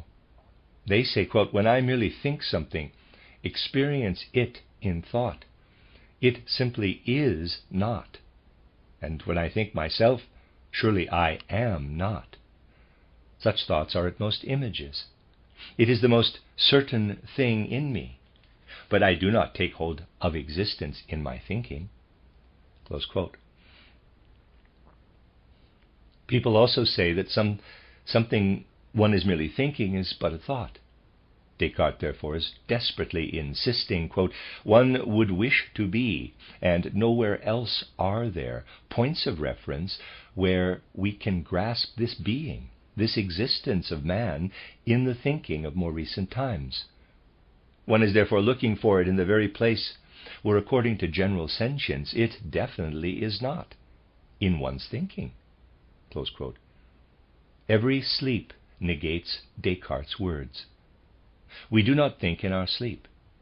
Is it that then we are not? Do we die at night and are born again in the mornings? Or are we, do we exist from going to sleep to waking up? The simplest truths do not take account of the views currently held in the world. Those words reflect a desperate clinging to something with one's being, quote, I think, therefore I am, close quote, and not any kind of inner experience. So that is one thing. The other connection we may refer to as this. Apart from our thinking, and modern people are very proud of it, we also have the findings of modern natural science, of observations, and the results of experiments. Well, yes.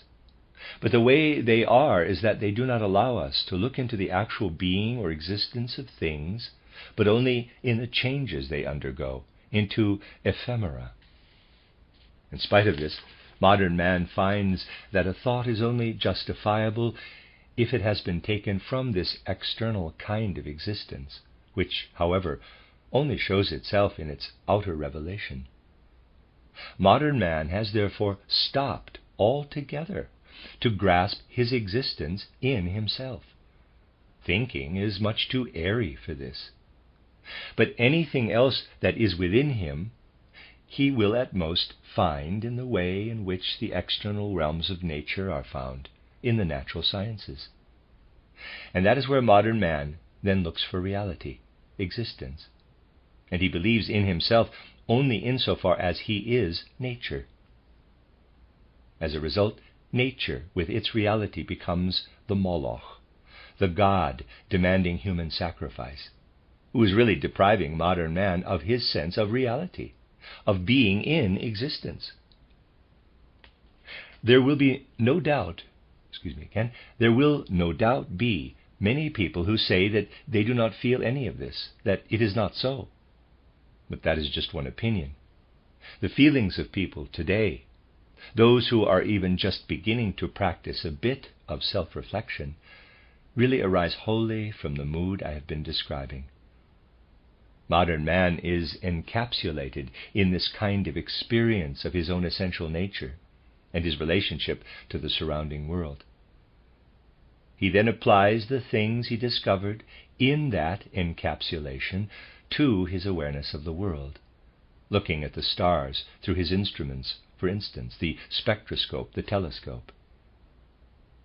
He notes down what he sees there and makes it into a purely spatial astronomy, astrophysics, and so on. He does not realize that he has actually just taken up to the heavens something which he has observed and calculated in and for things on earth. If I have a source of light here, everyone will agree that when I have gone many thousand miles away from that light source, the light out there in space will have grown weak, or may perhaps no longer be visible. Everyone knows that the luminosity of the light decreases with distance. A law of physics also says that gravity decreases to the square of the distance. Yet people do not take the thought any further. That gravity has a certain value here on earth and decreases to the square of the distance is something people understand because we live here on earth, establish laws of nature, fathom earth truths, and connect them. They are true where gravity has a particular value. Gravity decreases, and so do the truths. Something that holds true on earth ceases to be true as we follow its spread in the cosmos. We do not have the right to apply the physics and chemistry we establish here on earth in simple analogy, just as we cannot apply the values for gravity on earth and in its immediate surroundings to the cosmos. We must not consider the truth that pertains to the spheres of heaven to be the same as the truth we know here on earth. We know that this is something enormously paradoxical, indeed fantastic, for modern people to hear. But that is how it is at the present time. The encapsulation of general conscious awareness has grown so powerful that a paradox must result as soon as we make the least pinprick in the capsule with something we say. It is in connection with all these things that human beings are really completely bound to the earth today, so that none of their insights, and often not even their reflections, can go beyond the things they experience on earth. And they do the same thing with cosmic time as they do with cosmic space. You see, I have often been discussing these particular truths in anthroposophical circles, and what I am going to say now is repeating this, using a single example. This was particularly evident when I was invited by our English anthroposophical friends to give a course of lectures in Penmanmar in the second half of August. This is in Wales, where Ainslie Island lies near the west coast of Britain. It is indeed a quite remarkable region, a region which shows that there really are also geographies all over the globe which differ from those found in ordinary school books, even the school books at a higher level. People consider it quite advanced today to include the nature of the vegetation, the fauna and flora, when describing the geography of a place, and still base themselves on the geology, paleontology of the rocks, and so on. But there are much more inward differentiations across the globe than those commonly used for the geology of our Earth. In Penmanmar, where the lecture course was given, you take a few steps, as it were, 1 to 1.5 hours into the mountains, and you'll everywhere find the remnants of the ancient Druid rites, decayed stone structures of a simple kind. Thus, stones have been put together to enclose something of a small chamber, with a covering stone. There sunlight was excluded in a makeshift way, so that it would be dark inside. It cannot be denied that those cromlechs also served as burial places, for the most important ritual sites have always been built above the graves of others. Here, however, we have something entirely different as well, also with these simple cromlechs, and this is evident from what we called the Druid circles. It was really very beautiful to see when I went up one such mountain near Penmanmar, where the sparse remnants of 2 Druid circles may still be seen today, lying close together. The stones were positioned in such a way that one can see today that there have once been 12 of them, and someone who wants to see what this was all about will look and see that what mattered was this. As the sun followed its course in the cosmos, be it in the course of a day, be it in the course of a year, it would always cast its shadow in a particular way, one way of one stone, another of another. Watching how the shadow changed in the course of the day or the year, one was able to follow the course of the sun. People are sensitive to light today, particularly if the light is also bearing warmth, or the warmth is bearing light. Even today, human minds register the difference between sunlight in summer and sunlight in winter, because one feels hot in summer and cold in winter. People also note more subtle differences. But the differences in the light that one notes, because one is cold or hot, can also be seen in the shadow. It is not the same if it is the October, July, or August sun which casts the shadow, not only where the shadow is concerned, but also in inner quality. It was one of the tasks of the Druid priest to be able to perceive the quality of the shadow, that strange addition, one might say, of a reddish tone in the August shadow, a bluish tone to the November or December shadow. Their training enabled the Druid priests to read the daily path of the sun in the shadow. They could read the annual path of the sun in the shadow. It is still evident from these remnants today that one of the tasks undertaken there was of that nature. Many other things were part of the ritual, a sun worship that was not some kind of abstraction, not even the abstraction of mere devotion and humility. It would be absolutely wrong to think so, though this is no reason to underestimate devotion and humility. But here it was not abstract devotions and abstract humility which mattered, but there was something else as well to the ritual. You see, the grain of wheat, the seed of rye, needs to be buried in the ground at a specific time of the year. It is not good if they are put in the ground at the wrong time. Someone who knows these things very well will know that it matters if seed is sown a few days sooner or later. And there are also other things in human life. The life of the people who once lived in the geographical area where the Druids performed their rites, perhaps 3 millennia ago. Life was no doubt extraordinarily simple, with agriculture and animal husbandry the main activities. But let us ask ourselves, how were they to know when to sow and to harvest in the right way, when many other things needed to be done, which were connected with developments in the natural world through the year? People will say that today country people have their farmers' calendars, which tell them that this is the day for doing such and such, and this the day for such and such. These things are quite brilliant.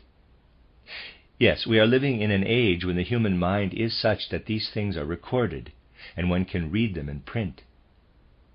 It does not occur to one that one is getting them from the printed page. That is how it is. But at the time when Druid worship was at its height, people did not have anything like this, not even the most primitive beginnings of reading and writing. But what they did have was that the priest could stand in such a Druid circle and observe its shadows. According to the shadow, he would say that for the next week the countrymen should do this or that.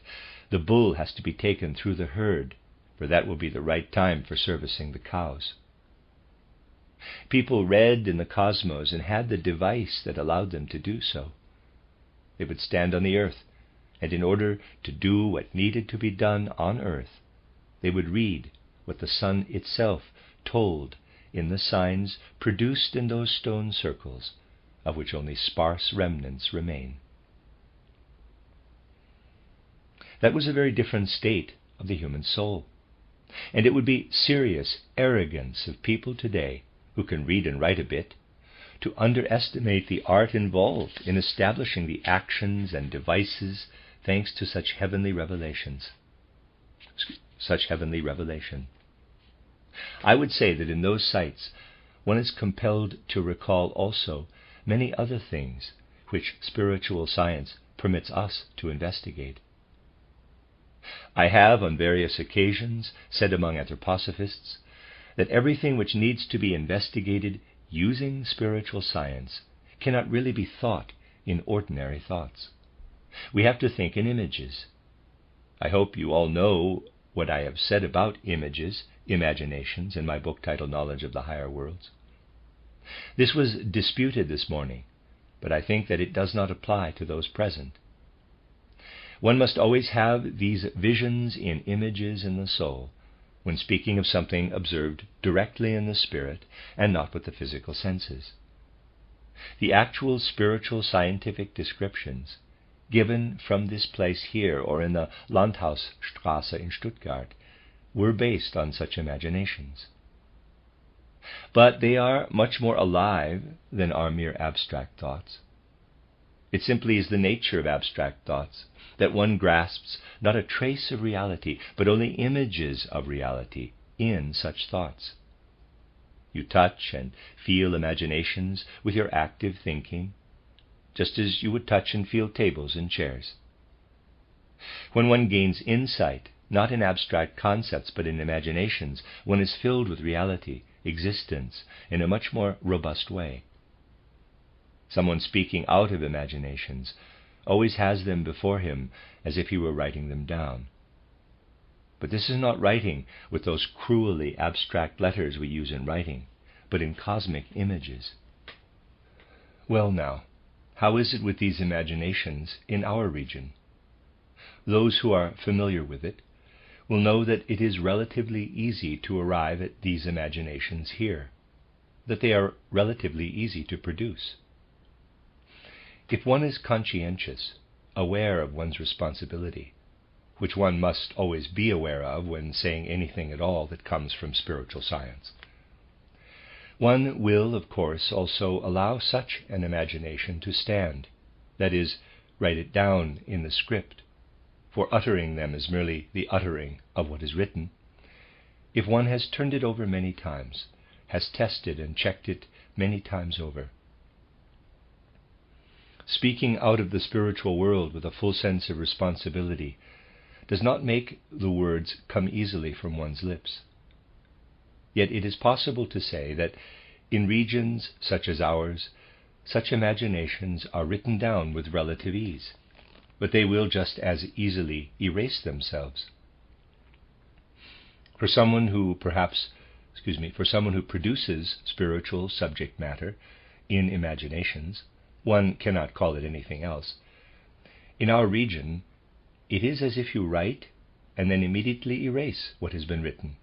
It is quickly erased. In that other region where sea and land meet, ebb and flood come every day, where the wind goes right through you, we not only felt the wind come in through the window in the hotel where we stayed on the ground floor, but we walked across the carpet as if on the billows of the sea, with the wind passing through underneath the carpet. It really did go right through one, and the whole of nature there is so much astir, joyfully stirred, that cloudbursts often alternate with sunshine, hour by hour. There you are in a natural world, full of joyful life, and literally cannot help yourself, but then also remember how this natural world revealed itself to the Druid priests of old. I might also call them Druid scholars, it is one and the same thing, when they looked down on it from their elevated seat. What did the earth look like to the Druid priest's inner eye, EYE? since the heavens appeared to be as I have just described.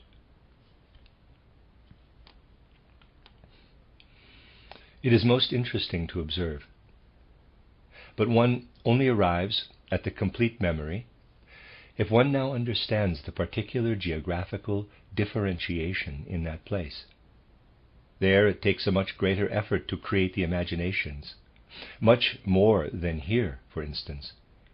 They do not easily inscribe themselves in the astral atmosphere, as it were, but they persist for a long time, are fixed, do not erase so quickly.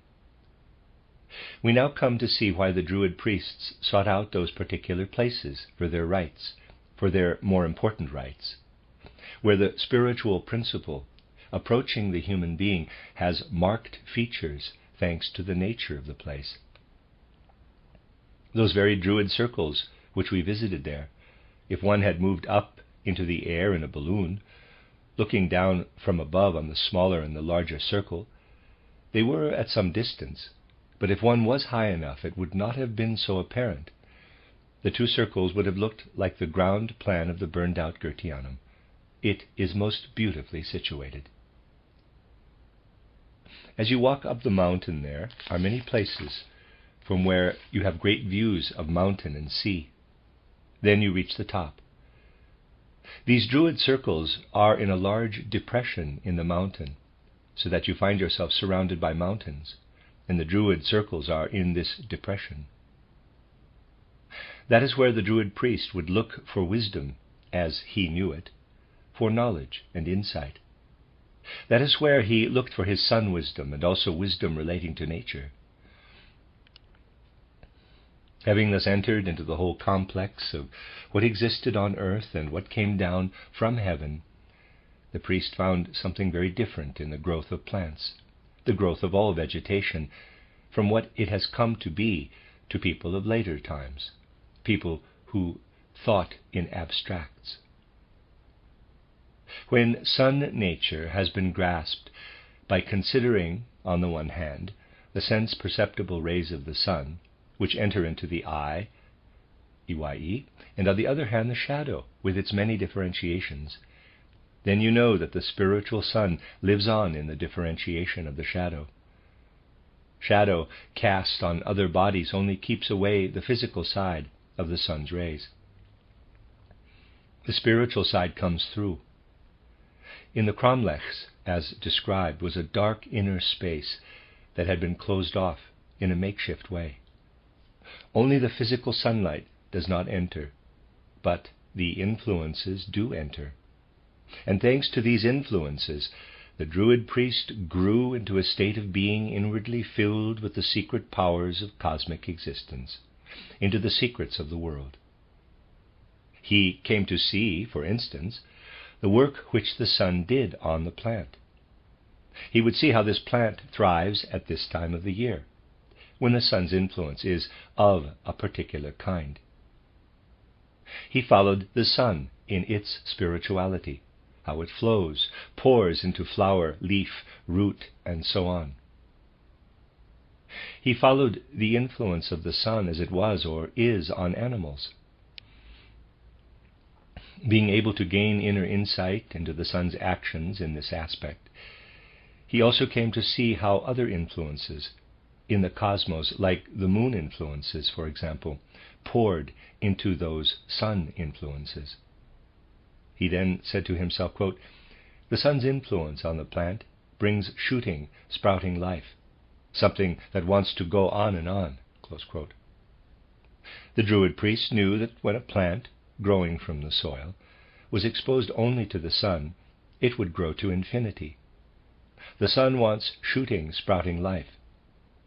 It is due to the moon influences, which are not only in the sunlight reflected back from the moon, that this life is held up, configured, that leaves, flower, fruit, and seed assume a specific form, that the striving for infinity is set many kinds of limits.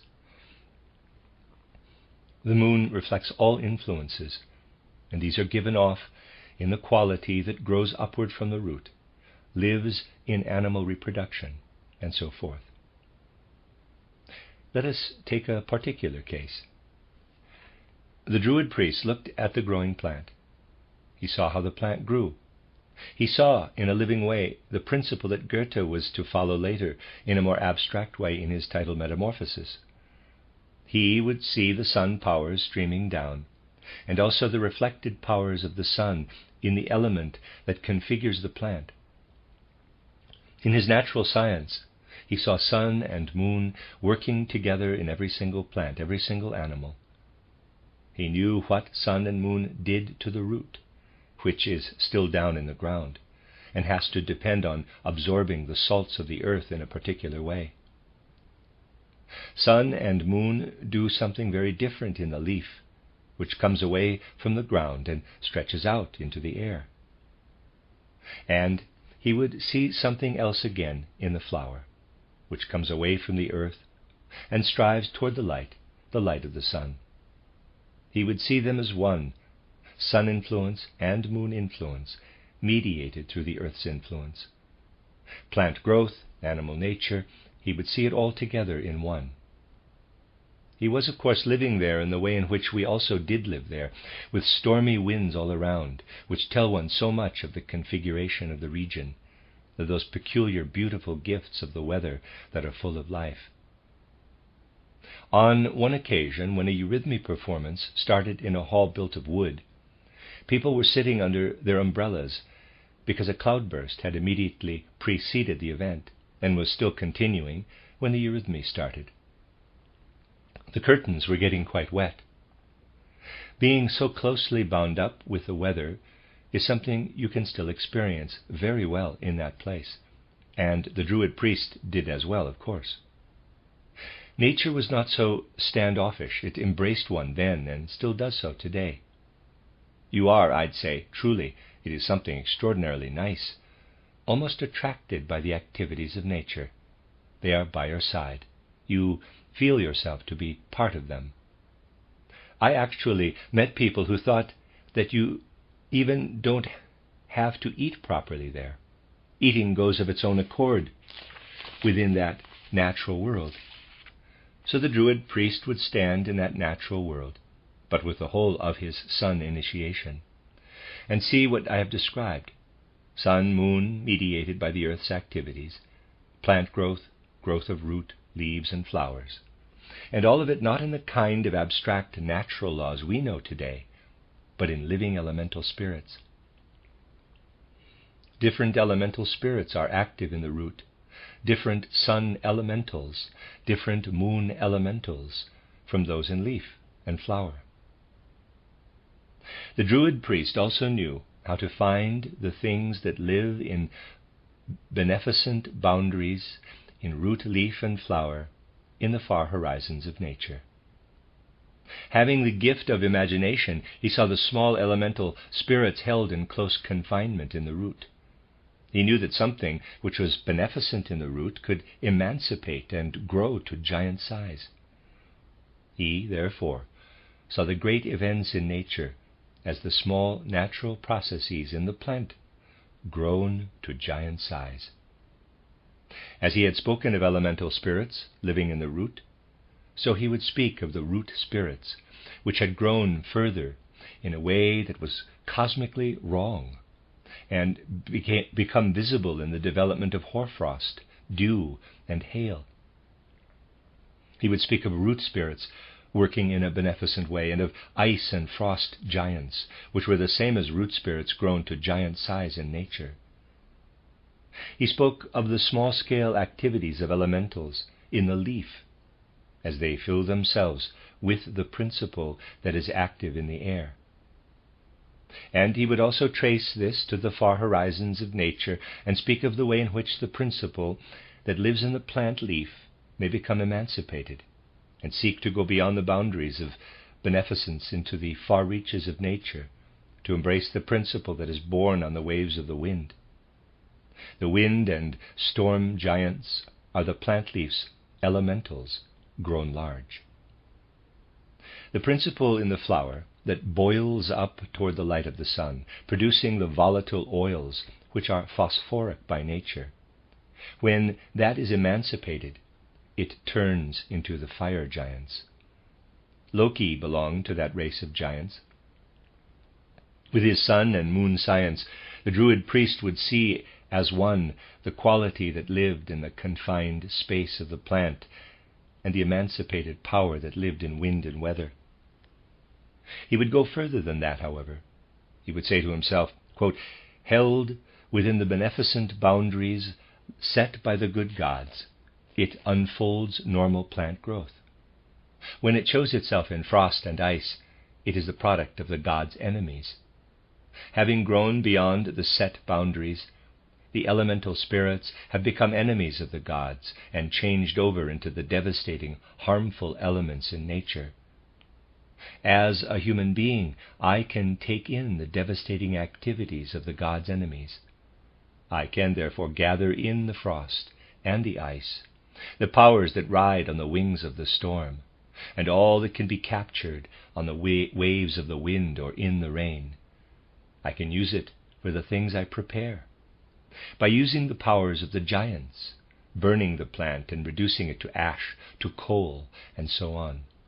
I take the powers of the giants and use the powers of the frost, the hail, the raindrops, and other such things, and the forces of the fire giants to protect normal plant growth.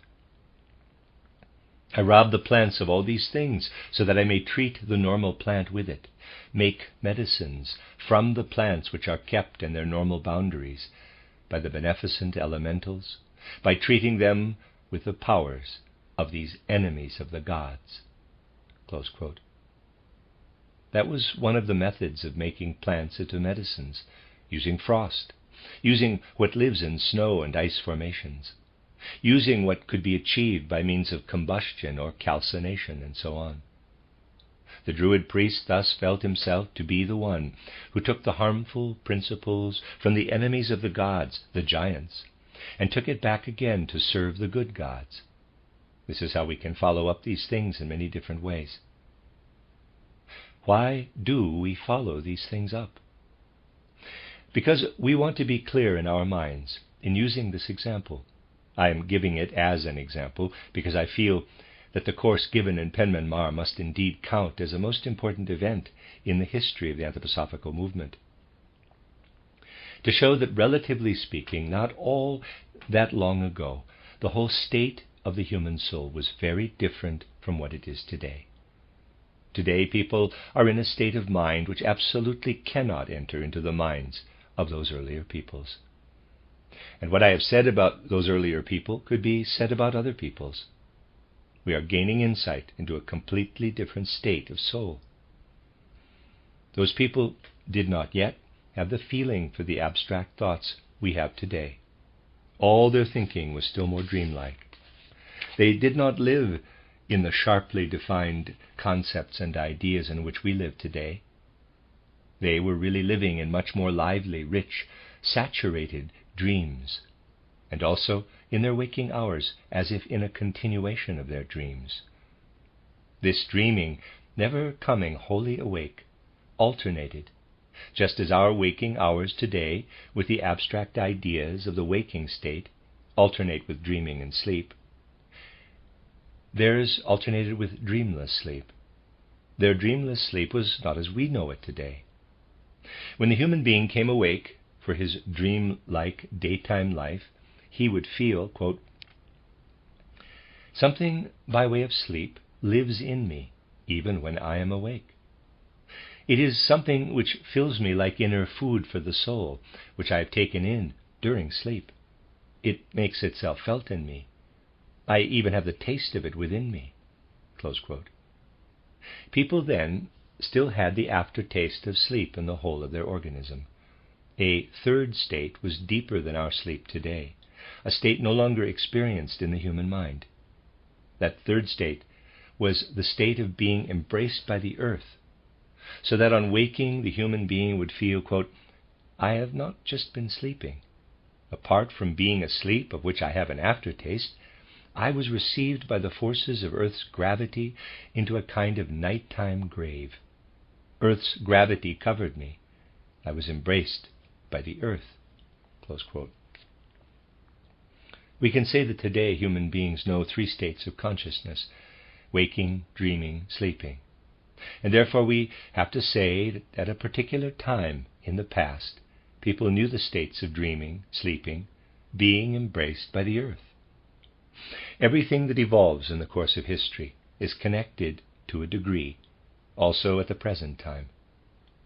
Because of this, some human souls will have something unusual arise within them in a later life on earth, something like a real memory of earlier times connected with their earlier life on earth. This memory, which begins to shine out in such people, something abnormal in their own time, is like a living memorial in the soul. One such spirit was Jakob Böhme, another Swedenborg. Something connected with the evolution of humanity shines into humanity of more recent times, from a far distant past. Tomorrow I will speak of the inner nature of Jakob Böhme and of Swedenborg, so that we may understand the human past and the three states of awareness which human beings will have in the future. The end of Lecture 6. You are listening to RudolfSteinerAudio.com. If you are listening to a podcast of this, it is located at RudolfSteiner.podbean.com. Please consider becoming a patron. This is a reading of a collection of lectures by Rudolf Steiner entitled Initiation Science and the Development of the Human Mind. Collected Works, Volume 228, translated by Anna Moyse. This is Lecture 7 of 8 lectures, given in Stuttgart on the 15th of September 1923. Yesterday my aim was to show the state of mind or soul which people living in a particular region had at an earlier time, by considering the evolution of Druid culture, which is close to our anthroposophical movement at the present time. Going back through 3, 4, 5,000 years in human evolution, it is different for different regions around the globe. We can always enter into such states of mind which were very different. Being states of mind, they do, of course, mean that the whole cultural and social direction and guidance of human life is in accord with the conditions for such a state of mind or soul at a given time. The evolution to which I am referring relates to the gradual unfolding of conscious awareness. People were very different in earlier times compared to today, and will be different again in future times. Conventional history has little to say about this. Because of this, going beyond a few centuries from the historical present, ordinary history largely proves to be illusionary by nature, if one seeks real human understanding. Yesterday, I said that essentially we will have to observe three states of conscious awareness, inevitably again with many nuances: waking, dreaming, and sleeping.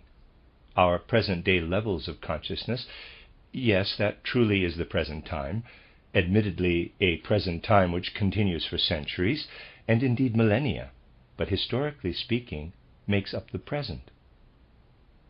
Going back to earlier times in human evolution, we do not find the waking state with logical sequences of ideas, to which I referred yesterday. The further we go back to begin with through human evolution, the more do we not find that kind of logical mind. This really only came up in all severity in the 14th and 15th centuries, its first beginnings having been in the later years of ancient Greek civilization. We do, however, find a much more lively state of mind in earlier times, filled with images and not ideas.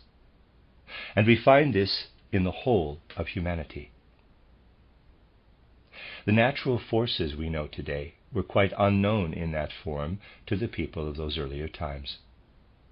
At the time of which I spoke yesterday, people would not speak of the laws of meteorology governing winds and weather.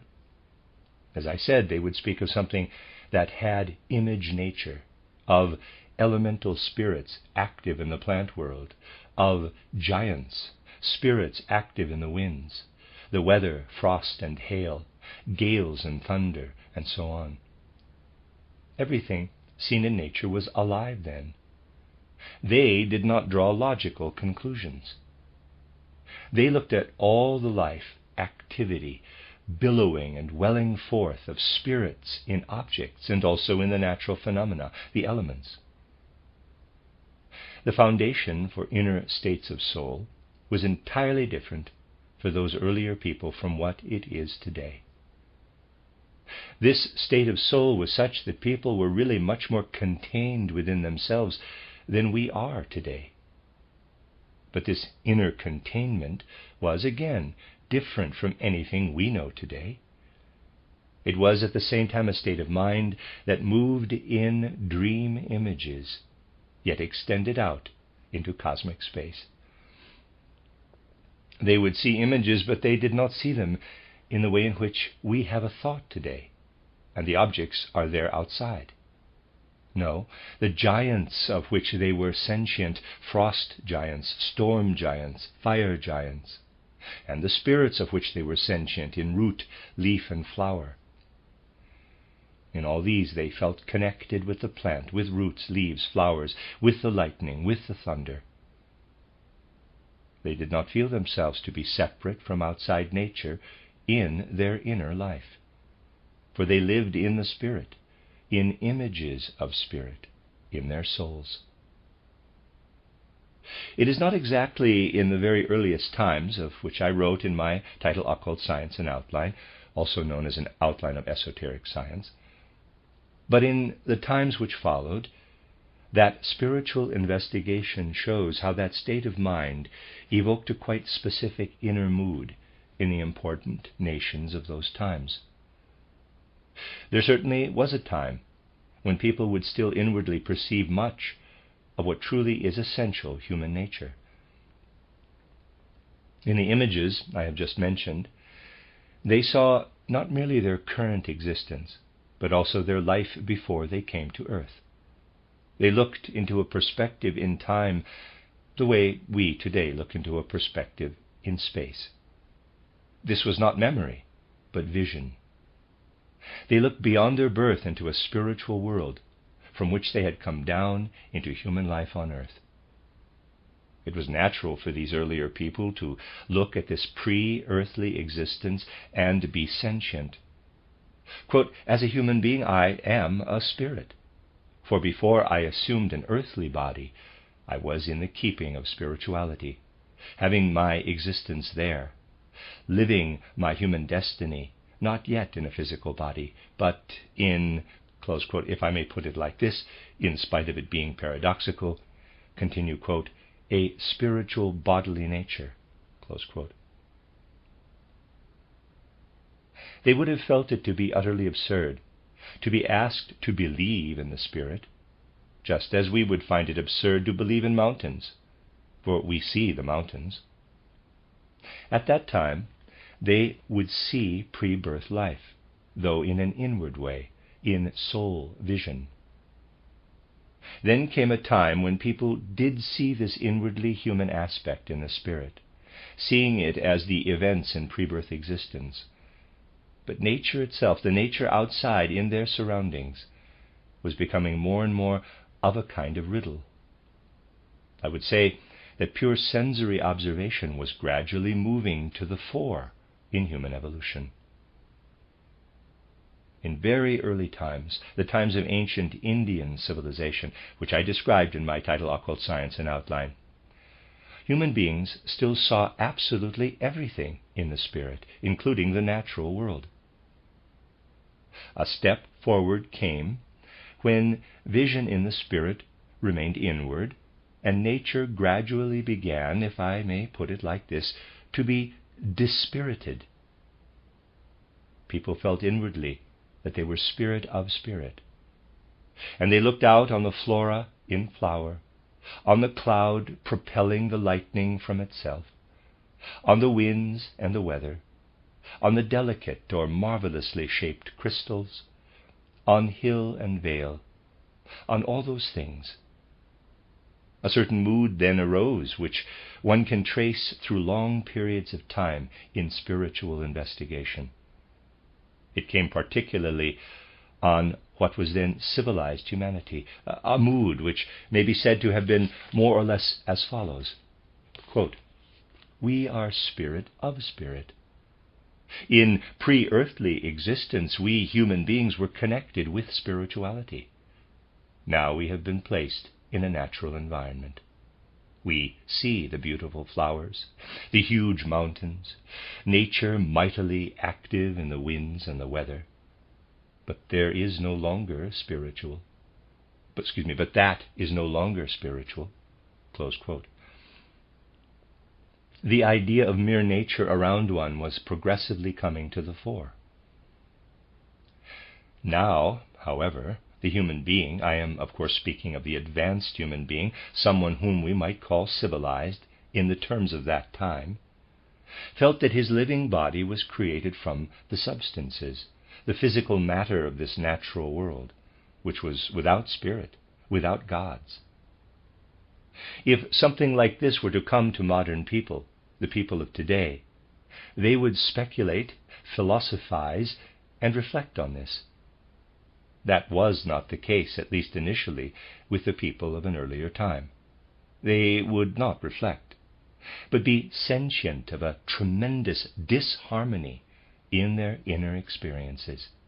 Quote, "I am spirit from spirit land.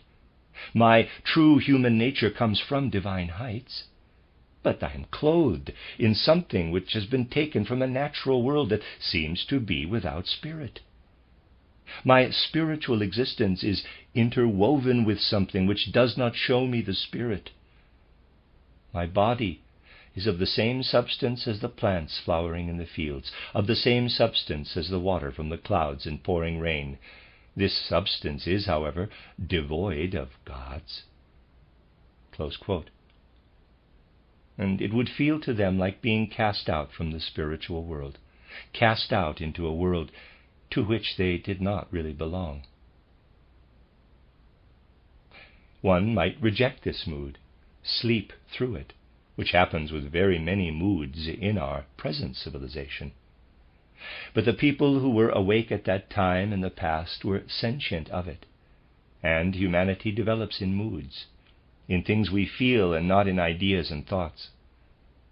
Even the development of thoughts in our time is but an episodic development, as we shall see in these very lectures. And someone who merely talks in thoughts is really talking in unreality. The very way in which people talk today is a talking in unreality. People who consider themselves to be most practical, downright bursting with arrogance over their practical nature, are essentially the greatest theoreticians. Today, theoreticians are sitting in their offices and, of course, also occupying university chairs. And in that case, I would say it is a matter of course. But they are also sitting in their offices and move around in the world of trade. Everything is set up theoretically, everything caught up in thoughts. That is one episode. Initially, there is no truth to it. It will only come to be true when these people are going to be sentient about this life in thoughts and feel about it the way human beings did in the past, when nature seemed to them to be devoid of spirit. Quote, "We are cast out, a race that has been cast out. We are outside of the divine and spiritual heights, where we really belong, have been placed in a world where as human beings we do not belong." Close quote. One outcome of this mood is something which then came up as a reflection, a revelation of this mood, the notion of the fall into sin. That idea came from a change in conscious awareness. People said to themselves, quote, "We have been cast out of the spiritual world. That must be because of original sin." Close quote. At a particular period, the notion of original sin, of the fall of humanity, lived dimly in human minds.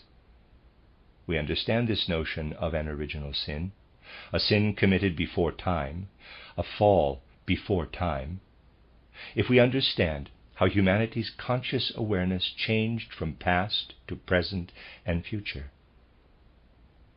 What people needed when that mood came over them during that period was not a dull theory. It was, above all, something which could be put in words, in such a way that the words could be balm for souls in need of comfort. We then see something we have often referred to as the guidance given to people in the ancient places of rites and religion, in the mysteries, come up again during a period that is approximately the same as the ancient Persian, the ancient Chaldean civilization in the Near East. We see how this came together with the quality which the priests in the mysteries developed, and which made them the greatest comforters of humanity. They became comforters. Comfort shone out from the mysteries. For comfort was needed, considering how conscious awareness developed at that time. There had to be a soul quality in the words that came to people's hearts, and was like a balm, a comforting balm. It was an age which, with regard to creativity and religion and the arts, was one of magnificent creative power, though in one respect it was different from what it became later. Many of the details in our art, our religious ideas, do still come from that time. And it is, above all, ritual symbols, ritual images and acts, which still go back to those ancient times. What did those teachers in the mysteries, who had to provide comfort, draw on? Well, although general waking consciousness consisted in an awareness in images that were very much alive, as I have described it, there were, nevertheless, 3 levels of conscious awareness at that time. Where we have sleeping, dreaming, and the waking state today, sleep did then not differ from the waking dream state, which was the general waking state, as I mentioned yesterday. Sleep, as it is carried out in the general state of awareness we have today, fully paralyzes our conscious awareness. For those earlier people, conscious awareness was very dim during sleep, but something did remain behind when they woke up. The way I put it yesterday was that they had an inner aftertaste of sleep on awakening. Most of them felt a certain sweetness of things lived through that would fill the whole of them, not only on the tongue or palate, but like an aftertaste. The sweetness of life in sleep spread also into their life during the day. This sweetness marked a healthy state of life to them.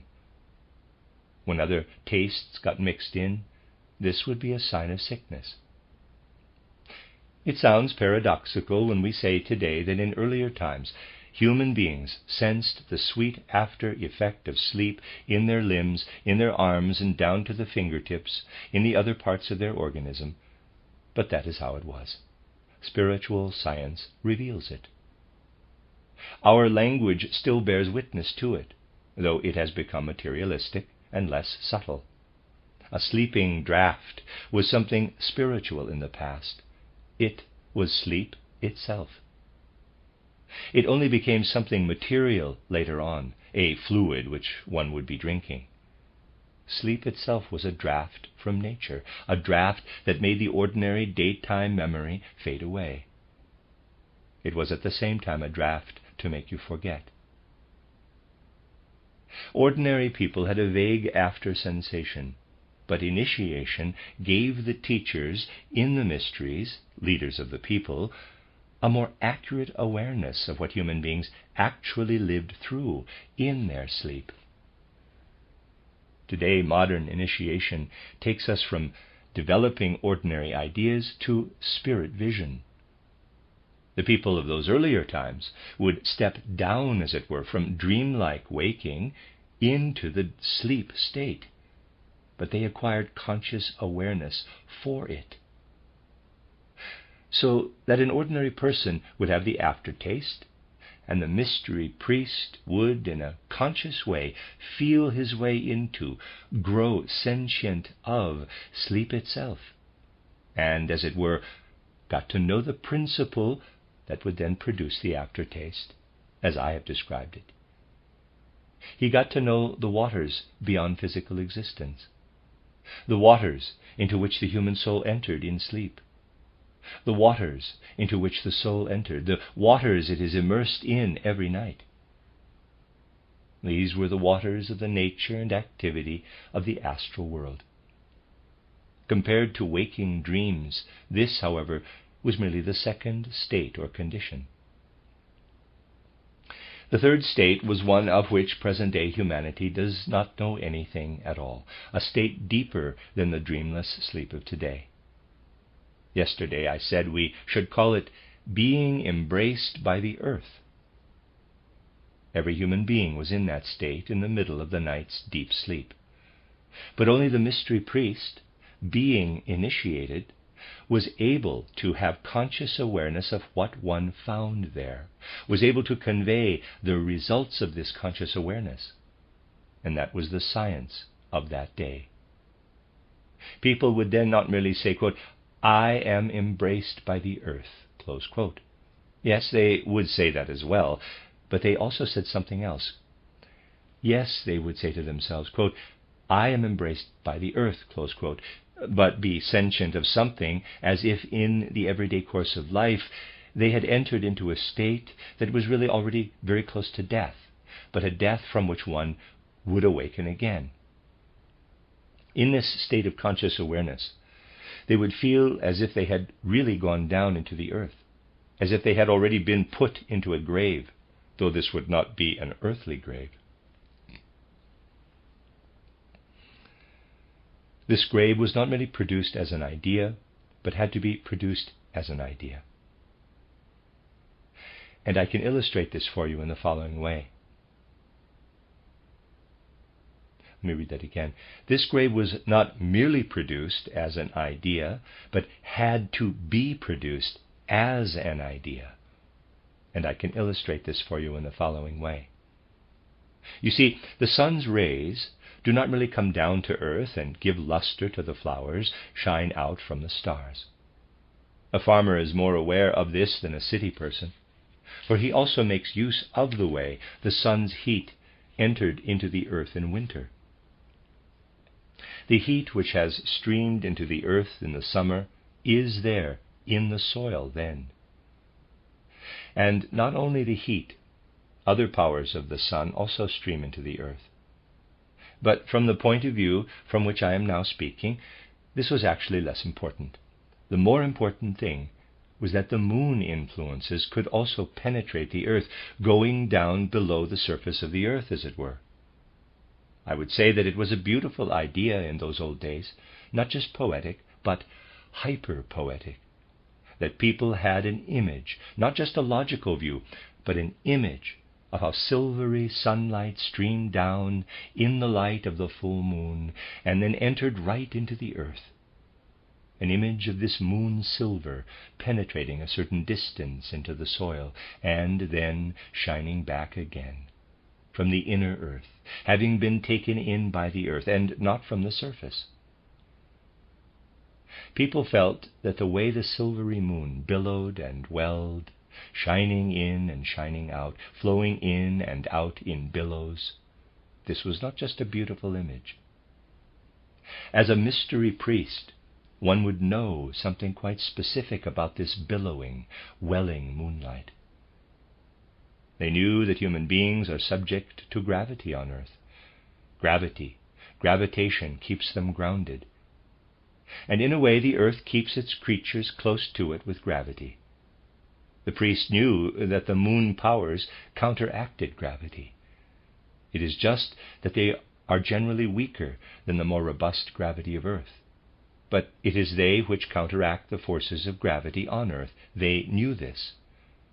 They knew that human beings were not just a lump held fast by earth's gravity, but that they were in a kind of equilibrium, attracted by the earth, drawn away by the moon. though Earth's gravity had the upper hand for human beings on Earth. However, this negative gravity, I'd say this gravity which drew away, did take effect for the element that was active in the human head. Although it did not enable one to fly, one could elevate one's spirit to the starry heavens. With this initiation, by the roundabout route via the moon's influences, the mystery priests of that time helped people to know the influences that the surrounding stars have on human beings on Earth. That was the astrological initiation, which is so much misused today. It was particularly marked among the Chaldeans. In this roundabout way, they knew something not only about the moon's influences, but also about the influences of the sun, of Mars, Saturn, and so on. Today, man has become, forgive me for presenting this too in the form of an image, but such things are difficult to characterize logically. Man is an earthworm today, where knowledge is concerned. No, not even an earthworm, something worse. Man has turned into an earthworm for which there is never any rain, which never emerges from the soil. Earthworms emerge from the soil at certain times, when it is raining, and they then have a part in what goes on above ground, which is of benefit to them. Today man is an earthworm in soul and spirit, for which there is never any rain. He is completely encapsulated where the earthly sphere is concerned. He'll think, for instance, quote, "The parts of my body simply grow in about the same way as stones also develop on earth." Close quote. Modern people do not know, of course, that their hair, the hairs on their head, results from sun influences, and so forth, that they are earthworms for which there is never any rain, bearing the sun influences within them, but never coming up to the surface to investigate anything of this kind. The priests at the ancient mysteries knew very well that man has not grown from the soil like a head of cabbage, but has come into being thanks to the concerted efforts of the whole starry cosmos around him. So you see how in the past people related to their initiated guides in the mysteries, who had been initiated in the way I have shown, and knew what the cosmic surroundings of the earth had to signify for human beings. This made it possible for the priests to tell something to people which I'm going to put in fairly commonplace words, for today we are not as yet in a position to speak in the way of those priests in the ancient mysteries, who would also put things in marvelous poetic form. This was possible with the genius of language at that time. Today we cannot speak like that, for our language does not make it possible. Today we might put the things the priests in the mysteries said to the people who looked to them for comfort in a natural world without spirit, into which they felt they had been banished in the following words. Quote, "Yes, for as long as you are in life, in the states of ordinary waking consciousness, your environment will seem to you to be without spirit." Close quote. However, if we enter consciously into the regions around the world where we see the gods of the stars active in the light of the silvery moon, which flows and billows to the earth, if we can do that, we learn to see no longer of its own accord, which was the case in earlier times, but through human effort, that spirits are after all present everywhere in this outside natural world, a nature which bears within it gifts of the gods, spirits, elemental spirits. I'm going to read that sentence again. However, if we enter consciously into the regions around the world, where we see the gods of the stars active in the light of the silvery moon, which flows and billows to the earth, if we can do that, we learn to see, no longer of its own accord, which was the case in earlier times, but through human effort, that spirits are, after all, present everywhere in this outside natural world, a nature which bears within it gifts of the gods, spirits, elemental spirits. And so, the comfort which the priests in the mysteries would give to people in those ancient times was that they made them aware that plants are not just beautiful, they are truly also filled with spiritual activity and spiritual beings, that the clouds do not just move majestically through the air, but that divine elemental spirits are active in them, and so on. As initiates, the priests guided those whom they had to guide to the spirit in nature. At a particular stage of human evolution, it was the function of the mysteries to tell people, quote, "It is merely an illusion, part of waking dream life, that nature is without spirit. In reality, spirit may be found everywhere in the natural world." Close quote. So there was once a human past when human beings actually lived within the spirituality of existence in this way, and thanks to the institution of the mysteries, learned of the spirituality of existence also in the sphere that initially seemed to them to be devoid of spirit. Everything which thus came to human beings, be it from instinct, for instance, vision of the inner spirituality, or from being taught in the mysteries, for instance, that the spirit is all present in nature, did after all make them dependent on spirituality. If things had continued like this in human evolution, something which today we have to admit is one of the greatest privileges, perhaps even the central privilege for humanity, could never have come to conscious awareness, and that is sentience of free will, the sense of freedom. The state of mind where spirituality was sensed instinctively had to fade away. Humanity had to be taken to other states of mind. That sense of being embraced by the earth, which gave the ancient initiates the power to draw on star wisdom, and hence the spirituality of nature, fell into complete decay. Only dreamless sleep, dreaming and the waking state, remained for the human soul. We might say that the region of mind in which freedom would be able to dawn was added at the other end. The wide-awake state of mind in which we have our everyday life and pursuit of knowledge today was something totally unknown to an earlier humanity. But this was where the possibility arose for pure thought, the existence of which may make us despair, but from which alone we can gain the impulses for freedom. If humanity had never gained this faculty of pure thought, which does not at the same time establish existence, but is pure thought, neither would we ever have gained awareness of freedom. I'd like to say that the connection of man with spirituality, which had existed, lay in darkness behind human evolution.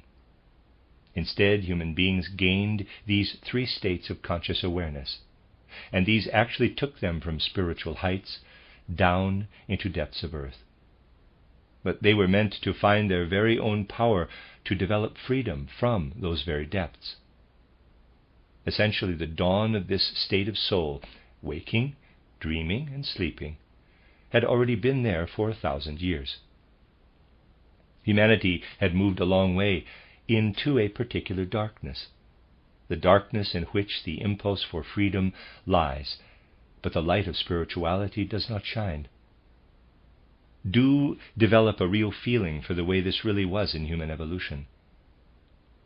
Looking back into an early age, we see human beings looking up into the starry heavens, and out of the knowledge they had of those starry heavens, saying to themselves, quote, "The powers of those starry heavens live in me.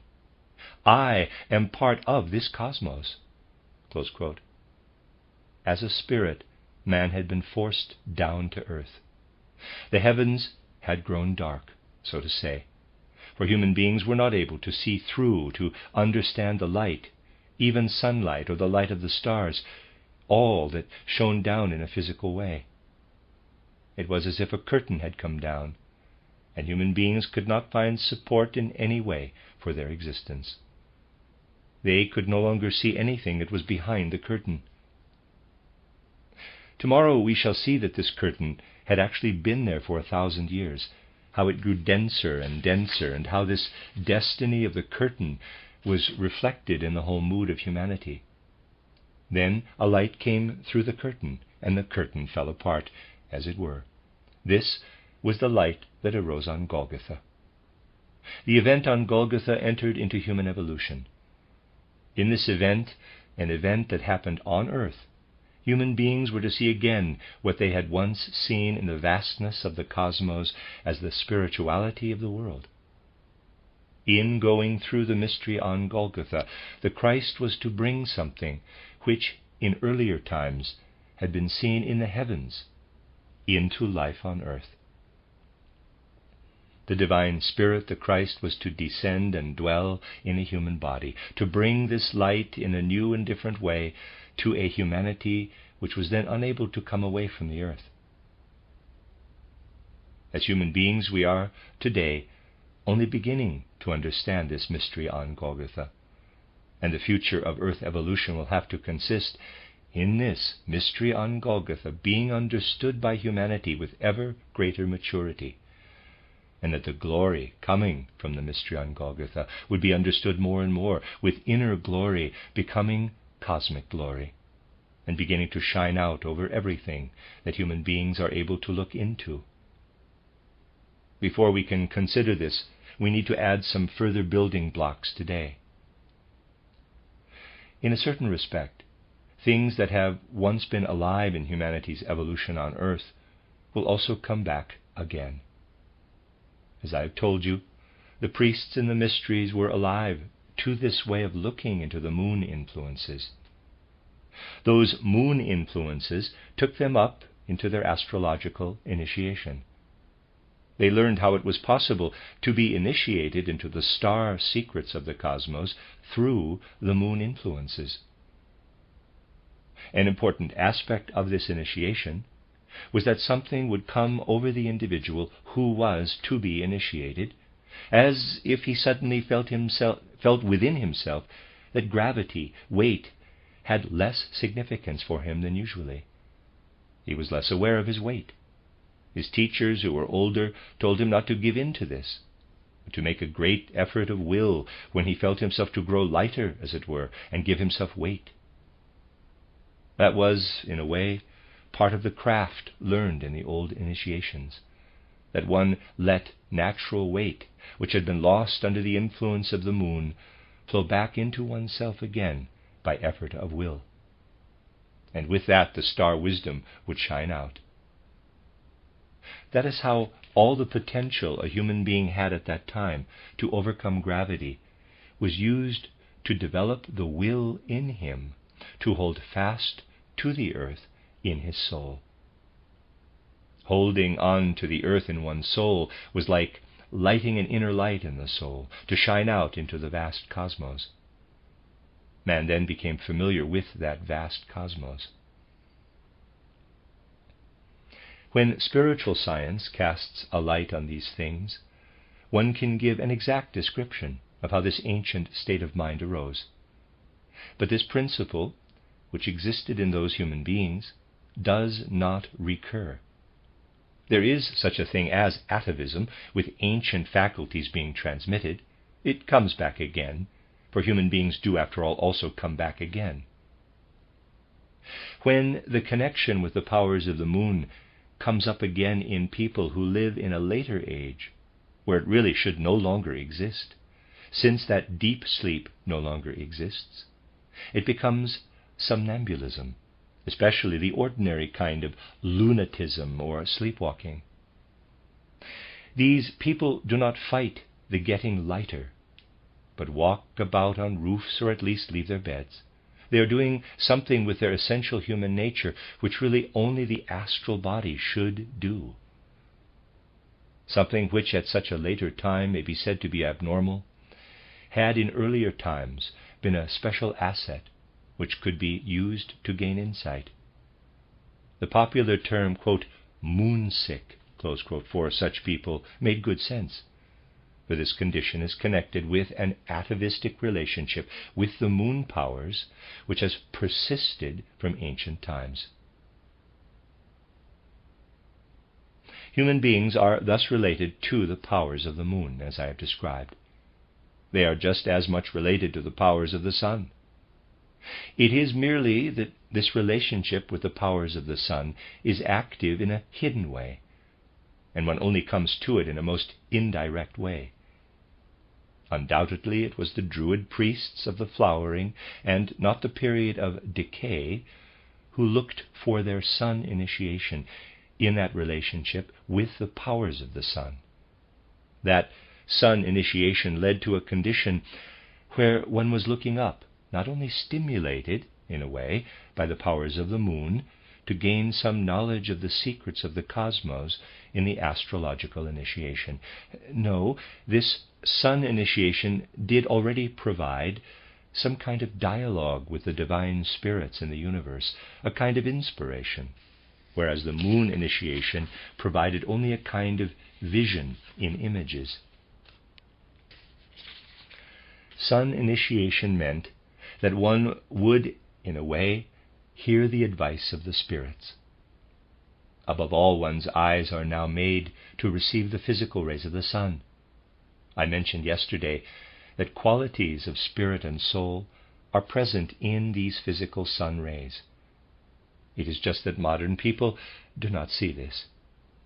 Their attitude to the sun is like the attitude of one person meeting another, with that other individual claiming to have an inner soul, and the first individual saying to the second, quote, "No such thing as soul. When you move an arm, it is a matter of leverage, with strings, your muscles. When they are contracted, the lever is drawn up. It is a mechanism." Close quote. That is the modern-day attitude to the influence of the sun. People see only the external and physical, in this case merely physical light. Yet the spirituality of sun nature enters into us at the same time as the physical light does, with a particular kind of inner concentration, not the one I described in my title Knowledge of the Higher Worlds, but one that is like an elemental force due to atavism. Human beings can today, with, in quotes, today, I mean the historical period of time, which may of course continue for centuries, cease to be highly receptive to the physical influence of the sun, and instead grow receptive to spiritual sun nature. They then see things in a different way. Where this atavistic element appears, one sees things differently from the way one does in ordinary life today. When you look in a mirror, the mirror reflects what is in front of it. When someone has the constitution of soul, where in spite of being fully sensible, he does not look into the sun, does not see the physical light of the sun, but sees absolute darkness, then this darkness becomes a mirror and reflects his immediate surroundings, the natural world. He will then not say, quote, "This is a plant, it has a root, it produces leaves, its flower, fruit, and seed," close quote. He will say, quote, "In the lower part of the plant I see elemental spirituality of wisdom, and this has a quality of preservation, of consolidation.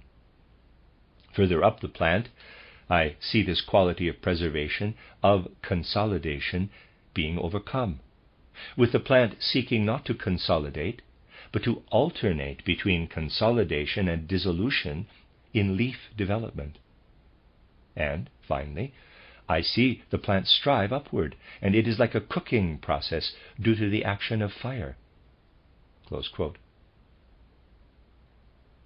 The life of the plant is then mirrored in the darkness, which spiritually, however, is light, similar to the way in which Jakob Böhme saw the plant atavistically, seeing salt nature below, mercurial nature in the middle, and phosphorus nature up above.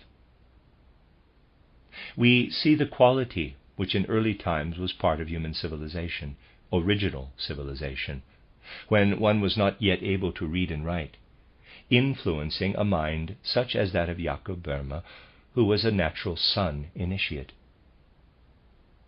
If one is not able to read a work such as his title Mysterium Magnum, De Signatura Rerum, Aurora, the Day Spring, and so forth, in such a way, as it were, that his halting words tell one something very similar to the things I have been telling you about the Druid priests, then one is reading Jakob Böhme the wrong way.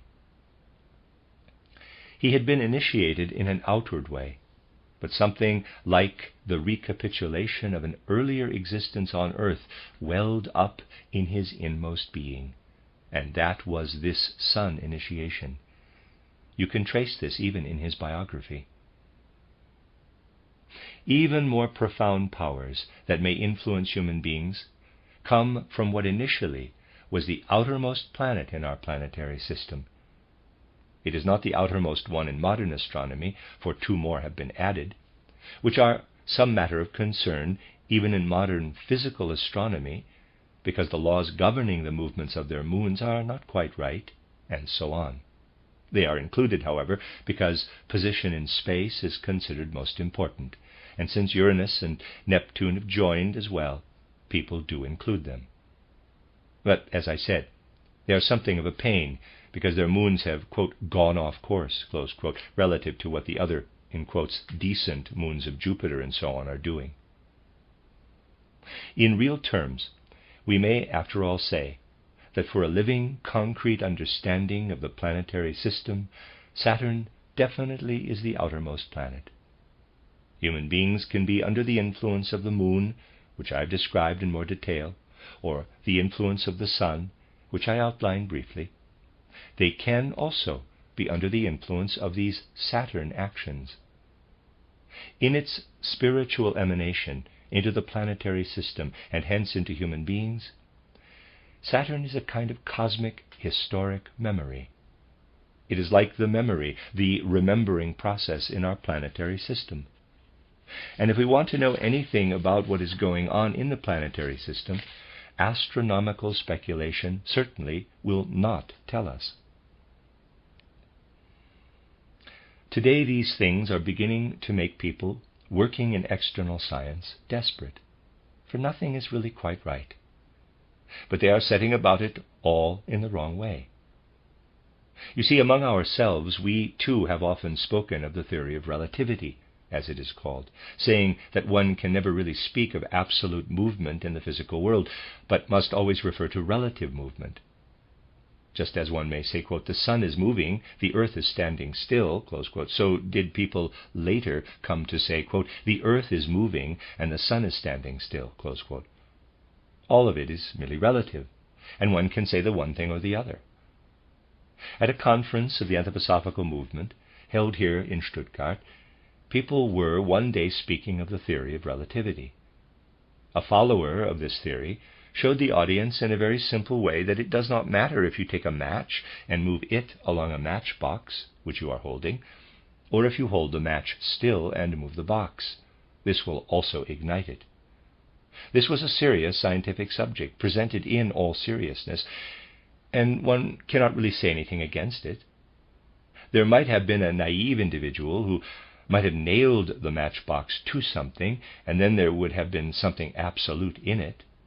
Or perhaps one could have pushed back the whole house, Landhausstrasse 70 it was at the time, that would have restored relativity, though it would have been a bit difficult. But if we extend it to the whole physical universe, we could agree with Einstein and say, quote, nothing absolute is to be found in the physical world. Everything is definitely relative there, close quote. But people stop at relativity. It is exactly the relativity of the physical world which must make us realize that the absolute must not be sought in the physical, but in the spiritual world. Science is everywhere providing access to the spiritual world, but it has to be rightly understood. No need today to be an amateur. You can be an exact, genuine scientist, and true science will take you to the spirit. It is just that it is not thought all the way through, not even by its leading experts. Because of it, nothing can also be said in physical studies about something like the Saturn of our universe. Saturn is the remembrance, the memory of our planetary system, as it were. Everything that has happened in the planetary system is archived in it. The connection with the moon may come up one-sidedly in a person, like something inherited from earlier human evolution, something passed down from past humanity. And the person then becomes a sleepwalker, and the spiritual influences of the sun may come up again, and the individual is then actually looking into absolute darkness with open eyes, and not in the usual way, into the light, a darkness in which nature is mirrored, so that the individual sees things as Jakob Böhme did. In the same way, one can also enter into relationship with the Saturn influences, which affects mainly the human head, actually implanting the passing memory during earthly life in the human being. These Saturn influences are particularly likely to show themselves. We may thus speak of moon people, the ordinary sleepwalkers, and of sun people such as Jakob Böhme, even Paracelsus, though to a lesser degree. We may also speak of Saturn people. Swedenborg was a Saturn individual. He was another one who we can't say makes, but who should make the usual kind of scholars rack their brains. For in ordinary science, Swedenborg truly was an authority at the height of his time. Until he reached his 40s, he was also reasonably acceptable in this science of ours, saying nothing but things that external science was able to go along with. Then, however, Swedenborg was gradually befogged. We have to say that Saturn powers grew particularly active in him. People who base themselves on materialism say that he went mad.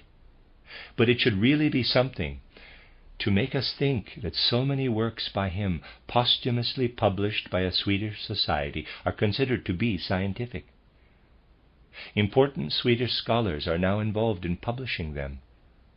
These are, however, the works that he wrote before he had his spiritual vision, as we'll call it now, for now. It is difficult to speak of someone who has, as it were, the most intelligent individual in his time. Let me read that again.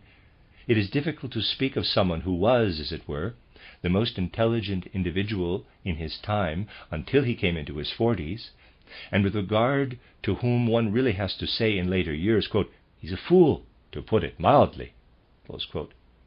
Swedenborg absolutely did not grow more stupid, but there was a particular moment, just when he had risen to the pinnacle of the ordinary science of his time, when he began to see into the spiritual world.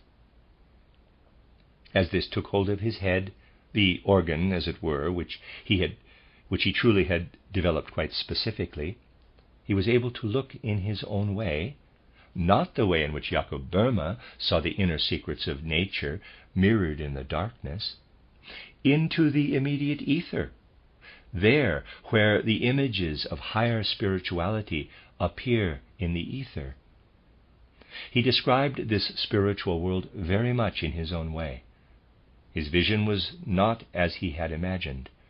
The spirits to which he refers are different. Yet he did not just see these spirits mirrored by the earth, but he saw their influences in the ether. He saw ether configurations.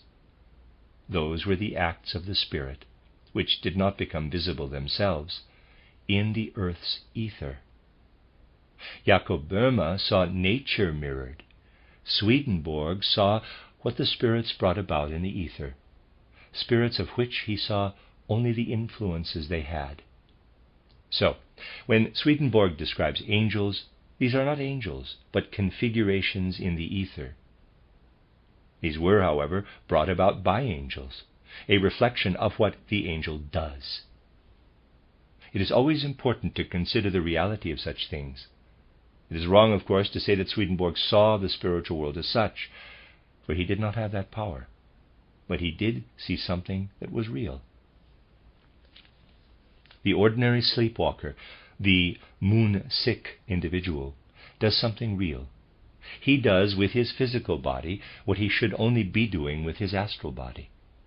Jakob Böhme first saw in such a way with his physical body, above all with the arrangement of his eyes, that he excluded the physical, looking into darkness, but saw the light in the darkness, mirroring the nature spirits. Swedenborg did not see mirror images, but the ether images of a higher spiritual existence.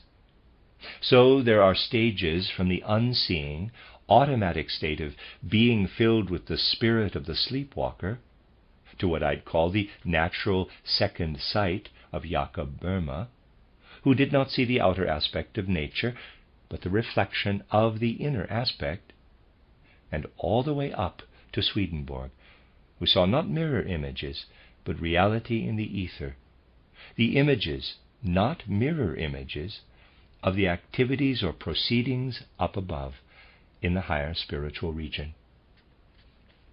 We see, therefore, that we may speak of a human past and present, with a past still to be found in the present, with definite signs, like a legacy, taking the form of abnormal states which need to be understood. If we are thus able to look at the past and at the things which still project from the past into the present, then with the help of a thorough understanding of the mystery on Golgotha, we can also refer to a feeling for what the future will be. This will be in tomorrow's lecture, the end of Lecture 7. You are listening to RudolfSteinerAudio.com. If you are listening to the podcast of this, it is located at rudolfsteiner.podbean.com. Please consider becoming a patron.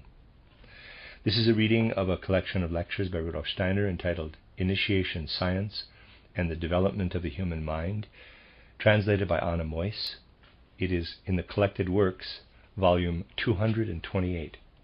This is the last lecture, Lecture 8 in this series, given in Stuttgart on the 16th of September, 1923. You will have seen from what was said yesterday that a particular state of conscious awareness, one which was still living experience to people in earlier times, has been lost in a way.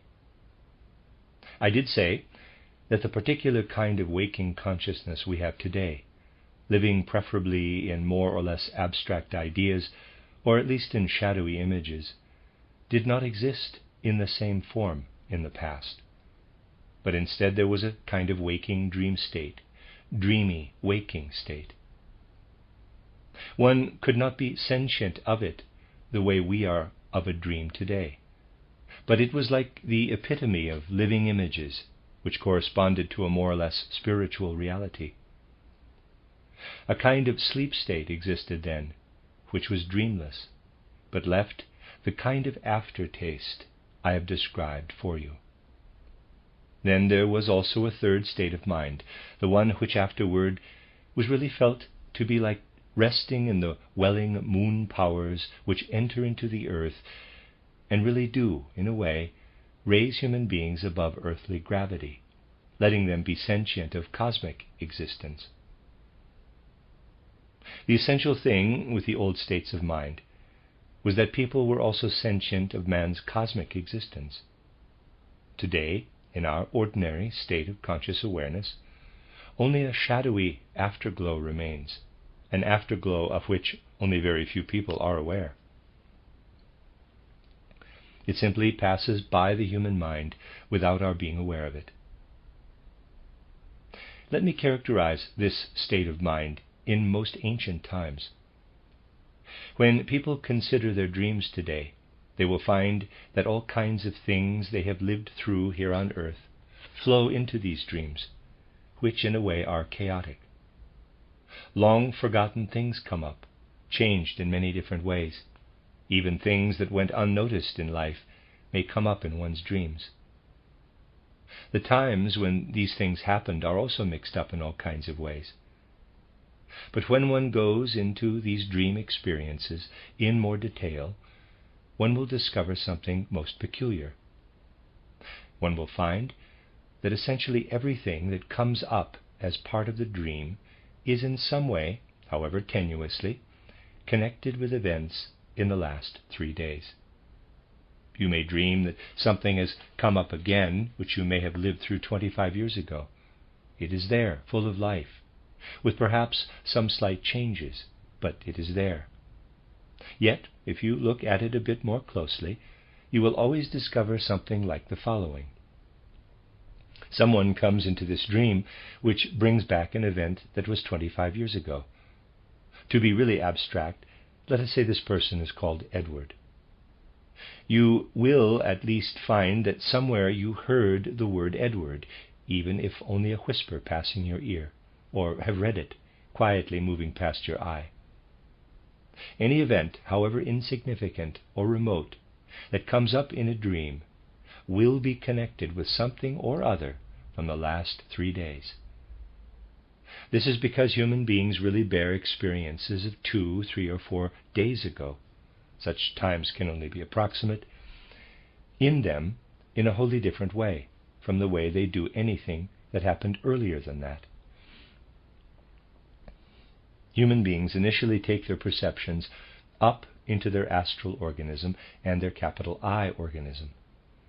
The events perceived will at first live a life that is directly connected with their conscious awareness. Anything experienced in the course of 3 days touches our feelings in a much more intense way than do events that lie more than 3 days back. As I said, in ordinary life, we do not pay attention to these things, but they are something real after all. The reason is that anything by way of perceptions or thought processes taken into the human astral organism and into the I organism has to be impressed into the ether body, or body of creative powers, and also, at least in some respect, into the physical body. The making of this impression takes 2, 3, 4 days, so that we have taken something we have experienced 2 or 3 times through the night before it has been impressed in the ether body and in the physical body. Only then may it be said to have become so fixed, at least in the ether body, that it can now be permanently remembered thought for us. There really is a continuous inner interaction in human beings, a kind of struggle between the astral body and the ether body. And the outcome of the struggle is always that something which the individual had initially experienced as a spirit, endowed with conscious awareness, imprints, configures itself into the denser, more material elements of his essential nature. After 3 or 4 days, we then take something which before had been just a passing sensory experience with us, as an entry made, as it were, in our ether or creative powers body and in our physical body. Do consider, as I give this description, how little of this people are actually aware of at the present time. Let me read that again. Do consider, as I give this description, how little of this people are actually aware of at the present time. Yet it is something that goes on all the time in the life of the human mind and also of the body. Every experience we perceive must essentially wait for 3 or 4 days before it is wholly ours. It swings to and fro between astral body and ether body, and in a way does not really know if it will indeed be imprinted in the ether body, and with this also in the physical body. For something happens there that is really extraordinarily important.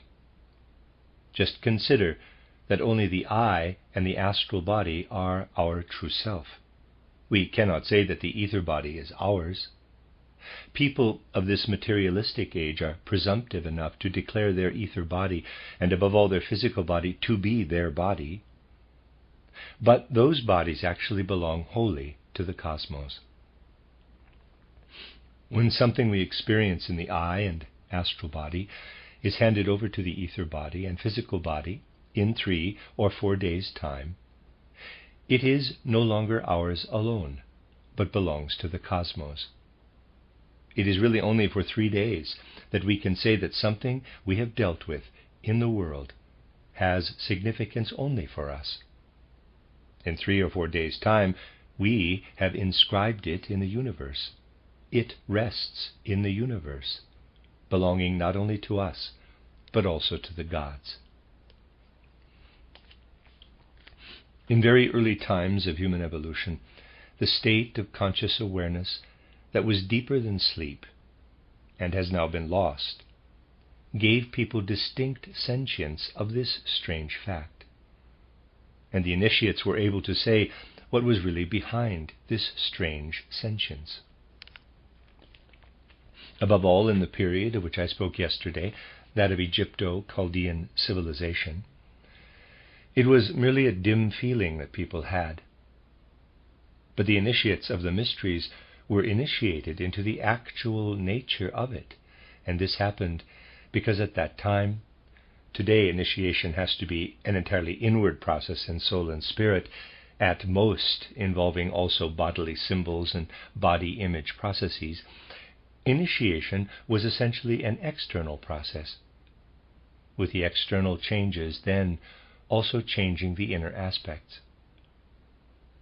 In many cases, initiation was such, I am giving one example but could also give others, that the initiand was for about 3 days taken by his initiators into a state that has really been lost today. He was in that state for 3 days, to live through the things that a human being goes through in the world outside the human being for those 3 days, and how this passed over, as it were, into the actual nature of the human being. The initiated individual arrived at the view as to what an idea, sentience, a feeling for facts goes through before a person can make it his own.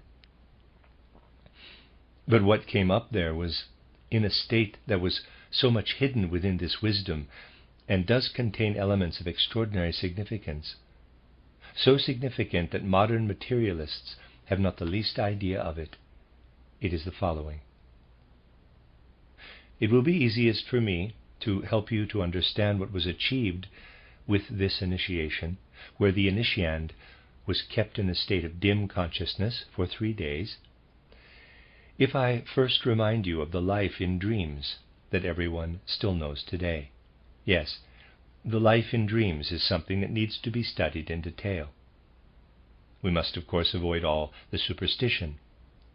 And this must be understood if one goes deeply into dream life, taking a pure view, the view where one is seeking to gain genuine knowledge.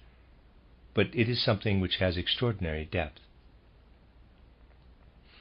How does this dream life actually show itself? Well, we know many different kinds of dreams, but let us concentrate on the kind of dream that is a reminiscence of past events. The images of those events come up in these dreams. How do they present? Well, you know that they have been transformed to a great and extraordinarily great degree. It can certainly be the case that someone who perhaps has not the least prospect of ever doing such a thing in his real life dreams that as a tailor he has to make a ceremonial coat for a high-ranking minister. He may not have the least prospect of doing so, but he is always making and has always made coats, perhaps even coats he was pleased with. Well, all kinds of things may play into such a dream. Perhaps the individual concerned was the servant of a Roman senator in a previous life on earth, and had to dress the senator in his toga. Dim powers of sentience remain, and something he is going through in this life is tinged with something that shines across from earlier lives on earth. I have referred to only one of the causes for dreams changing in content, but still they do change greatly, which is something we all know. And one really has to ask oneself, quote, what do these dreams contain? What is active in them? Close quote. It is, after all, external events which trigger such dreams, but these external events have been completely transformed in the dream. Why is that so?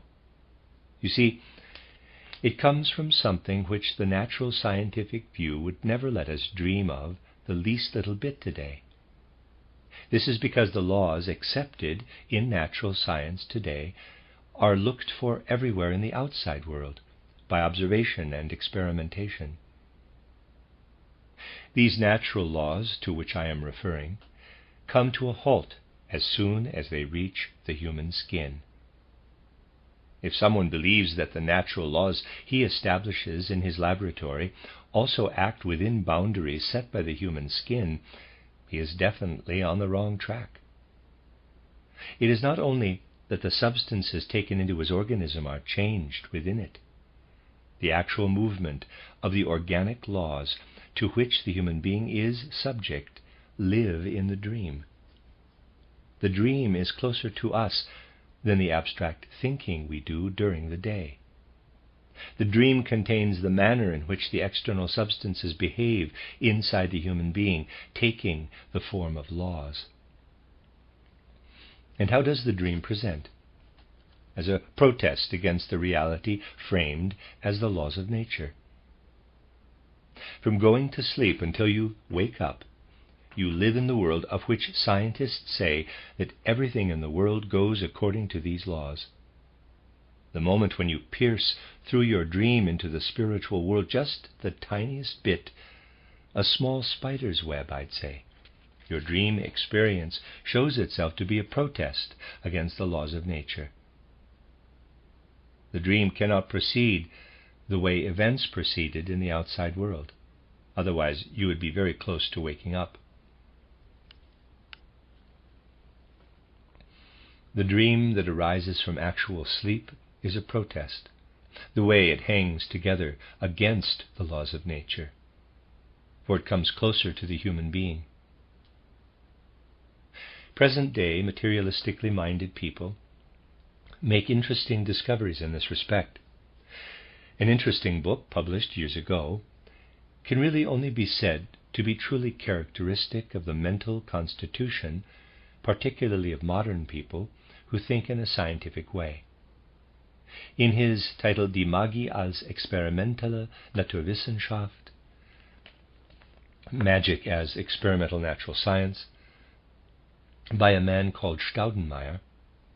Some of you will know the book. The man also wanted to find out if there really is anything to the spiritual world. As to anthroposophy, he confessed that he had only read the writings of its opponents. People are hesitant to set about it because they find it difficult to get a grip on anthroposophy. It is particularly if they are part of the scientific structure of today that they do not easily find their way into anthroposophy. He started by making experiments to find out about the world of the spirits, rather like spiritualism. He reduced his conscious awareness, made himself fuddled, until he entered into a medium-like state. He then did automatic writing. But he was surprised to find that it was a lot of nonsense, and none of it agreed with what he otherwise knew to be real. It would not fit.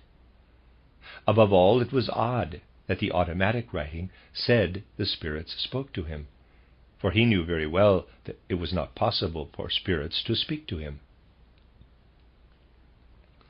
Moreover, those non-spirits told the most terrible lies.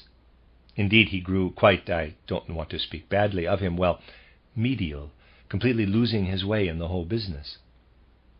A friend suggested that he let it be and live a sensible life, go hunting, for instance. So he went hunting for magpies. Lo and behold, the things he had stirred up in himself continued even into his hunting. He could not get rid of them. When he looked up into a tree, he would see not a magpie, but a frightful dragon with terrible claws, which looked at him with fearsome eyes, absolutely horrible. And such stuff was everywhere. He then lived in a continuous inner battle, seeking to find his way back to being a normal human being. I am telling you this because this is experimental evidence that everywhere, the moment one is not merely in a waking dream, but using machinations that take one to the situation where the inner human being also has its say, you do immediately get the protest against the external natural order, which is, of course, felt to be a lie. If you are used to seeing someone who is your friend always as a reasonably decent individual, and then when you are in this state you find that he is all the time sticking out his tongue at you, thumbing his nose at you and grinning at you, you'll say, quote, "The spiritual world is telling lies," close quote. What is really acting like the dream in such a case? Now, the correct element in this is that in every case where a human being comes to the spiritual world, of which he is part, with everything that is inside his skin, he enters into an existence that will protest against the natural order. No wonder that all kinds of elemental spirits turn up in all those falsehoods when the case is undeveloped and one cannot judge the situation. But you always get protest against the natural order when you come to the spiritual, as even ordinary dreams do show. People should really say to themselves, quote, "I am entering into a very different order there, and though it only comes in the fleeting form of a dream, it does come as a protest against the best of natural laws, which one can outwardly establish in laboratory and experiment," close quote. But you see, this is the first step toward the spiritual world. At this first stage, one meets the protest against the laws of nature. The laws of nature lose their majesty, I would say, as soon as one enters into the inner nature of man. Going through those 3 days, the old initiates came to understand that there is not just a natural order, but within and behind it there is a spiritual order. Someone who gets acquainted with initiation in this way can enter into these things even today, using present-day means, can go through the experiences of the 3 days, when coming to experience for the first time what is really a dreadful torment for the soul. For there the human being is indeed entering into a world where all natural laws collapse, where dreams are ever changing, where situations keep changing, even where reminiscences of ordinary life are concerned, for the laws of nature do no longer apply. If the laws of nature are everything to you, you will to begin with face nothingness, the void. It is particularly painful, deeply painful and tragic for modern human beings to go through this initiation and be sentient of entering a region of existence where this protest against the laws of nature is uttered. One feels that everything one has had before in the intellect, which was, of course, based on the laws of nature, this intellectualistic soul quality is drowning. One's soul can no longer breathe, because one has got too much used to the natural order. Finally, one sees that a different world is coming in from a completely different side of the world. This lives not in a natural but in a spiritual order. And from the depths of human conscience, one is sentient of a moral world order which is present throughout, in and welling through that natural world order. One learns to say to oneself, quote, "Here is the natural order, my senses perceive it, and natural science establishes its laws. When I leave this natural order, I enter into a world that protests against it. As I become aware of this protest against the natural order, the moral world order pours in all around like a new light-filled water of life, so that one may breathe again. This moral world order ultimately opens out and becomes spiritual world order." Close quote. That was the great insight that the initiates of earlier times had. They saw the real moral world order project into the physically real world order. In between, they experienced the protest against the physical world order. A faint last glimmer of this is experienced in the 3-day event of which I spoke. Anything we live through in the outside world, be it our sensations, be it our actions, needs 3 or 4 days to be imprinted in our organism. But when it has been imprinted, it is not in the form in which we experienced it outwardly. It is imprinted as an impulse that calls for a moral development, which is entirely different in its laws from the natural order. If someone were to see what has become of his experiences within him after those 3 days, he would say to himself, quote, "Something I lived through in a natural way, in earthly existence, has become imprinted in the eternal core of my being. It is no less real than it was in the outside world, but now lives in me as the impulse of a moral world order, following which I now go further out on the ocean of life." Close quote. In this way we bear within us the moral causes of our later life, and these have evolved from the events we experienced in the natural world. However, in the last periods of human evolution, the situation was that, as the human being entered into that sub-sleep, as I'd call it, into the state of being embraced by the earth, he was entering into the external ether. There the things he'd experienced were balanced out with the external ether. Morally, human beings were placed into the moral world order, not only with regard to their inner orientation, but they were placed in the morality of the cosmos in that sub-sleep, being embraced by the earth. This was lost to humanity when this deep sleep was eliminated from human states of conscious awareness, so that only that faint echo remained in the 3-day experience which I described for you. Humanity would have been gradually cast out from the self-understood moral world order, as it were, if there had not been another event in the course of Earth evolution. It was an event in world history when the Christ Spirit went through the process that individual initiates had gone through in earlier times, so that they might tell people what had been experienced in the 3 days. The Christ Spirit, having descended from spiritual worlds into the body of Jesus of Nazareth, and as a God living an actual human life, went through this in a unique event on earth. He went through the process that had been gone through in those 3 days, doing so for the whole of humanity. The knowledge that before could be gained through the very deep sleep, coming to man not consciously, but at least subconsciously, something human beings had gone through in a wholly nature-related way, had to be gone through so that human beings might be able to connect with the deed that the Christ did for earthly humanity in the mystery on Golgotha. That was the deed God did on our behalf. Man had taken a sudden step in the evolution of the conscious mind, and because of this he had to live in a moral way, and with regard to Christ Jesus, through something that he had earlier experienced by nature. The coming of the mystery on Golgotha thus relates to the whole meaning of earth evolution, because it did so with the meaning of the evolution of the human mind. We can only understand what was really meant to happen with the mystery on Golgotha if we look back on something that had once happened naturally and now has to happen in a moral sense.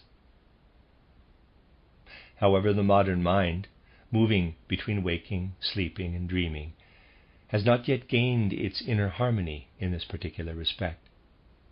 For what has been going through this modern mind since it developed its own form, more and more, so as time went on, especially from the 15th century onward, a one-sided way of looking at the natural order. Yes, that is what people believe in, and they also think they understand this natural order. They call everything within this natural order real existence. But they do not want to go any further. They do not want to penetrate to that power of human insight which leads to the spiritual. Because of this, it came to be accepted in more recent times to speak of the moral world order as of something which now does also come in from somewhere or other. People forget honesty, however. For when you actually look at the natural order, the way people got used to doing more and more, one could not really say that it had any reality. All one could do, I'd say, was to help oneself through the situation in a somewhat dishonest way by saying, quote, "On the one hand there is knowledge, and on the other hand there is belief. Knowledge cannot be belief, and belief cannot be knowledge, and the moral world order relates to belief." Close quote. That is a convenient formula, which has been commonly accepted by many in recent times. This distinction between belief and knowledge is actually considered to be truly Christian. It was not all that long ago, relatively speaking, 5 or 6 centuries ago, that the distinction certainly was not made in this way, quite definitely not by the early Christians. Today it still is not Catholic dogma, but Catholic usage, to distinguish between belief and knowledge in this way. People just do not know how to relate to natural order and moral and spiritual order, because they do not know the transition. They do not understand even how a dream takes one out of the natural order in a protest against it, a dream which in a sense is the great preparer. When we have gone through this preparation, we may come upon the principle which is moral world order, because it is spiritual moral world order. A satisfying view on these things can really only be gained if we take an unbiased look into the human past and into something that does not yet exist in the present. Otherwise, even the historical documents from the most ancient times will basically continue to be something you stare at, but certainly do not understand. You see, this morning people talked in many ways about the people who oppose anthroposophy. There are things we can say in favor of these opponents, but not for the good. With the things the opponents are saying about anthroposophy, one, well, at least I, must sometimes recall an anecdote, which is said to be based on the truth. Kuno Fischer, the well-known professor, liked to tell it on many occasions. He said that he had 2 colleagues at school who lived together, may have been brothers. They had an uncle who was an out-and-out simpleton. The time came when they were learning about logarithms in mathematics and needed to buy logarithm tables. The uncle took a look at these tables. He saw nothing but figures on them, and so he asked these schoolboys, his nephews, what kind of figures these were. They had no idea how to introduce him to logarithms. Finally, one of the 2 young rogues had an idea. Quote, "Yes, those are all the house numbers in Europe." Close quote. The uncle believed him and decided that this was really quite useful, to know all the house numbers in London, Paris, and so on instantly. You see, just as this uncle regarded the logarithm tables, so do people look at these ancient documents without any inner vision as to what they tell. The scholars who are currently publishing them ultimately also have nothing else to say about them. But what the uncle did about the logarithms, thinking them to be house numbers throughout Europe. One really has to know how far the way of seeing this, which is possible with abstract thought, is removed from the spiritual reality. This is something one must be really clear about in one's mind. One must have the courage for this. Otherwise one will fail to understand how present-day humanity has developed from a past that was very different. We are really living in an age now where the present way of living through sleep, waking, and dreaming leads to inner conflict in many different ways for anyone who is able to practice self-observation and above all self-determination. Just as that deep sleep crumbled away from humanity, a sleep that had held so much significance for people in past ages, when the initiate had to explain the nature of what human beings went through in that deep sleep, so does present-day sleep now crumble away. It is not that people would in future dream all night, but they are really going through this stage in such a way that their dreams get duller. In early times, they were waking dreams, and these have become our way of having abstract ideas. In the same way, the chaotic dreams of today will grow dim and dull, and people will have this dull dream sleep. They will not have conscious awareness of the dream. Above this will be the present-day waking stage with abstract thinking called logical. Then, however, there will be a hyper-awareness, and this already comes for those who understand these things.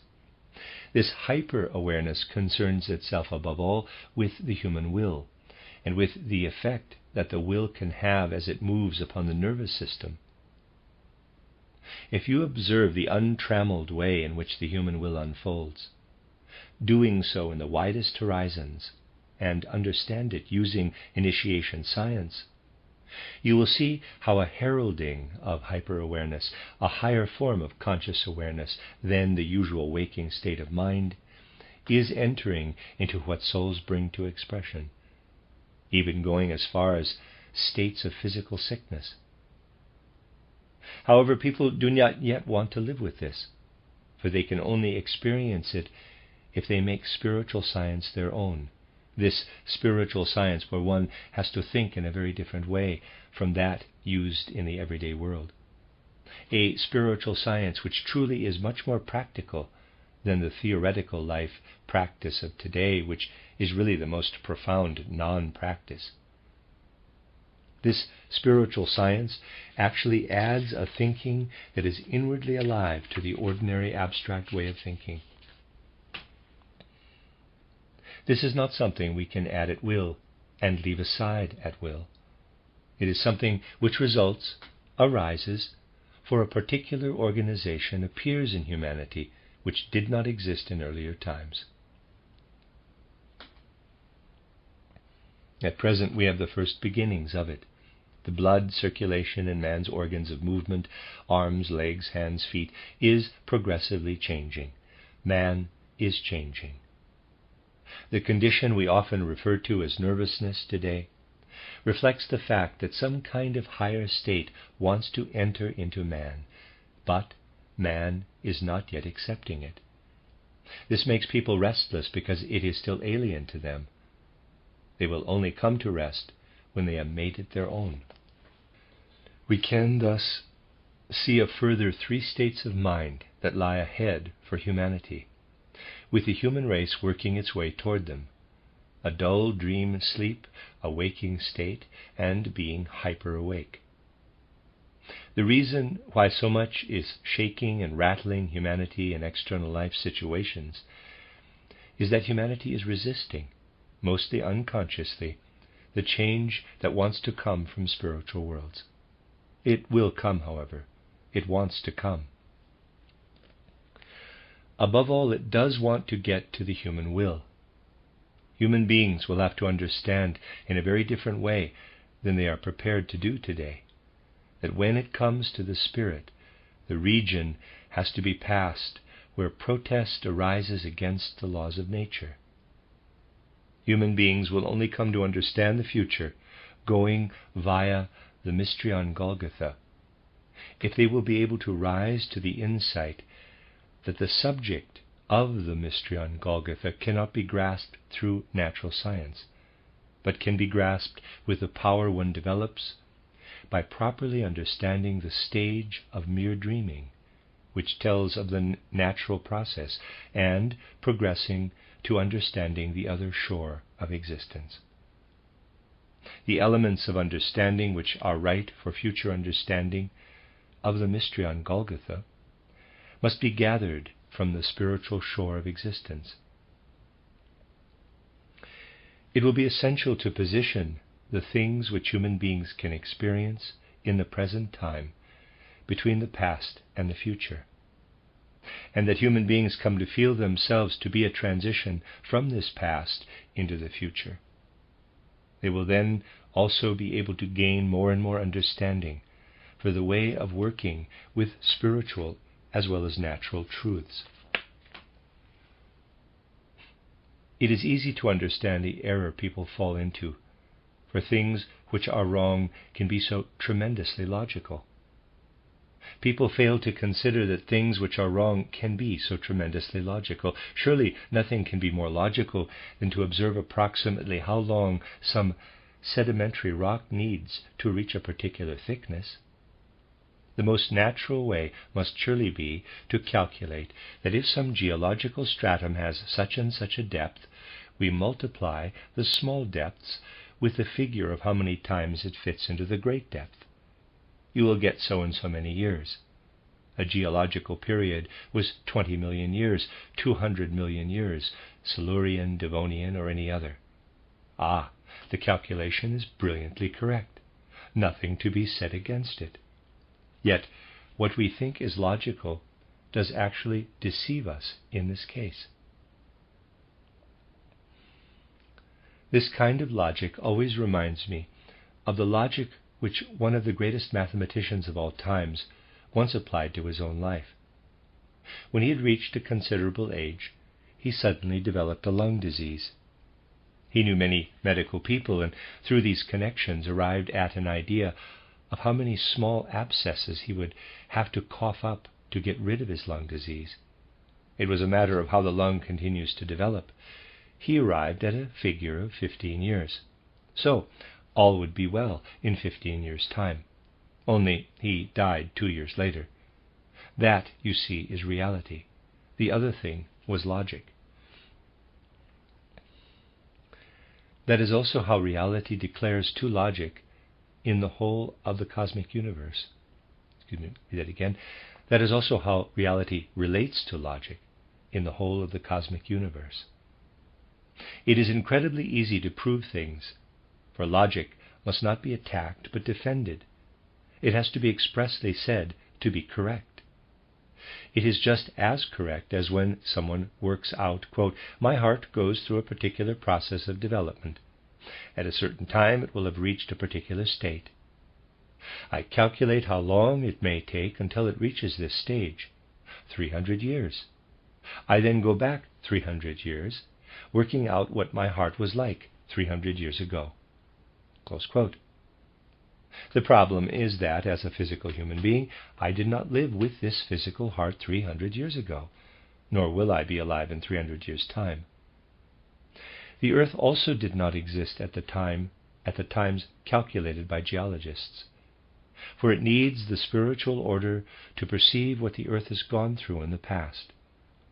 That is what is so beguiling about modern science, that things which are illusionary can be so easily proved, but that the proofs tell us nothing about the truth.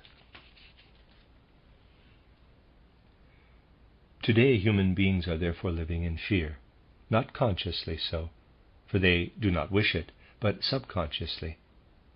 Fear that the truth must really be lost to them. We see this fear shimmer out from many things people say today. Essentially, those who develop philosophies of life on the basis of materialism do not feel very comfortable with them.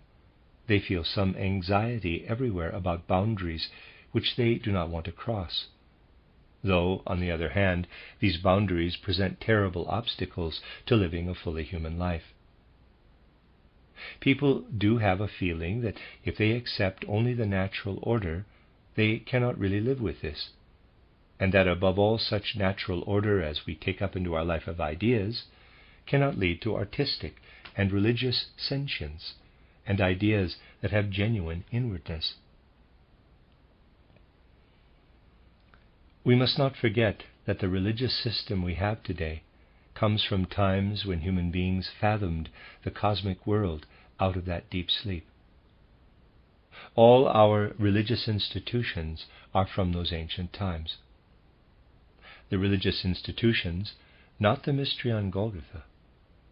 That does not depend on any kind of religious view. It is a fact that has taken its place in earth evolution. This must be grasped also in the states of mind, which are now only in preparation. The religion creative faculty of humanity has been unfruitful for many centuries, and indeed millennia. Genuine artistic powers have remained unfruitful. Apart from just a few renaissances, we are not really living in originally elementary creativeness. Yet this wants to come into our time, and the human discomfort, which is the most marked phenomenon in our civilization, represents the birth pangs, as it were, of a new era on a scientific, a new era on an artistic, a new era on a social, religious, moral basis, the future of humanity. This must above all be close to our hearts, for humanity must live toward that future. At no other time was the human ear less inclined to hear initiation science. In a way, we may also say that at no other time did humanity have greater need of this than today. This is the reason why, specifically for this conference, I wanted to speak about the past, present, and future of man, considering the development of the human mind. With only 3 lectures, it had to be rather sketchy, but individuals can develop the things I have said further for themselves. It seems to me that the conscious mind, being closest to individual human nature, is also the one thing that will most easily bear fruit for the individual, stimulating him so that he will enter more and more into spiritual experience as such. The people of our time need this kind of spiritual life, not materialistic life, so that they may be the human beings of the future. Because human beings have come to think and form ideas in an abstract, powerless way. I would say all inner ways of life they have developed have become such, for the time being, that with present-day education it really is the case that to speak to them of things of the spirit has the same effect as speaking of logarithm tables to the simple-minded uncle. What mighty signs do, after all, come up here or there for the desire of the spiritual world to come in, people misinterpret this, as if they were the house numbers of Europe. A slightly far-fetched comparison, but understandable in view of what I've been saying. The general lifestyle, or rather way of judging life, also enters into the most scientific thinking, and there turns into not just bourgeois, but the lowest form of humanity, lacking in all imagination to the nth degree, moral hypocrisy dressed up and embroidered scientifically.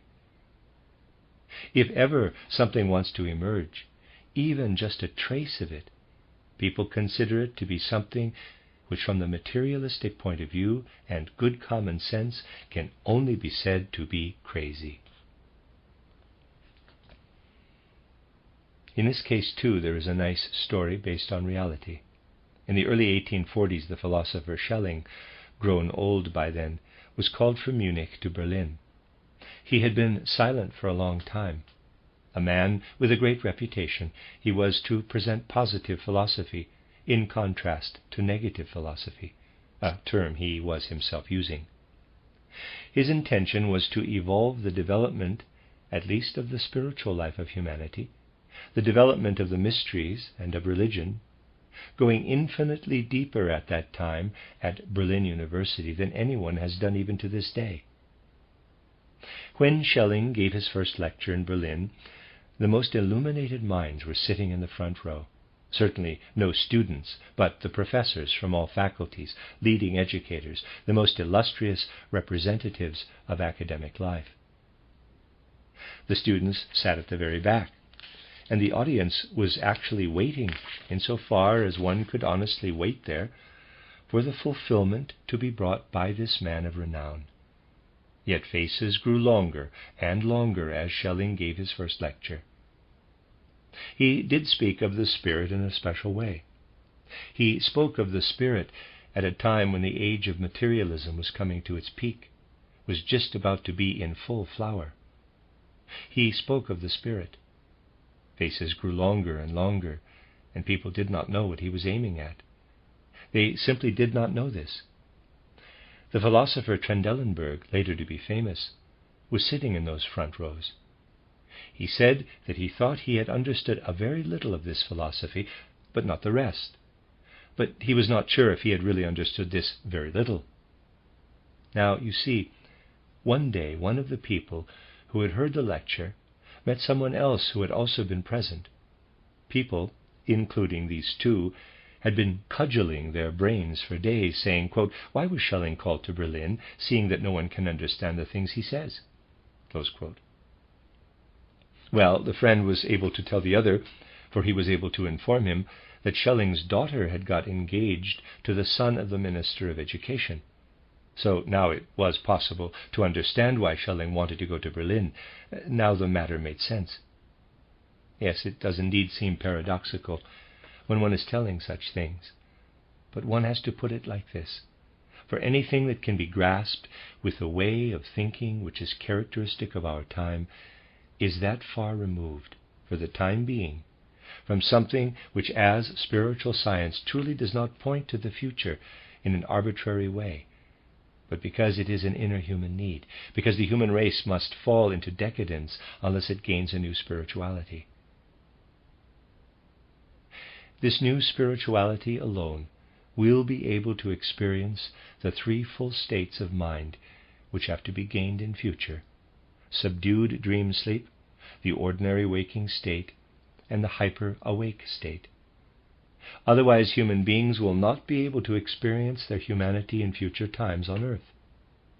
For the Godhead wants to develop this future threefold human being from the present threefold human being, just as it developed the present threefold human being, dreaming, sleeping, waking, from the old human being, who dreamed in images, slept with an aftertaste on waking, and knew deep sleep. Today, man has arrived in the age of freedom, as I have often explained it for anthroposophists. He has to decide to use his own free powers of insight to live toward that which the Godhead of the world has determined for him. Then it will be possible not only to think in the present day, but above all have the right sentience concerning the past, present, and future of man. It will then also be possible to have the will for life on earth to be in accord with what the divine and spiritual world order truly should be from the past, through the present, and into the future. This is what I wanted to say. With these words, I wish to end my talk, and only wish in conclusion that tomorrow we shall start such a discussion here, that within the Anthroposophical Society it will be evident that there is now a real will to shape this society in such a way that there will be a real lively awareness in this society of what the full human being is meant to be. A full human being who must see himself properly as the human being of the past, the human being of the present, the human being of the future. For these three are also one. And that which man has been in the past, is in the present, and shall be in future, will one day, I would like to say, encompass the whole anthropos before the divine world order. But it will need to be striven for, in that an anthroposophy which is taken up enthusiastically with all one's heart guides us to the true, genuine anthropos, the whole, total human being. That is the end of Lecture 8 and the end of Collected Works, Volume 228, translated by Anna Moyse, entitled Initiation Science and the Development of the Human Mind.